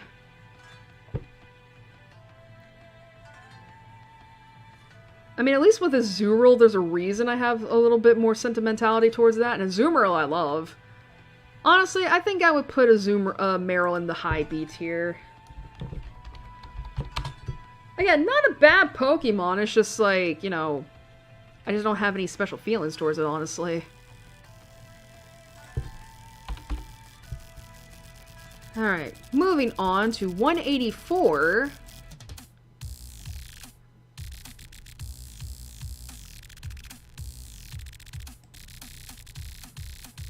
I know a lot of you are like, what the fuck is this remix? And it's like, listen, it's part of the music.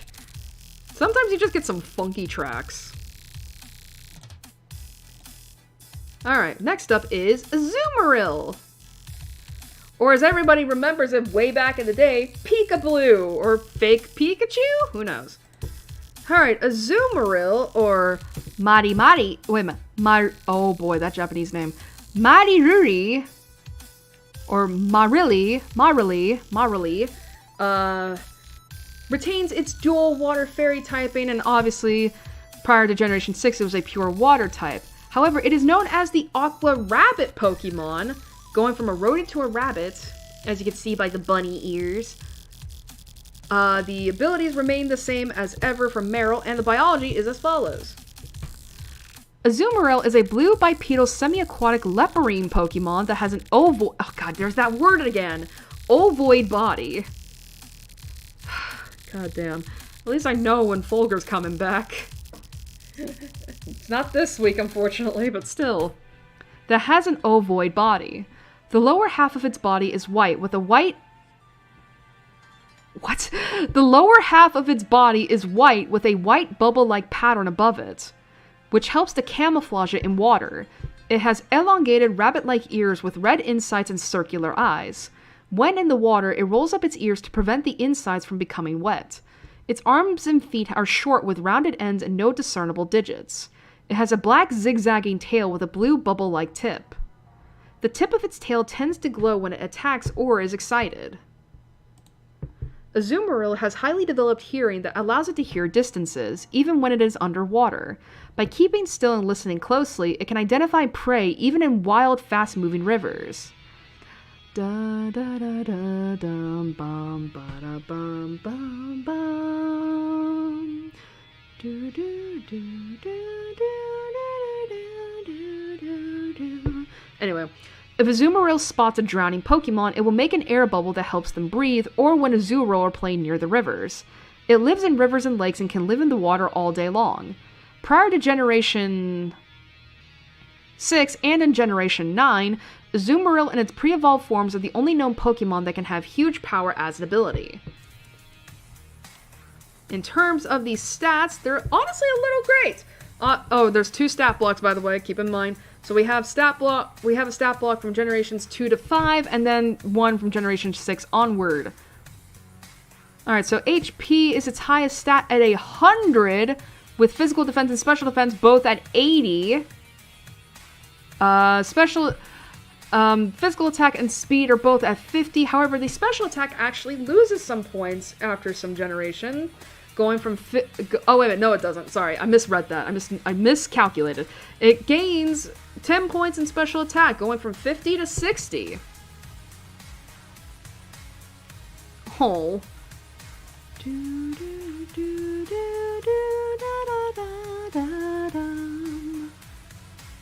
Anyway, so Azumarill. I do like this Pokemon. I do. Like, it's so, like, huggable. I know I keep using that term to describe Pokemon, but look at this thing and tell me you wouldn't hug it, that you wouldn't let it hug you. Like, are we the same person? And here's the thing, I know Azumarill is good in the competitive scene, like, at least from back when I was a viewer of the scene back in Generation 6, I mean, huge power and thick fat are pretty good abilities to have in terms of, like, you know, Pokemon. And the thing is, Azumarill is known to be a bit of a tank. Like, it may not be, like, I mean, as I said, like, as I stated in the stats, like, that physical and special defense is good, and then you have its HP. Like, basically, we're not expecting this thing to one-shot anything unless, like, you're able to do that instead. But this is meant to be more of a defensive Pokemon. This is meant to be more of a defensive Pokemon. Not to mention, it's based off of a rabbit. It's an aquatic rabbit. Listen, I'm also a fan of the Harengon race of in D&D as well. Funnily enough, I don't really have an official Harengon character. I mean, I do, but that was before it became official. It was just, and Harengon was just an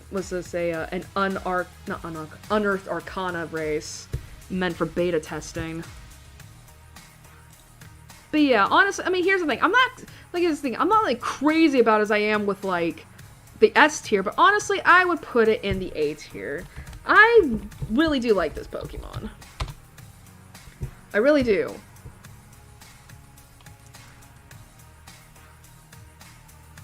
And this thing likes to bounce. What can I say? The stimming is stimming. Alright, saving just in case. Next up is 185. Okay, this one's an oddball that I like. Do do do do do do do la da da da da da. Alright, we got Sudowoodo. So here's the thing. This Pokemon is a bit of an oddball for me. Because you know how there are just some Pokemon that you like despite, like, it just being like, huh? This is one of them for me. Alright, so Sudowoodo. Or Usokie. Is a pure rock-type Pokemon introduced in Generation 2. It evolves from Bonsly when leveled up while knowing Mimic. It is known as the Imitation Pokemon, and it can have either Sturdy or Rockhead as its normal ability, with Rattled as a hidden ability. The biology for Sudowoodo is as stated. Sudowoodo is a Pokemon that has a brown, log-shaped body with yellow spots. It has short legs with toeless feet and thin forelegs with 3 green spheres at the ends of its fingers. It has a forked branch on top of its head, which is shorter on the female than on the male. Despite its appearance, Sudowoodo's composition is closer to a rock than a plant. Originally, it was incorrectly believed to be a grass type. And to be fair, would you blame people? Sudowoodo disguises itself as a tree and stands along paths to avoid being attacked. Sudowoodo's camouflage fails in the winter, as its forelegs remain green, unlike real trees. Sudowoodo is very weak to water and hates it, so whenever it starts to rain, it will break their disguise and flee to the nearest source of shelter. Because it holds its position for so long, its arms have become supple yet strong.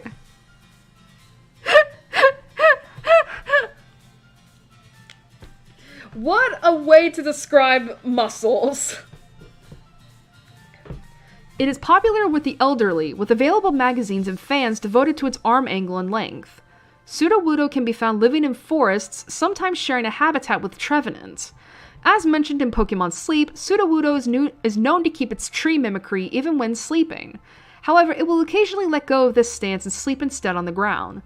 In Generation 2, Mimic was its signature move, but other Pokemon could still inherit it via breeding. Now, in terms of these stats...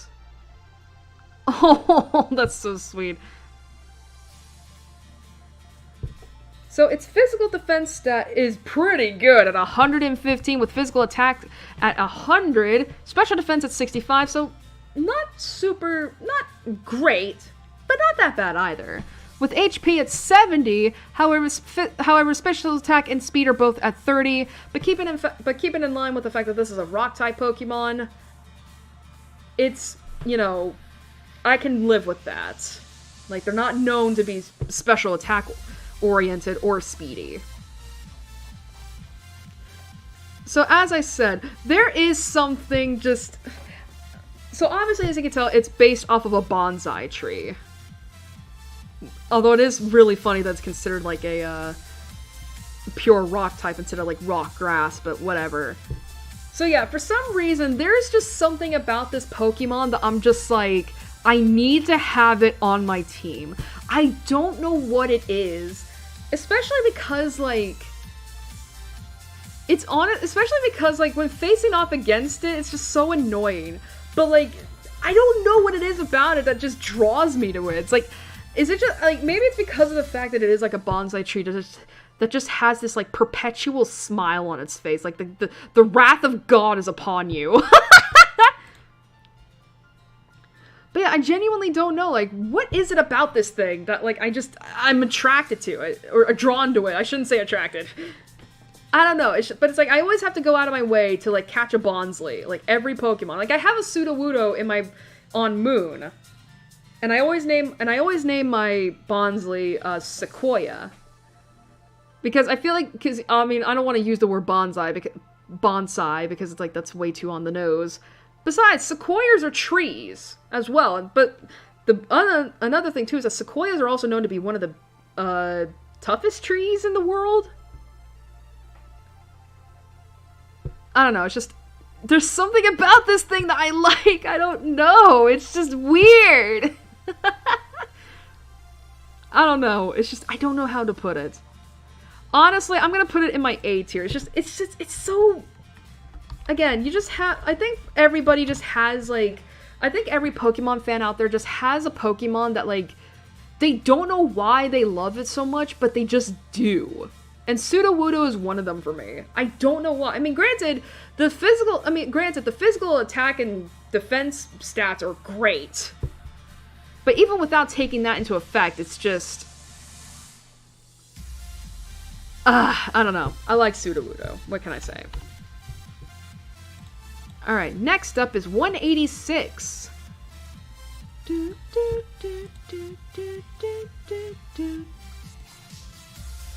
Oh, another returner, much like Blossom. We have Politoed. Alright, Politoed, or... Oh boy. Nyorotono is a pure water-type Pokemon introduced in Generation 2. This is another one of Poliwag's final forms, but this is the one that can happen when you trade a Poliwhirl while it is holding a King's Rock. It is known as the Frog Pokemon. It can have either Water Absorb or Damp as its normal ability, and Drizzle as its hidden ability.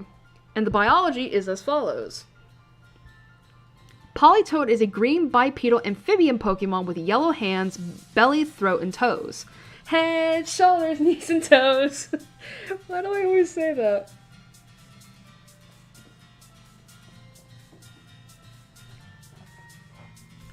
It has a long curled hair on top of its head and pink cheek spots that are smaller on the female than on the male.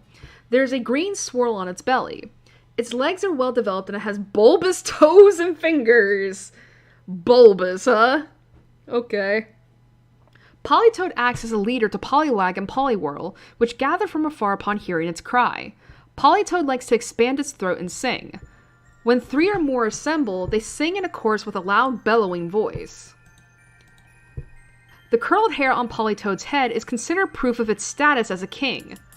The longer and curlier Politoed's hair is, the more Poliwag and Poliwhirl will obey it, and the more it is respected by other Politoed. Politoed is rarely found in the wild, though it is usually seen living by the water's edge. At nightfall, Politoed appears near the lakes to make territorial claims through cries that sound like shouting. God damn it. Ah! It's fine. I'm fine. A male Politoed's cry is said to be louder than a female Politoed's cry. A male Politoed with a deep, menacing voice will become more popular with the opposite gender. Really just describing the breeding habits, huh? Actually, I am kind of curious. How do frogs breed? Is it through sex, or is it through, like, the fucking laying of eggs and then fertilizing them via jacking off? Actually, how does that bird just fucking, like, ejaculate? Like, there's no, it's funny that I say jacking off. It's like, animals don't even have that kind of instinct to, like, pleasure themselves. It's just, I feel like that's a purely human thing. Anyway. The stats for Politoed. Holy shit, it's good. Like, 500 stats total? Jeez. With special defense at 100, HP and special attack both at 90, physical attack and physical defense both at 75, and speed at 70. So the stats are pretty good. Here's the thing, I've never had a Politoed, because as I said before, this is a trade Evo. Excuse me. It is a trade Evo. And thus I never had one. Much like my life. Can't get shit in this world. I will say though, I do like the design. It's pretty, I will say, it is cute in a way of like, aw, frogs can be cute, I guess. I'm not gonna lie though, it reminds me more of a yokai than it does a fucking Pokemon. Are there amphibious yokai? I don't know, like, not to mention too, I could totally imagine seeing this, like, on a lily pad in a pond one day. Like, I mean, because, I remember back when I was a kid that, me and my, like, me and my brother, right? When we were both kids, we lived in Savannah, Georgia. And the thing is that we were used to to it being very humid, or when it would rain. And the thing is that, we would pick up a lot of toads and frogs and such, and we would just, like, we just loved to play with those. And it didn't matter how slimy they were, or like, anything, like, it was just fun. And honestly, I like the idea of Polytoad, too. I don't know, it's just, there's something about it that I'm just like, oh, I actually wouldn't mind having that if I could get one. I just don't know how good it would be. I mean, granted, the stats, again, as I said before, like, the stats are good, but that doesn't necessarily translate into, like, battle, because, I mean, movesets help, too. And it's like, when the hell would I have gotten a Polytoad? Certainly not in Moon, now that the servers are down. I might put it in the higher B tier, because I am curious about it, but I just don't have enough information to really, like, make a solidified opinion, you know? Alright, moving on to 187.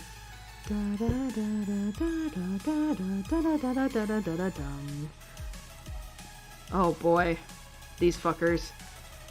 Hoppip! Hoppip! Alright.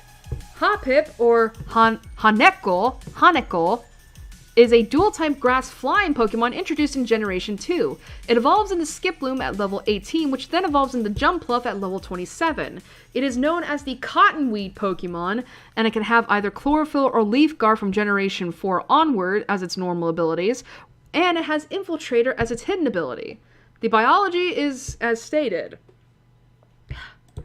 Without my throat giving out on me. Hoppip is a round pink plant Pokemon with long green leaves growing on top of its head. The leaves on its head have ragged edges similar to a dandelion. It has big triangular ears with dark insides and beady yellow eyes that lack pupils. Its arms and legs are stubby, and it has a short tail with a rounded tip. There's a circular yellow pad on the underside of each foot.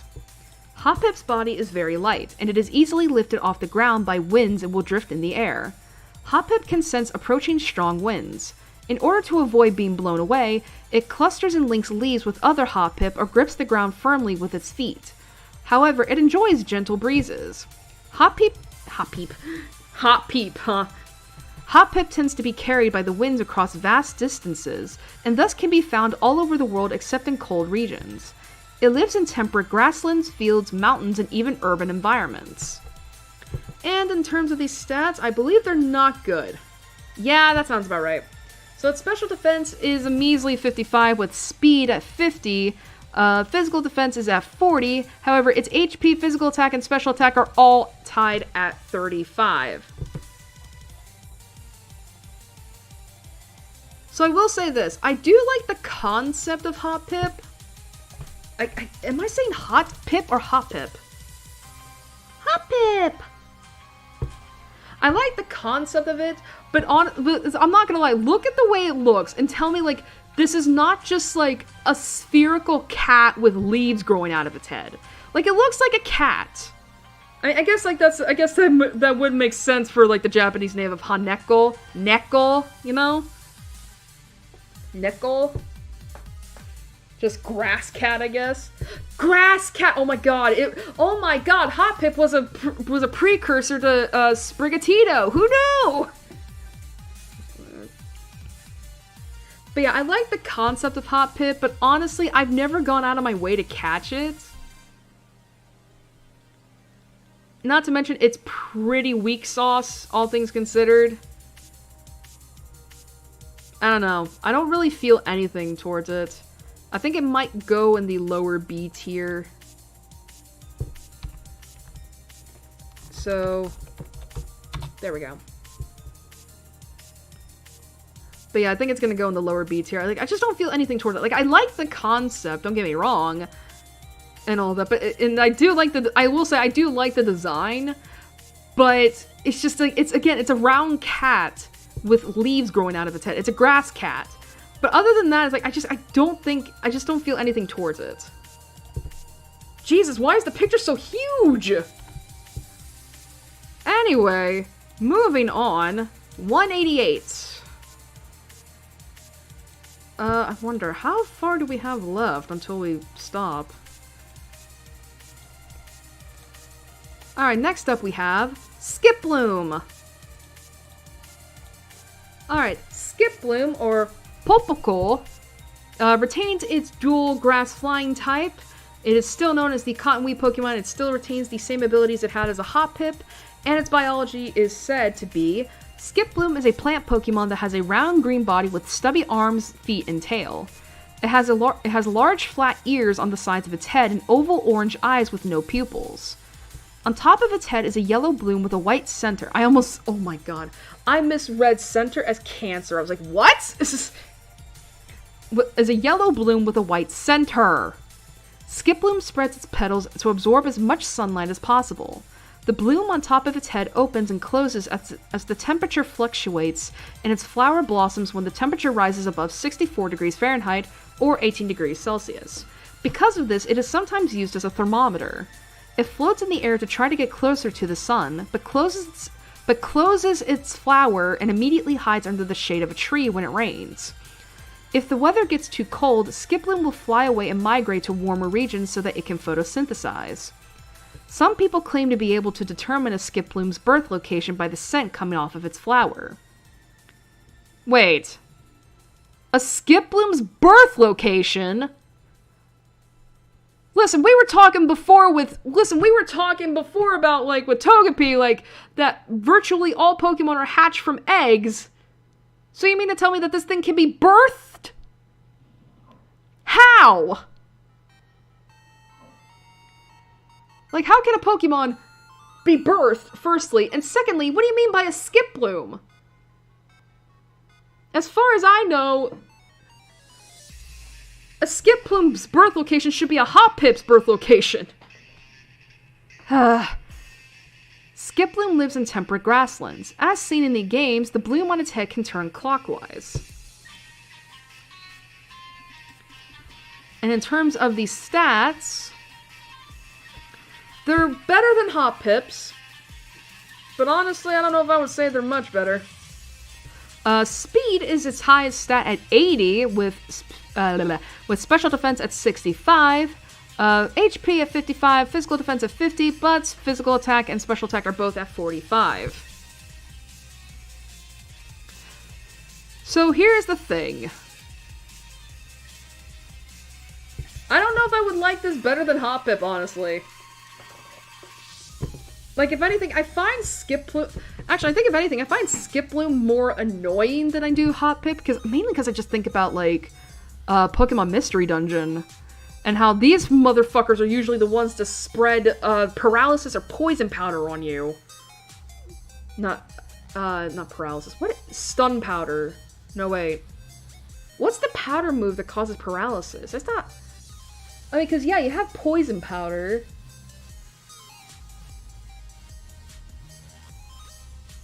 Is it not paralysis powder? No. Stun Spore, that's it. Stun Spore. Why did it take me so long to remember that? Because I was trying to remember the move for it in, like, with Paris, and I couldn't remember.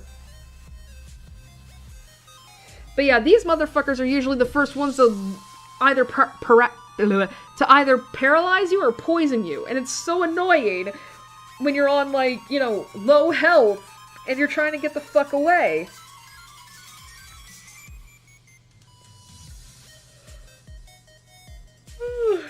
Excuse me.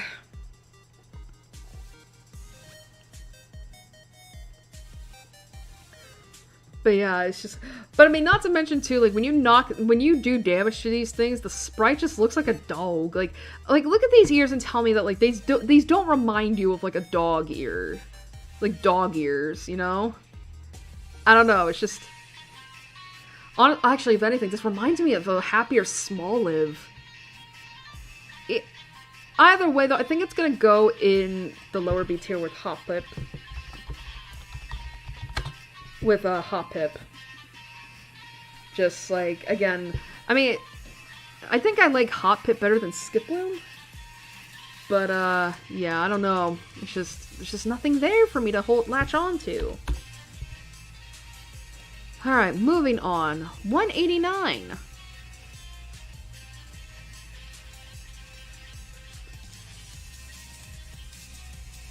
I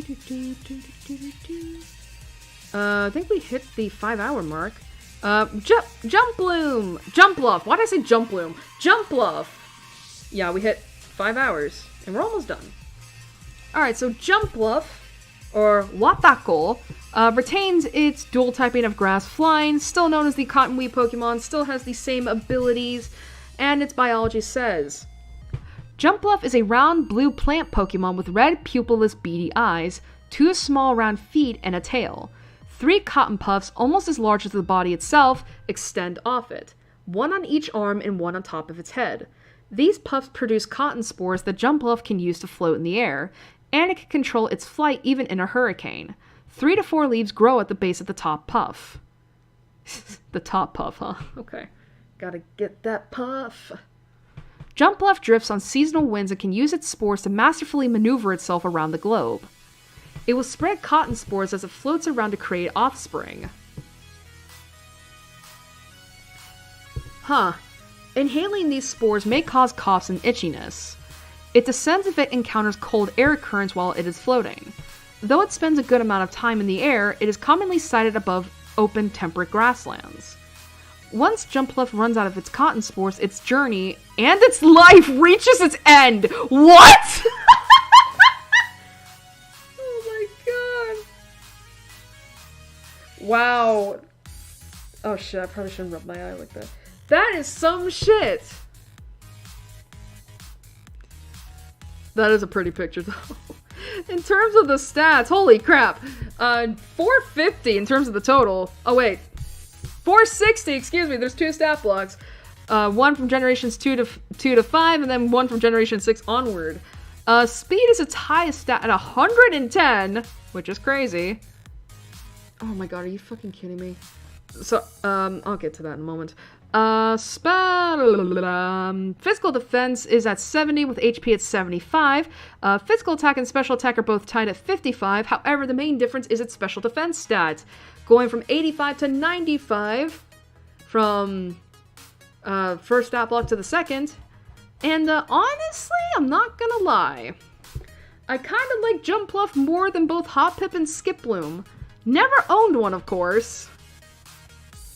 I don't know, maybe it's just because, like, I do have a bit of a soft spot for dandelions, both because of Kingdom Hearts, and also just because, like, of that old, superstition of, like, if you wish upon a dandelion seed and blow it into the air, it's said that your wish will come true. I mean, granted, you know, like, do I believe in that superstition? Of course not. I'm not a kid anymore. But, like, I think it is just because of that. It's like, oh, yay!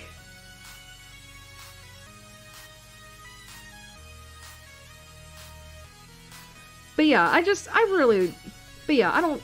know. I really like it. However, I do think, like, when it comes to I know this is cotton, actually. It's not dandelion. Why did I think it was dandelion?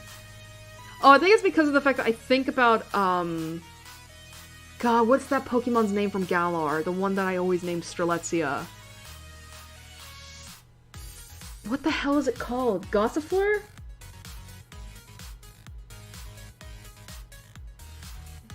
No, Gossifleur. No, not Edelgauss. Edelweiss is a flower. What is that Pokemon called? It's not Gossifleur. Is it Edelgauss? No. It's not Gossifleur. What the hell is it called?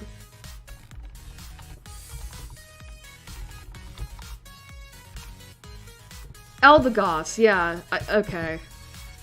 Yeah, it's Eldegoss. Yeah, that Pokemon. We're not gonna get there this stream. But yeah, honestly, I think I would rate Jumpluff in the higher B tier. It would be nice to own one, especially because, like, I only know Jumpluff in terms of, like, what the fuck's the word? In terms of, using acrobatics. And apparently that thing can kill. So, yeah. Alright, before we move on to the next Pokemon, I gotta quickly fix something, so I'll be right back.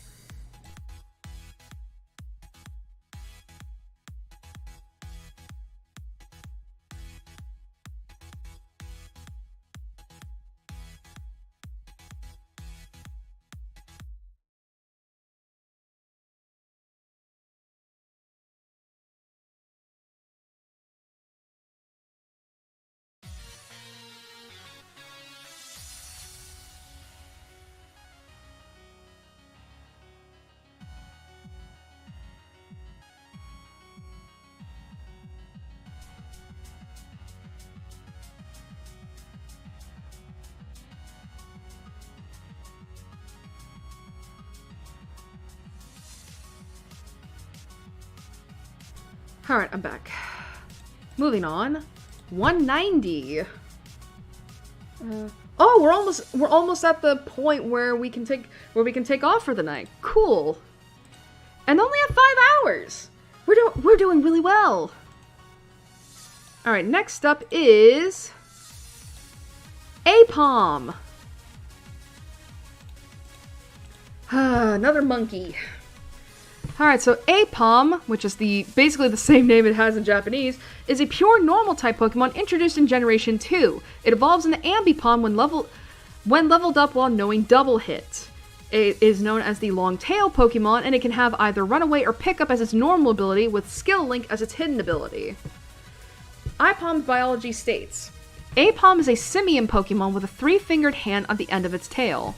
Its fur is purple, while the skin of its face, inner ears, belly, feet, and the tip of its tail are beige. Its face usually has a cheeky smile and round blue eyes. Blue?! Oh, I'm not gonna fucking lie. I thought it was trying to fucking trick me. It's like, these look like black!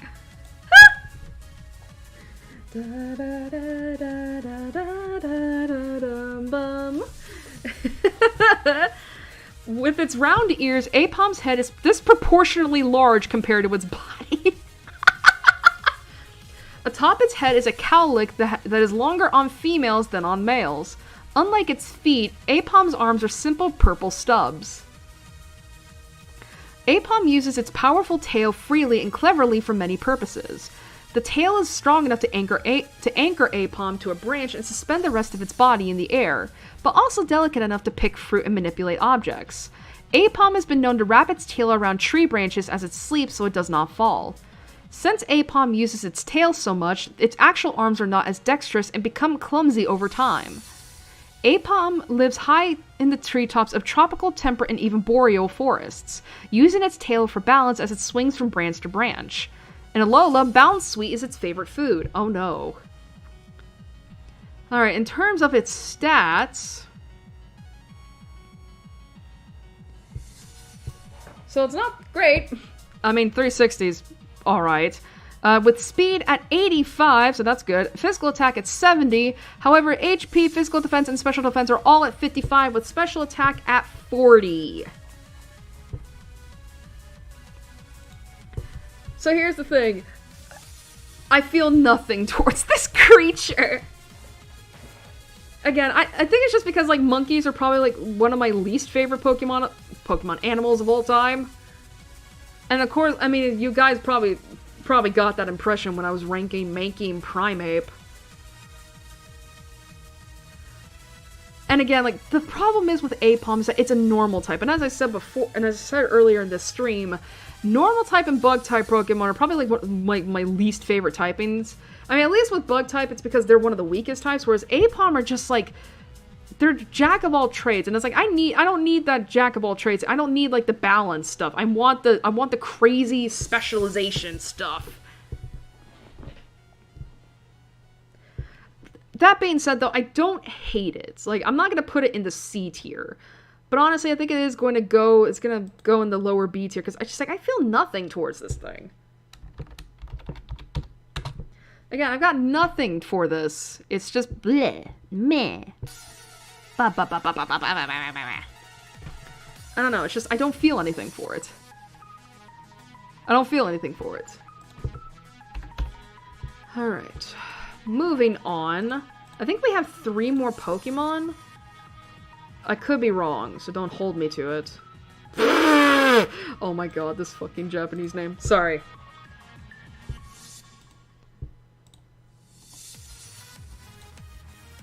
Alright, so... excuse me. Next up is Sunkern. Oh boy. Excuse me. Alright, so Sunkern, or Himanatsu, or Himanuts. There's a D's nuts joke somewhere in that. Heave these nuts? Stop. Anyway, it is a pure grass-type Pokemon introduced in Generation 2. It can evolve into Sunflora when exposed to a Sunstone. It is known as the Seed Pokemon, and it can have either Chlorophyll or Solar Power from Generation 4 onward as its normal ability, with Early Bird as its hidden ability. The biology is as, quote, Sunkern is a mostly yellow seed-like Pokemon with a small sprout growing out of its top. It has triangular spike-like protrusions on top of its head, encircling the sprout. Its body has 3 broad brown vertical stripes. 2 of the stripes start jaggedly above Sunkern's dark eyes and continue downward. The other stripe is directly below Sunkern's mouth. Since Sunkern's eyelids are brown, the brown streaks patterning appears uninterrupted when Sunkern's eyes are closed. Its beady eyes are black with white pupils. Sunkern is known to be very weak. Aware of its weakness, it only feeds until it evolves. However, it feeds on only the dew from under the leaves of plants. It tries to move as little as possible since it tries to conserve all the nutrients it has stored in its body for evolution. If attacked by predators such as Spearow, it shakes its leaves at the attacker. Sunkern occasionally falls from the sky on early mornings for unknown reasons. What? What do you mean it just falls from the sky? Especially for no reason. Like, what? Do UFOs just come by, abduct Sunkern, and then realize when they realize it can't do anything, it just drops it. Like, in the morning, it's like, whoop, there you go. Bye! What? A year after a cold summer, the population of Sunkern explodes. Sunkern can be found in temperate grassy meadows. What the fuck was that? Is there a bug right there? I don't think so. Maybe it was just myself being crazy. Anyway, the stats. So here's the thing. Sunkern, it wasn't lying when it said that Sunkern is known to be very weak. I think if I'm remembering right, Sunkern is known to be the weakest Pokemon out of who knows how much. And the stats reflect this, because look, the total is a measly 180. And all of its stats, HP, physical attack and defense, special attack and defense, and speed, are all at 30. On average, 30. So yeah, this is a shit Pokemon. Literally, you do not gain anything from this thing. There is no point to having this unless you want an Evo. There's just no reason why you should have this. And honestly, it goes in the C tier because of that.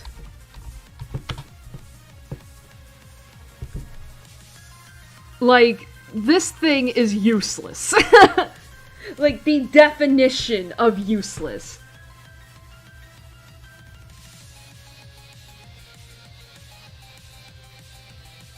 But yeah, the definition of useless. Just don't get this. Don't get this. Don't ever get this. If you try to seriously battle me with a Sunkern, I will leave the match. I will dodge you. Alright, next up, 192.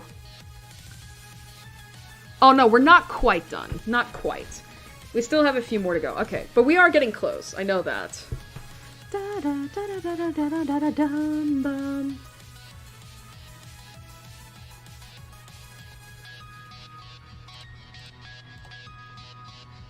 Next up is Sunflora. Alright, Sunflora, or Kimawari, basically Himawari but with a ki, which means sunflower, retains its primary grass typing when it from its days as a sunkern. However, it is known as the sun Pokemon. It retains, however, it still keeps the abilities it had as a sunkern, and its biology is... That's fun. Sunflora is a plant Pokemon with a sunflower-like design, having a green trunk and limbs. Its head is circular and cream-colored, with yellow petals growing along the rim. The petals become more vivid as the weather becomes warmer. Sunflora's face has 2 eyes that appear perpetually closed, and a thin line running vertical beside each eye. Sunflora has leaves extending like arms from its round body and 2 toes on each foot. Sunflora converts sunlight into nutrition. Because of this, it tends to pursue sunlight and is always looking in the direction of the sun. While the sun is up, it moves around in a hectic manner.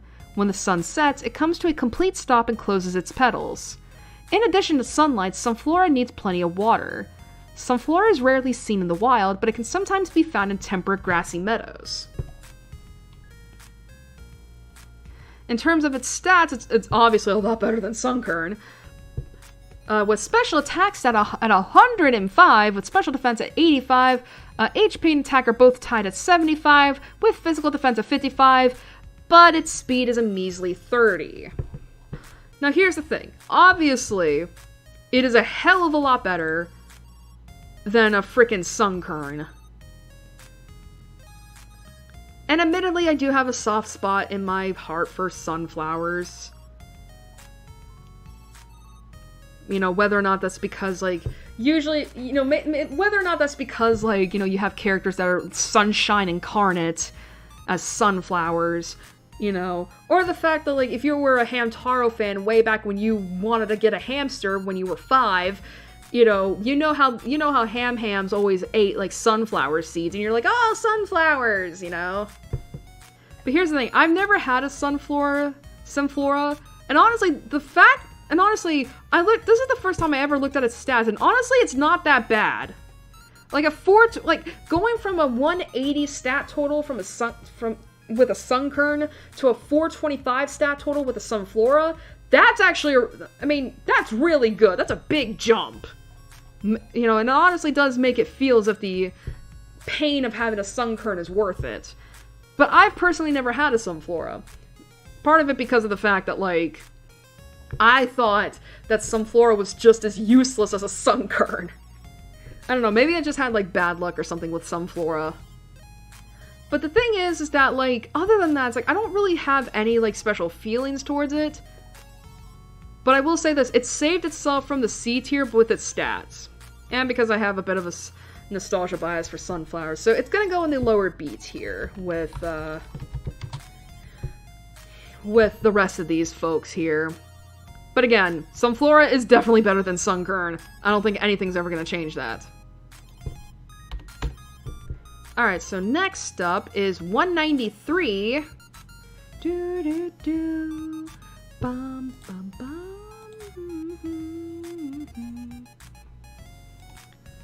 Oh boy. Yanma. Oh boy. Alright, Yanma, or Yanyama, oh boy, is a dual-type bug flying Pokemon introduced in Generation 2. It evolves into Yanmega when leveled up while knowing Ancient Power. It is known as the Clear Wing Pokemon, and it can have either Speed Boost or Compound Eyes as a normal ability with Frisk as its hidden ability. The biology for Yanma is stated as... Yanma is a large red insectoid Pokemon that resembles a dragonfly. Compared to its long, thin abdomen, its thorax is short and wide. It has 3 pairs of gray two-toed legs and 2 pairs of wings with red bands on them. Oh, hi, Critique City. The see-through wings are described as frail and thin. A bright green mask marking covers most of its face, and it has 2 spikes on top of its head. Its blue eyes can see all around its body at 360 degrees without even moving its head. This allows Yanma to have a high evasiveness. The end of Yanma's tail has 2 flat extensions from the sides and 2 gray spikes in the center. Yanma is a skillful flyer. It can make sudden stops, turn in midair, and hover in place by flapping its wings at a high speed. Yanma's eyes ensure the prey will not escape its sight, even when behind. It can also generate shockwaves capable of breaking glass or even launching a house skyward by flapping its wings very fast. Holy shit, what a powerful dragonfly.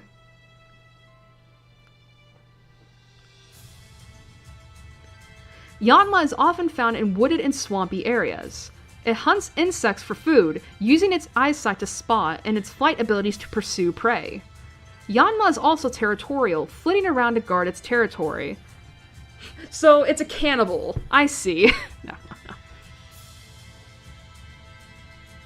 Alright, in terms of its stats, speed is obviously its highest at 95, with special attack at 75, and HP and physical attack both tying at 65. However, its defense and special defense are both tied for lowest at 45. So here's the thing. I've owned a Yanma before, but I honestly don't think it's that good. Again, like, it's known to be quick. But honestly, I think there's a better dragonfly type Pokemon out there that I like more than Yanma. And I don't know if it's Yanmega. I don't think it's Yanmega. I mean, Yanmega's annoying. Yanma is just like, eh. You know, it's like, eh. Excuse me. Eh. Just meh. Just meh. Going in the lower B tier. Again, nothing bad, just meh.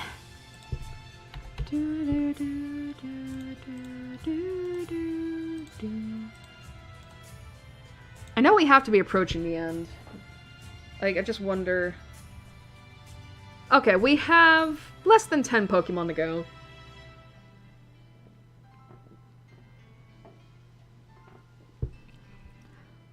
Oh boy, we got the memes!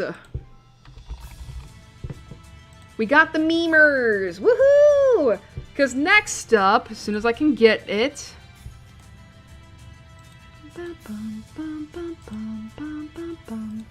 we have... Whoopa! Whoopa! Whoopa! Whooper! Or Oopa! Oopa? Oh my god. Steins Gate. No! Alright, so Whooper is a dual-type water-ground Pokemon introduced in Generation 2. It evolves in the Quagsire at level 20.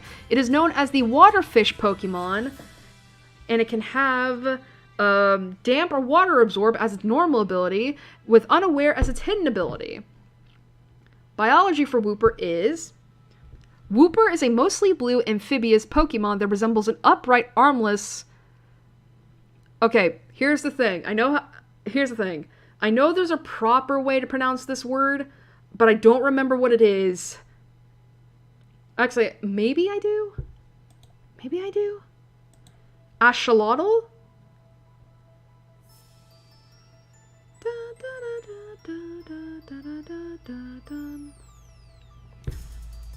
Like, basically, like, usually this is pronounced as axolotl, but I think there's a proper there's a proper pronunciation for that animal, and it's pronounced as axolotl. So I could be wrong about that, so please forgive me. Anyway, Whooper's head is large compared to its body, and it has small, round, black eyes. It has purple branching gills on either side of its head. The males have more branches in its gills than the females. Whooper stands on 2 small, round feet, and it has a large, thick tail. On its belly are dark blue curved markings. It is implied in the anime that Whooper is a dull-witted Pokemon oblivious to its surroundings. Whooper lives in cold water most of the time. When sleeping, it partially buries itself in the mud at the bottom. It will occasionally leave the water when the air cools in the evening to search for food along the shore. While walking on land, it coats its body with a slimy, toxic film that keeps its skin from dehydrating and insulates against the cold. The film causes a shooting pain if touched barehanded. It is a timid Pokemon and tends to stay close to Quagsire. Arbok is a natural predator of Wooper. And yes, I know there's a Paldean form, but as I said, we're not covering ScarVio. Alright, in terms of these stats, not great. HP is its highest at 55, with both physical attack and defense at 45. Special attack and special defense tied at 25, with speed at a measly 15. Now, I will say this, in terms of the typing, because the thing is, you would not believe your eyes if this Wooper was water type. Was pure water type.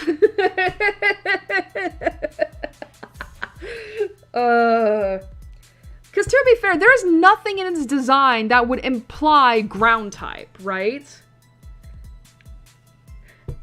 So the fact that, like, it tricks you into wasting electric type moves on a seemingly pure water type, it's like, you're probably left there wondering, like, what? How is that possible? Unless you're like, you know, like the average Pokemon fan, in which case, you're fucked.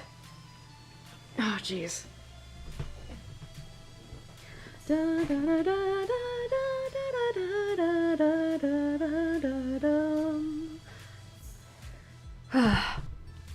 But yeah, it's like, it is, like, I will say this, it is a little dopey. It's like a slowpoke Pokemon. It is a little dopey. He a little dopey. I will say though, I've never had a Wooper before. But honestly, I don't really have any special feelings towards it, I'm sorry. Like, if anything, this thing shares the same thing as Poliwag with me, honestly. It's just a little goofy. He a little goofy. Little goofball. Little wacky. Honestly, I think it's gonna go in the lower B tier. I'm so sorry! I will say, though, I do like the typing. And I do like the idea that, like, if you were to show Wooper to someone who didn't know a damn thing about Pokemon and told them, hey, hit this with an electric type move, and they did it, listen, and watch their reaction and be like, what the fuck? You told me that it would work! And I'm like, and you're like, nah, I didn't say it would work, I just said to do it. Like, be a little troll about it, basically. Alright, 195, moving on. Aw, this is a goofball too, but this one I like, it's cutie. It is Quagsire! Alright. Quagsire, or Null, retains its dual water ground typing it had as a Wooper. It's still known as the water fish Pokemon, and it still keeps its abilities as a Wooper. Biology is stated to be... Quagsire is a light blue bipedal amphibious Pokemon. Its head is broad and round, having little neck to distinguish it from the rest of its body. It has a wide mouth and tiny black eyes. A wavy purple stripe runs down its back. Along its spine is a dark blue fin, which is larger on the male than on the female. Quagsire's hands and feet both have 3 digits. Its outer layer of skin is slimy and slippery. Quagsire is carefree and sluggish by nature, although it is protective towards Wooper. An unintelligent Pokemon, it tends to bump its head inadvertently while swimming and seems not to care. Honestly fair. It hunts for food by leaving its mouth wide open in water and waiting for its unaware prey to blunder in. Because Quagsire does not move, it doesn't get very hungry and can afford to wait for its food. Quagsire lives in clean bodies of fresh water, as well as muddy swamps. During the day, Quagsire avoids sunlight by submerging itself in the water. In the anime, wild Quagsire are shown to have an annual celebration at Blue Moon Falls when the moon is full. There they attempt to shoot round objects they have collected to the top of a waterfall with their attacks, to see who can launch their objects the highest, with the apparent target being the moon. It's just the guy. In terms of the stats, like, that's pretty good. Like, HP at 95, with both physical attack and defense at 85, special attack and special defense at 65, and speed at 35. Honestly, that's some pretty good stats. Especially because I remember in the 3rd movie, like, in the beginning fight with Crystal, I think her name was? Like, the trainer that had the Apom and the Quagsire, like, she sent out that Quagsire, Ash told Pikachu to shock it, and Quagsire just shrugged it off, just like, wow, that was great, do it again! But yeah, look at this dude. He just a boy. He just a goofball. He just a guy. He just vibing. It is pretty cute. It is pretty, like, serious, and it's dopey too. He's just here to have a good time. He's just here to have a great time. He's just here to vibe.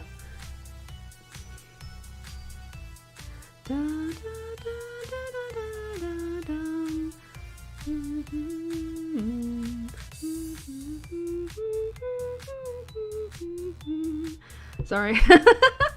But yeah, he just wanna have fun. Actually, how did that song go? Like, all girls just wanna have fun. I mean, to be fair, I'm singing these songs purposely off tune. Imagine I still get copyright struck for that. I'm gonna put him in the high V tier, because he's just a guy. Everybody, God, what is that song? I know it's an old song. Like, all girls just want to have fun. All Quagsires just want to have fun. All Quags just want to have fun. Quags. That sounds way too close to a slur. Anyway. Alright, moving on to 196. Oh, yay!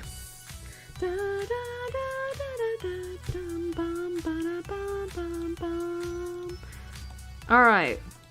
Espeon! One of my other favorite evolutions. And yes, I already did this. Alright, so Espeon, or Aphie, cutie, is a pure psychic type Pokemon introduced in Generation 2. This is one of the evolved forms of Eevee, but this is one where it has to be leveled up with high friendship during the day. It is known as the Sun Pokemon, and it has the ability Synchronize as a normally, and it can have Magic Bounce as a hidden ability. Espeon's biology is stated. Espeon is a quadrupedal, feline-like mammalian Pokemon with slender legs and dainty paws. It is covered in fine lilac fur. Its ears are large, and it has purple eyes with white pupils. There are tufts of fur near its eyes, and a small red gem embedded in its forehead. It also has a thin, forked tail. Espeon's velvety fur is so sensitive that it can sense minuscule shifts in the air, allowing it to predict the weather and its enemies' thoughts and movements. By doing so, the tip of its tail quivers. The gem on Espeon's forehead glows when it unleashes psychic energy from the gem and darkens when all the built-up energy has been exhausted. Espeon builds up its psychic power by bathing in the sunlight. As such, it does not handle battles at night well. As mentioned in Pokemon Sleep, Espeon is known to sleep deeply during the night. Espeon shows extreme loyalty to any trainer that it considers worthy, even being said to have awakened its psychic powers from its desire to protect its trainer. Some sources, however, theorize that its powers were born from its need to keep itself safe.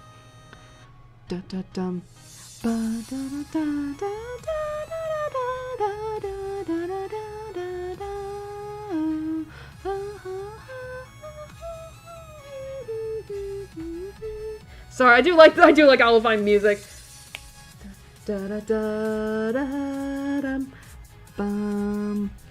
Excuse me.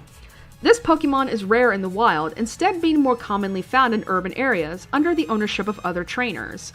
In Generation 2, Morning Sun was its signature move. Alright, and Espeon's stats are... So they're pretty good. I mean, special attack is 130, its highest stat obviously, with speed at 110.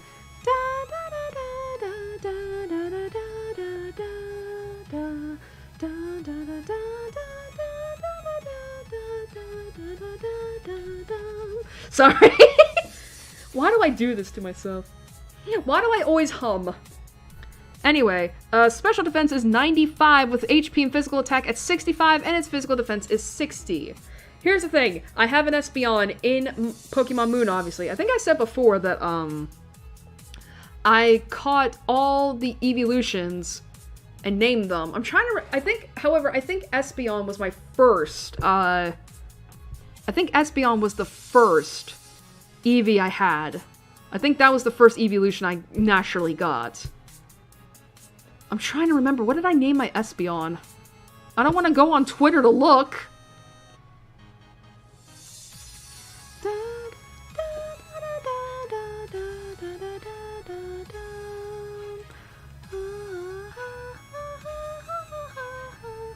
I probably shouldn't be singing, honestly, I'm sorry.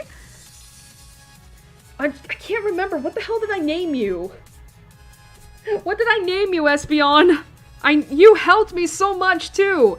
Like, you and Diamond, which was my not my Metagross, my Metang, helped me in the Mimikyu Ghost trial. God. That poor Espeon got its ass handed to it. What did I name you?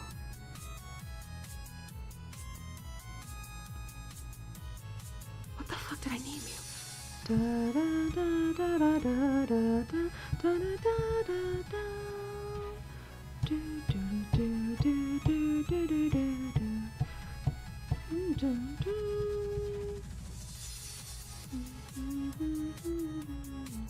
What the fuck did I name this thing? I can't remember! Honestly, I can't fucking remember, and I don't want to waste time trying to remember. I can't believe I forgot my baby's name! Oh my god, why can't I remember? I'm so sorry. Ugh.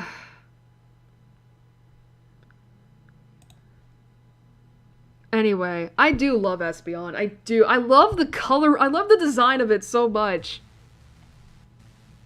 Like, I love the design of it, and I love the coloring. Like, I love the soft purples. It's just so good. And as I said before, like, Espeon I definitely think is one of my favorite, is definitely, like, one of my favorite evolutions and such. Like, again, I think part of it is because, like, I think part of it is because of the cat thing, because obviously, like, I wouldn't own a cat if I didn't have, like, cats. But it's also because, Psychic, one of my favorite typings of all time. So yeah, I think if anything, I would probably put Espeon on the S tier.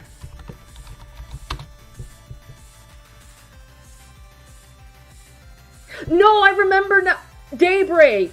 That's what I named my Espeon! I remember!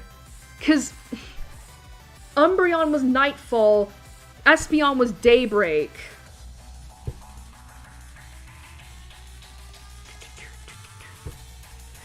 Oh my god, I finally remembered. My baby, Daybreak! But yeah, I would love to have Espeon on my team at all times. Whoops. Anyway, moving on. We're almost there, guys. 197. Excuse me. You know, speaking of Nightfall, we have Umbreon. Umbreon, our first Dark-type Pokemon. Actually, okay. Umbreon. Oh god, not this Japanese name. Okay. Here's the thing. If you ever want a quick tip into the Japanese language, the letter L does not exist. So keep that in mind. So Umbreon, or Bracky, and I'm not gonna... Listen, you thought it was funny when Magmar was Boober, or Booba. Listen, this one's bordering on a little racially insensitive. Umbreon, or Bracky, is a pure Dark-type Pokemon introduced in Generation 2. And yes, this Generation 2 was when the Dark-type was introduced. And Umbreon was our first Pokemon introduced to it. Yeah. And it's another evolution, of course, but this one is basically the friendship evolution, but during the nighttime. It is known as the Moonlight Pokemon. It also has Synchronize as a normal ability, but it has Inner Focus as its hidden ability. Umbreon's biology states: Umbreon is a mammalian Pokemon which has a sleek black body with 4 slender legs and crimson eyes. It has 2 pairs of pointed teeth, 1 pair in each jaw, which are visible when its mouth is open. It has long pointed ears and a bushy tail, each with a yellow band around them. Its forehead and legs have yellow rings on them. Umbreon's evolution is the result of Eevee being exposed to the moonlight, which altered its genetic structure. Umbreon's yellow rings glow when it is excited, such as when it leaps to attack or when exposed to the moon's aura, which fills it with a mysterious energy. Umbreon hunts at night and, as such, has well-developed eyes that can spot a prey even in darkness. Its black fur helps it blend into the night while waiting for the right moment to pounce. When it does, its rings emit a dim yet ominous glow, and it lunges for the prey's throat before eating it. That's dark. Whenever angered or agitated, Umbreon sprays poisonous sweat secreted from its pores into the offender's eyes to protect itself. That's disgusting! Oh my god! Umbreon primarily specializes in defensive prowess. As mentioned in Pokemon Sleep, Umbreon is known to be difficult to find while it sleeps during the night. The main reason is due to Umbreon being a nocturnal Pokemon. This Pokemon is rare in the wild, instead being more commonly found in urban areas under the ownership of other trainers. In terms of these stats, obviously it said defensive prowess was best. And look, and it shows, because special defense is its highest stat at 130, with physical defense at 110. HP is at 95. However, its physical attack and speed are both tied at 65, and special attack is 60. So yeah, Umbreon, being the first Dark-type Pokemon that we were introduced to, pretty much is known to be a staller, a wall, basically. Which honestly, you wouldn't think, considering like how it looks, right? But yeah, it's meant to be more defense-oriented. I mean, to be fair, that's how a lot of Dark-type Pokemon are too. They're more meant to be defense-oriented as opposed to, like, you know, tanks. Well, maybe not tanks, but like, I mean, tanks are defensive, you idiots. But you get what I mean, like, glacier walls, basically. Like, basically, they're meant to be stallers. And I will say too, I do like Umbreon's design as well. Like, it's another cat, but this, and it's like, I love the dark typing. I love dark type. There's a lot of dark type Pokemon I like. Not to mention, like, one of my top 3 favorite Pokemon is part dark.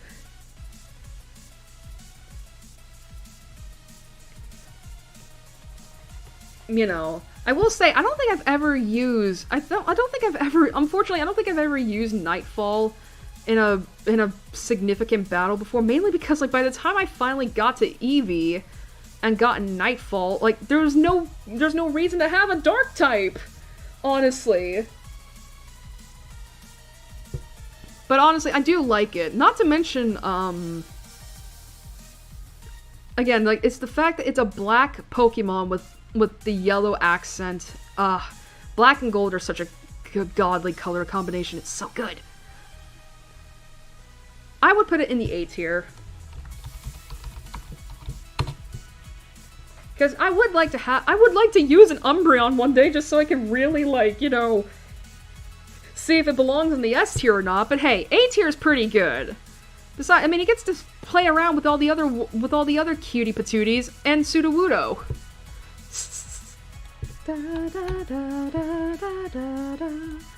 Alright, next up, 198. Alright, now I think we have 3 more Pokemon left. Alright, so next up is Murkrow.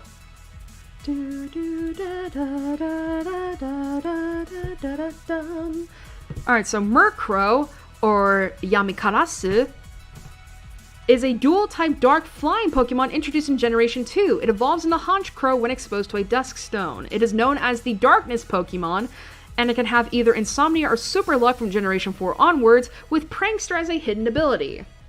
Biology for Honchkrow states... Murkrow, excuse me. Listen, I like Honchkrow, not so much Murkrow. Murkrow is an avian Pokemon with black feathers. Its crooked yellow beak and the 3 feathery tufts on its head resemble a witch's nose and hat, respectively. Okay, we're not going to go into the stereotype of that, but okay. The feathery crest is smaller on the female than on the male. It has semicircular red eyes with white sclera, and pupils with a spiky collar of feathers around its neck.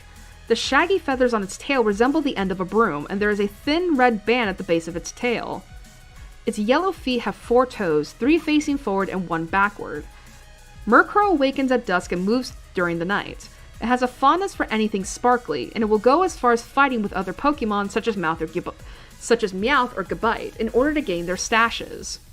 However, it is also known to give these sparkly objects to trainers that it is fond of.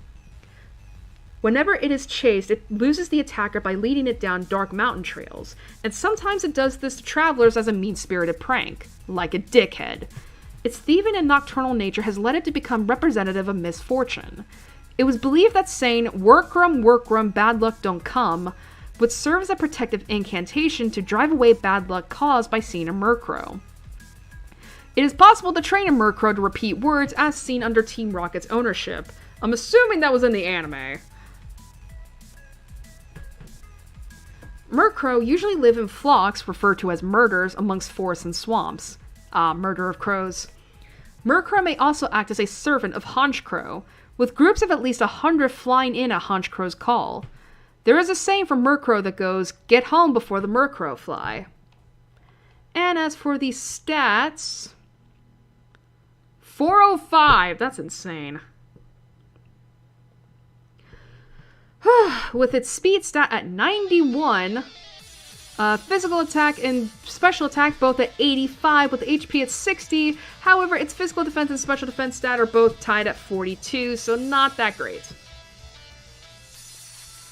Here's the thing, Murkrow are dicks. Seriously, they are annoying motherfuckers, and you wanna know why? If you play Pokemon Mystery Dungeon, these fuckers are the first ones to throw up the Pursuit. And the thing is with Pursuit, in the mainline games, it's not that bad. However, in the Pokemon Mystery Dungeon games, if you don't kill the Murkrow in one hit while its Pursuit is up, whatever damage you do to the Murkrow, it gets reflected back onto you. So imagine you hit it for like 98 points of damage, it reflects it back to you, and you get 98 points of damage. And it sucks.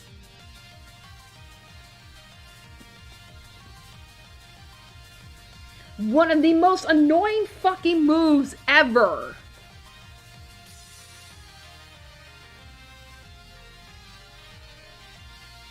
Not to mention, like, I've never seen myself owning a Murkrow before. Not to mention too, like, Murkrows, I just don't feel like are that good.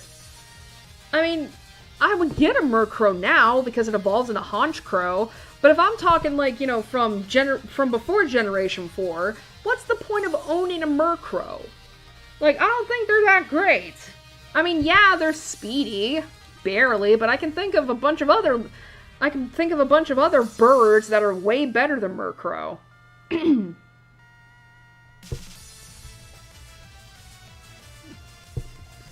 And it's also just a dick. I mean, it makes sense. I mean, it's supposed to be based off of a crow, but still.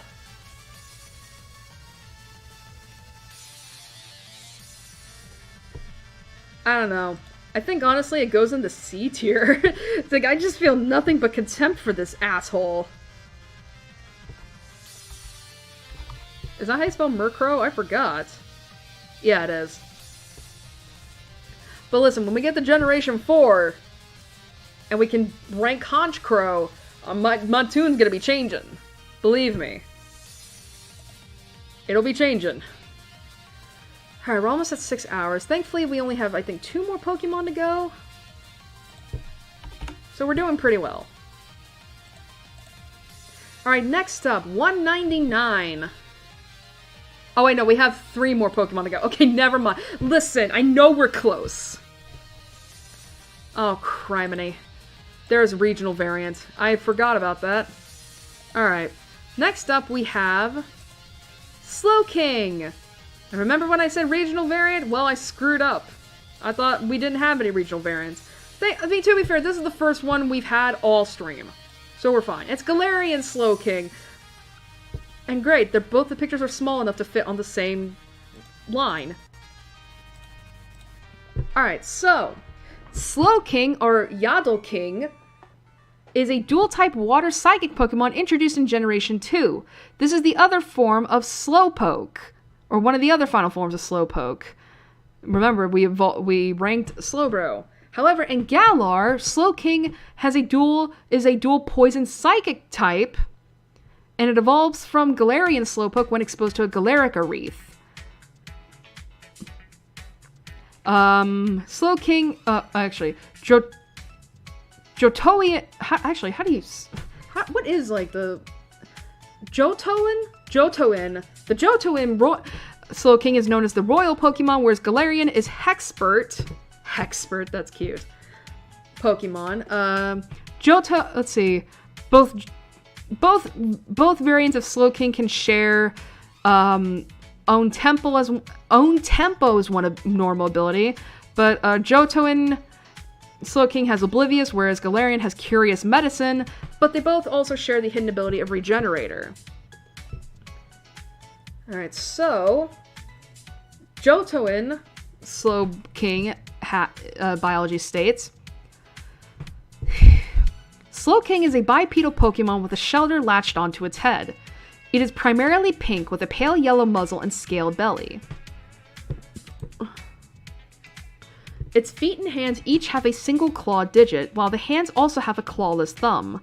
Around its neck is a spiny ruff with alternating red and white stripes. The shelter on its head has a spiral shape with 2 horns near the base. A red gem resides in the center of the shelter. The shelter's eyes are visible on the back of the shelter. Shelter's bite releases venom into Slowpoke's brain, causing a chemical chain reaction that unlocks a superior intelligence and extraordinary power. More venom is injected into Slowking every time it yawns. The more venom the shelter releases, the more intelligent Slowking will become. However, if the shelter on its head comes off, it will forget everything it has learned and would revert itself back to Slowpoke. Again, why? As seen in the anime episode Slowking's Crowning, I almost misread that, Slowking's shelter crown can take control of humans who wear the crown. Slowking's intelligence can match that of a human and it constantly attempts to learn more. Its inspiration and intuition are also highly developed, and Slowking is able to stay calm in any situation and plan situations with effective results. This allows Slowking to solve anything. In the game, Slowking's speech is said to be unintelligible. However, in the anime, it can understand and speak the human language. You mean in the second movie? According to the Complete Pokemon Pocket Guide, it has such an easygoing personality that it is never stressed. Slowking is rarely found in the wild, though it can be found by the water's edge. It has been seen eating seaweed and drinking coconut milk. In Alola, it is known as the Sage of the Sea, and it occasionally matches wits with Oranguru by the beach. As mentioned in Pokemon Sleep, Slowking is known to be dreaming world-changing ideas while it sleeps. However, it forgets all of them the moment Slowking wakes up. Relatable. Slowking is the only known Pokemon capable of learning the move Chilly Reception. And then moving on to Galarian Slowking. In Galar, Shelter's bite causes a different chemical reaction in the brain due to the Galarica spices that make up Galarian Slowpoke's diet, causing Galarian Slowking to take on a unique appearance. The tip of its tail and the top half of its body are purple, and it has a long dark cloak that drapes from its neck. The shelter has grown more dominant, appearing completely different with a rougher texture, a darker gray coloration, and a larger size, covering Slowking's eyes and nostrils. It has several purple spots dotting it, with a large one at the center that surrounds a green gem and 2 black eyes.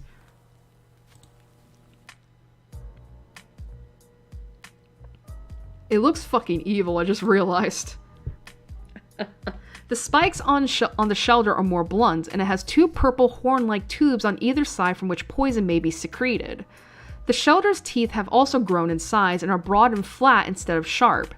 The same holds true for its wearer. As Galarian Slowking evolves, the shelter on its head has its intelligence skyrocket, giving it the ability to control the Slowking, as well as psychic powers that can rival the power of other psychic-type Pokemon. Galarian Slowking has been observed chanting mysterious spells and incantations in battle or to communicate with each other. It also chants these spells while creating strange potions using its internal toxins. Well, what these incantations and spells mean has yet to be fully understood. Galarian Slowking is capable of creating potions by mixing toxins it produces with the food it consumes. These potions are derived and secreted from poison in the holes on Galarian Slowking's horns. However, not even Galarian Slowking itself will have any idea what effects the potions it produces will have. It will administer the potions it creates to awaken any Pokemon it sees fit to test on.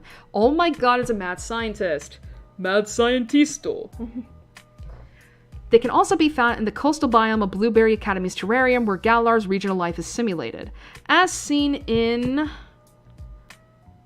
Don't know what the... Oh, Pokemon Journeys, I guess the anime episode in Evolution and Taste, Galarian Slowking's Shelter Crown retains the same ability to control humans like its Johto counterpart.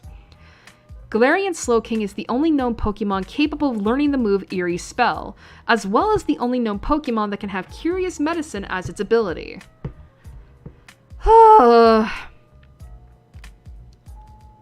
In terms of the stats, so they are different. So Johto Slowking, or Johto and Slowking, will have 110 special defense, 100 special attack, 95 HP, 80 physical defense, 75 physical attack, and 30 speed. Honestly, not that bad for a 490 stat total, whereas Galarian Slowking, special attack and special defense are both tied at 110, with HP at 95, physical defense at 80, physical attack at 65, and speed at 30. So basically just a redistribution of points across both versions.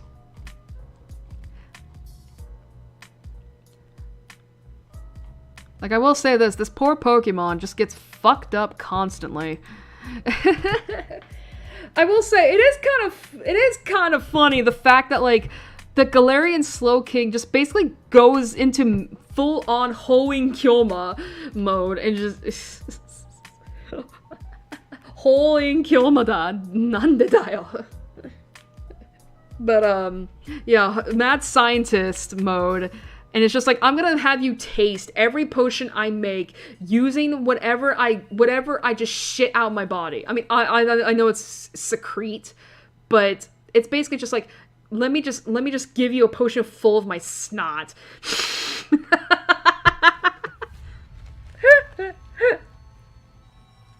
Oh, that was gross. I shouldn't have done that. Meanwhile, you have Johto and Slowking, where I remember this fucker from the second Pokemon movie. He was great! He was fantastic! How do I evolve it again? Oh, it's another trade evo, something I can't do! Great! Oh my god. I do want to... I'm not gonna lie, there is a part of me that wants to try it.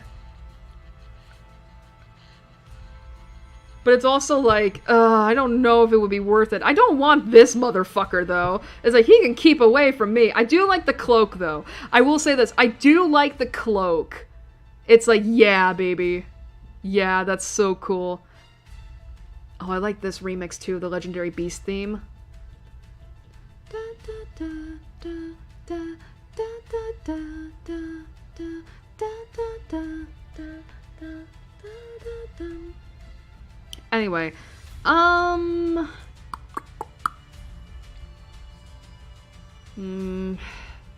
not in any rush, honestly. I don't know what the hell. Honestly, I'm leaning towards lower beats here. I swear, people are gonna be bitching at me because it's like, how dare you not like Slowking? And I'm like, well, what do you want me to do? Alright, next up, we're on to 200 now. Oh, and we got both this Pokemon and the next one, and then we'll be done.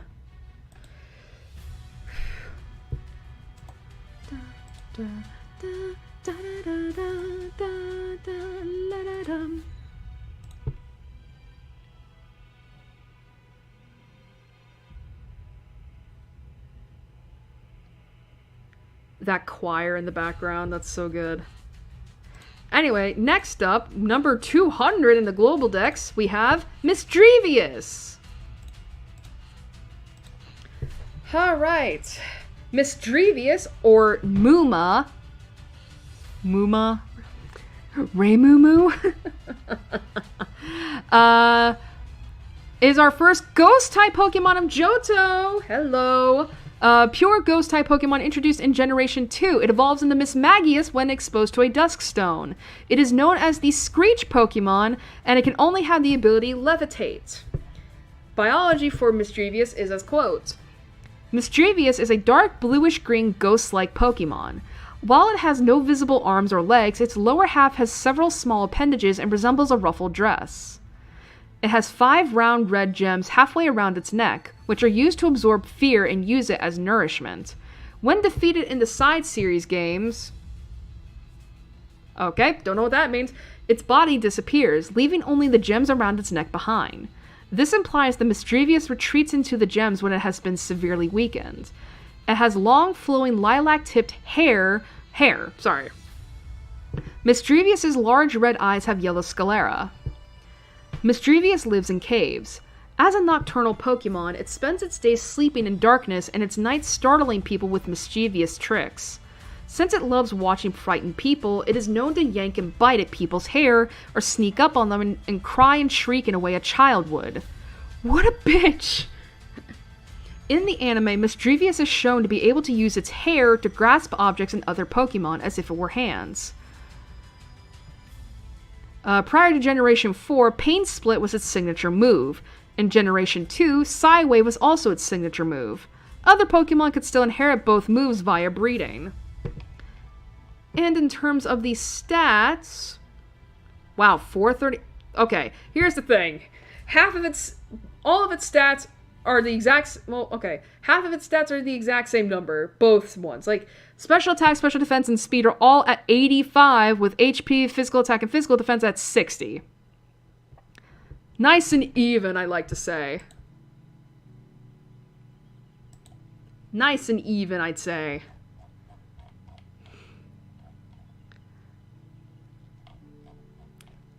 So here's the thing. I'm not gonna lie, it did take me forever to get a Misdrevious in Pokemon Moon, but that's mainly because I just kept putting it off.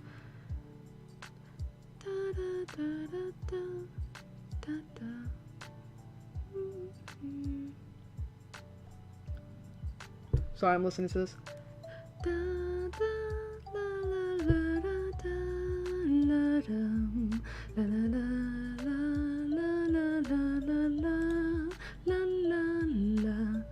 Anyway, Misdrevious. So it took me a while to get Misdrevious. Oh god, I remember. Dude, it's so bad. Oh my god, I don't remember having a good time with Misdrevious, like, at all. Like, I will say this, I do like the design, but it's like... I don't know if I would catch this if not for Mismagius, because I do like Mismagius.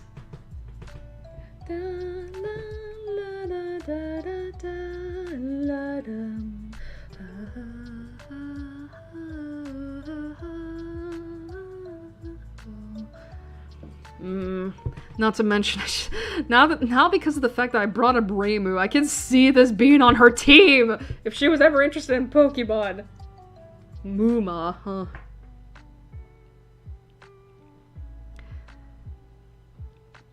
But yeah, it is a little it's much like other ghost Pokemon where it's like, it's a prankster, it's known to be mischievous. It's not meant to be malicious though. Like the fact, I will say, I love the idea that, like, it will make noises that resemble a child. It's like, oh my god, what kind of bullshit is this? What the hell? Oh, jeez.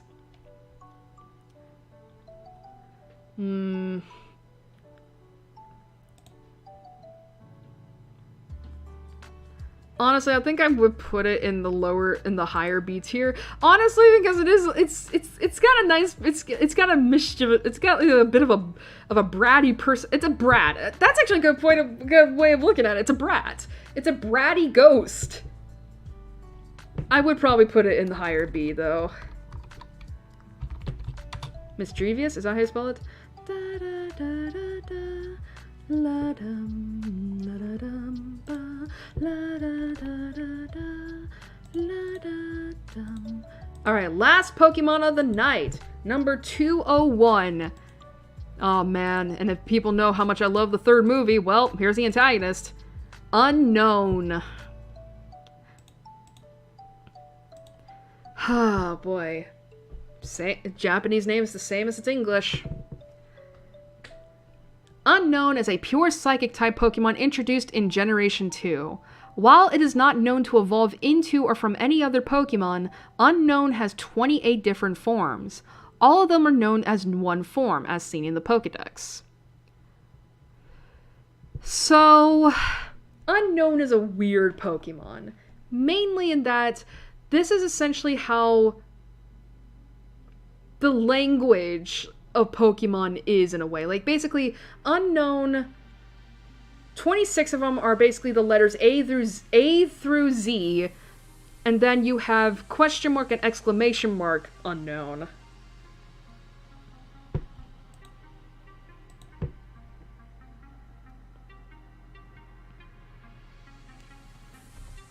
Like, I don't, like, but yeah, I think about, like, basically, like, Unknown are used to essentially spell out stuff, right? Man, I remember the third movie of these these Pokemon were basically, like, antagonists in a way.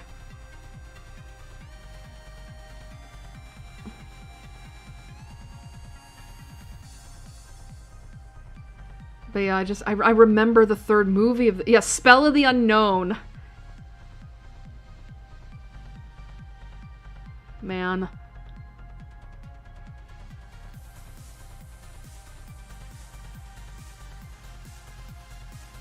Oh my god, I love the third movie so much, man. They have, like, I will say I love the concept of it. Anyway, so Unknown. Biology. Unknown is a flat, thin Pokemon shaped like an eye with appendages that make it resemble a letter or a punctuation mark. It is entirely black except for its white sclera. All 26 alphabetic forms of Unknown have fully open eyes, while the 2 punctuation forms have half-closed eyes. Though each of its forms has a counterpart in the Latin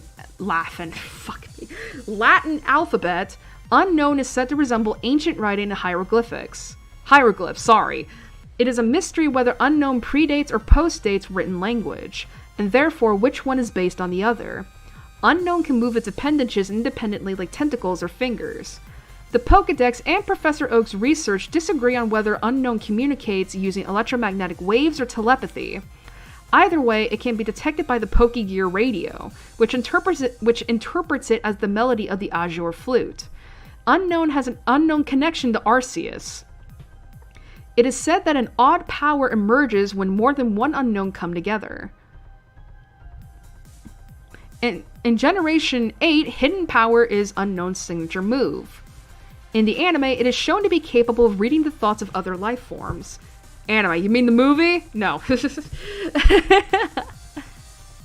To be capable of reading the thoughts of other life forms, great numbers of Unknown are capable of distorting reality to suit the dreams and wishes of whoever is in control of the Unknown, much like a little girl missing her daddy. However, they can only do this when more Unknown are present, so it could be a shared effort rather than an ability unique to each Unknown. Unknown is an extremely rare Pokemon that lives in its own dimension and rarely ventures outside. When it moves to the Pokemon world, Unknown tends to stick to walls like engravings of ancient texts or orbit other Unknown, usually in ruins. Alright, so the stats of Unknown. Physical and special attack stats are both tied at 72, with basically every other stat, meaning HP, physical defense, special defense, and speed, are tied at 48. I will say this, I do like the concept of it. I do like the concept of of the, like, the idea of, like, of the ambiguity of, like, whether or not, like, does this Pokemon that resembles text, that resembles letters, predate or postdate our alphabet, our language, pretty much. Like, I like the ambiguity of that, because it could be based either or, like, you know, did we base our language as we know it off of Unknown, or did Unknown base it off of us? Who knows? The ambiguity is great. You know, the fact, and also, like, the concept of it, the idea that, like, Pokemon can be shaped like letters and punctuation marks. I just wish that, like, maybe we could, like, have Unknown spelling out numbers, but who knows about that, right? And as I said before, like, the third movie, like, it's so interesting to think of, like, the Unknown as, like, basically, like, the great antagonist of the third movie.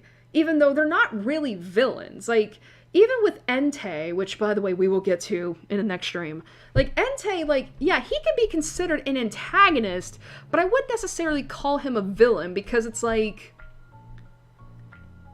Entei, and by extension, the Unknown, are basically doing what Molly, the little girl, wants, you know, and she's just, like, 5, maybe? 4, 5, 6 years old? Like, she's very young.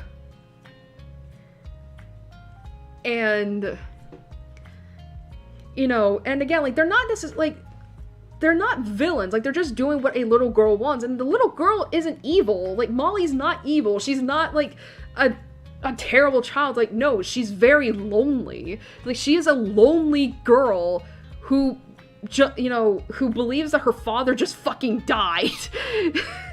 Who doesn't have a mother, you know, like, she's just lonely. And the Unknown basically give her this amazing power where it's like, yeah, you can have your imaginary friends come to life. You can even have your papa in the form of Entei. You know? You know, and the only reason why they're considered antagonists in the first place is because they oppose the protagonist. But they're not villains. You know, not even Entei. Keep in mind, Entei nearly kills Ash's Charizard! Like, that motherfucker was close to snapping a bitch's neck.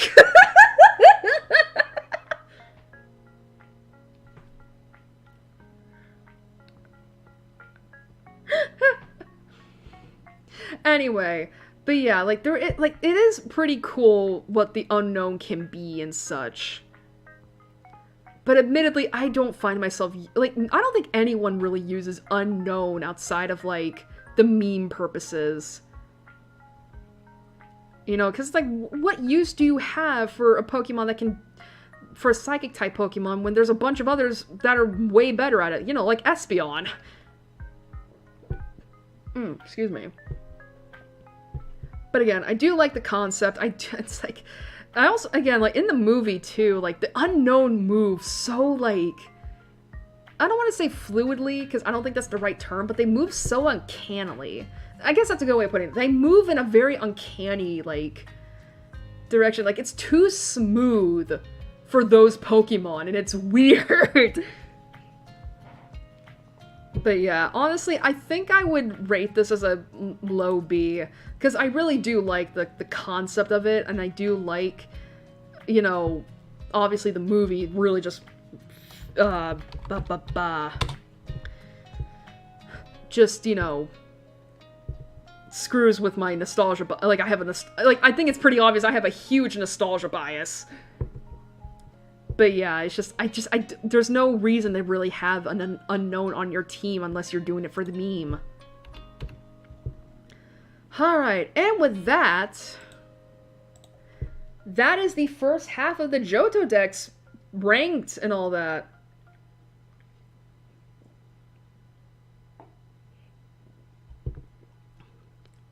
And would you look at that? 6 hours! We're finally back at a normal-ish stream length. Alright, so, as a quick recap, let's list off all the Pokemon in each tier. So, in the S tier, we have Bayleaf, Meganium, Cyndaquil, Totodile, Crobat, Mary, Flappy, Ampharos, and Espeon. In the A tier, Chikorita, Furret, Pichu, Cleffa, Igglybuff, Togepi, Blossom, Azumarill, Sudowoodo, and Umbreon. In the high B tier, Quilava, Typhlosion, Croconaw, Feraligatr, Chinchou, Lantern, Togetic, Marill, Politoed, Jumpluff, Quagsire, and Misdrevius. Low B tier, Sentret, Hoothoot, Noctowl, Ariados, Natu, Xatu, Hoppip, Skiploom, Apom, Sunflora, Yanma, Wooper, Slowking, and Unknown. In the C tier, Ledyball, Ledian, Spinarak, Sunkern, and Murkrow. I think that's 49 Pokemon? Yeah. And again, we did pretty well in terms of, like, seriously, like, the S and A tier already have way more Pokemon in there as opposed to Kanto at this part. Like, seriously, Johto is off to a good start. And I can only imagine it gets better from here. Alright, so...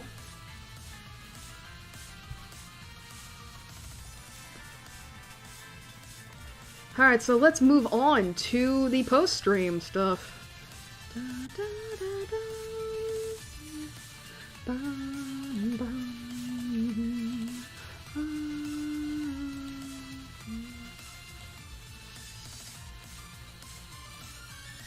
Alright.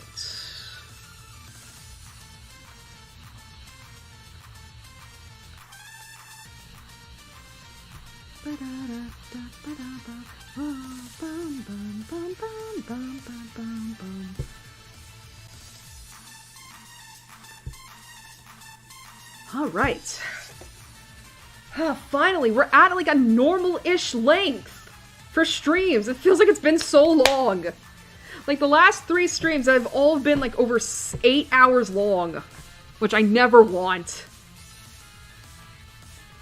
But hey, we did it!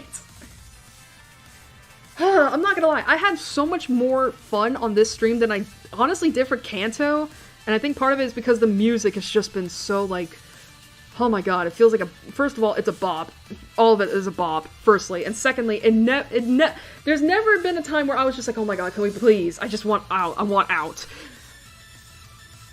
Probably helps I add a lot more, probably adds that there's 55 videos in it as opposed to, like, the 20-something I had. Not to mention, too, that, like, again, the Johto Pokédex is so much, I feel like it's honestly better than Kanto. That might be a hot take, who knows? But yeah, like, I don't feel as tired as I was last time we ended. And I just feel okay, I feel good, it's great.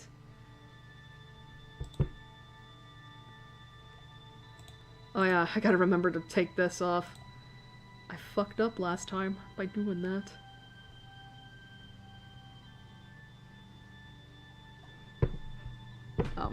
Okay.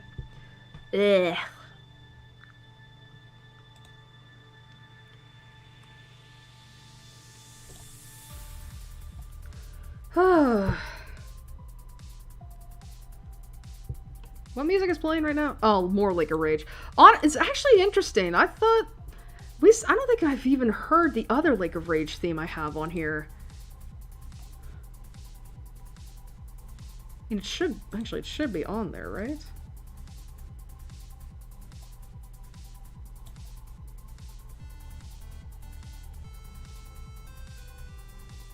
Yeah, it is on there. Anyway, sorry about that. Yeah, so,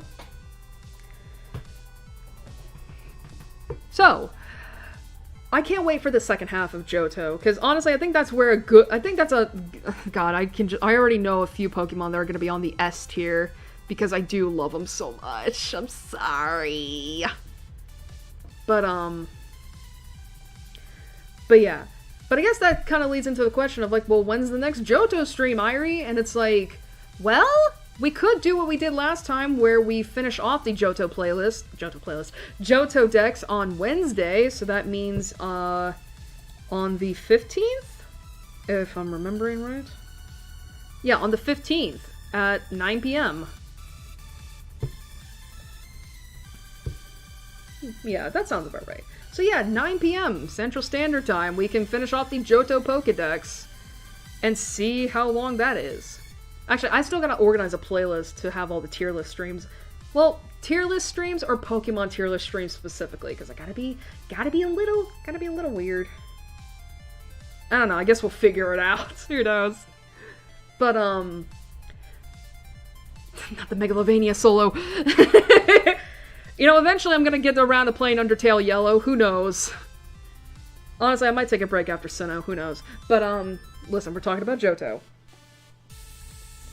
But yeah, so we're gonna be finishing off Johto. We're gonna be finishing off the other, 49 Pokemon? Yeah, 49 maybe 49, 50 Pokemon left.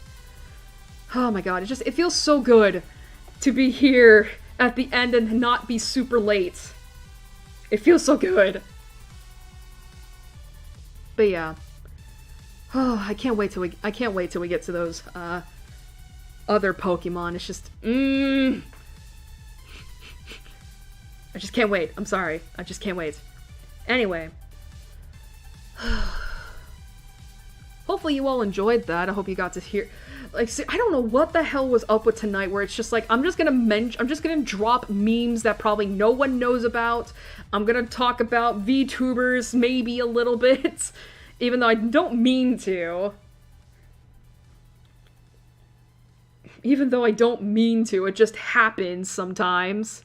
Especially when, like, your Oshi is just gone for, like, a month.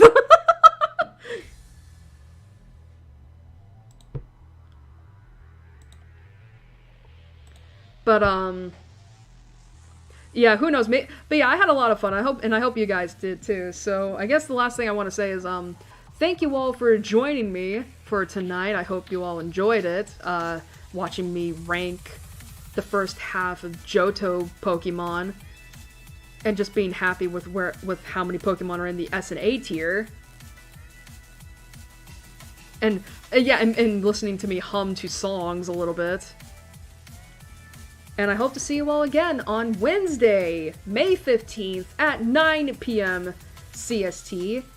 And I'll finish off the Johto decks. So until then, stay safe, have a good night and next couple nights, and I'll see you all on Wednesday. Good night, everybody.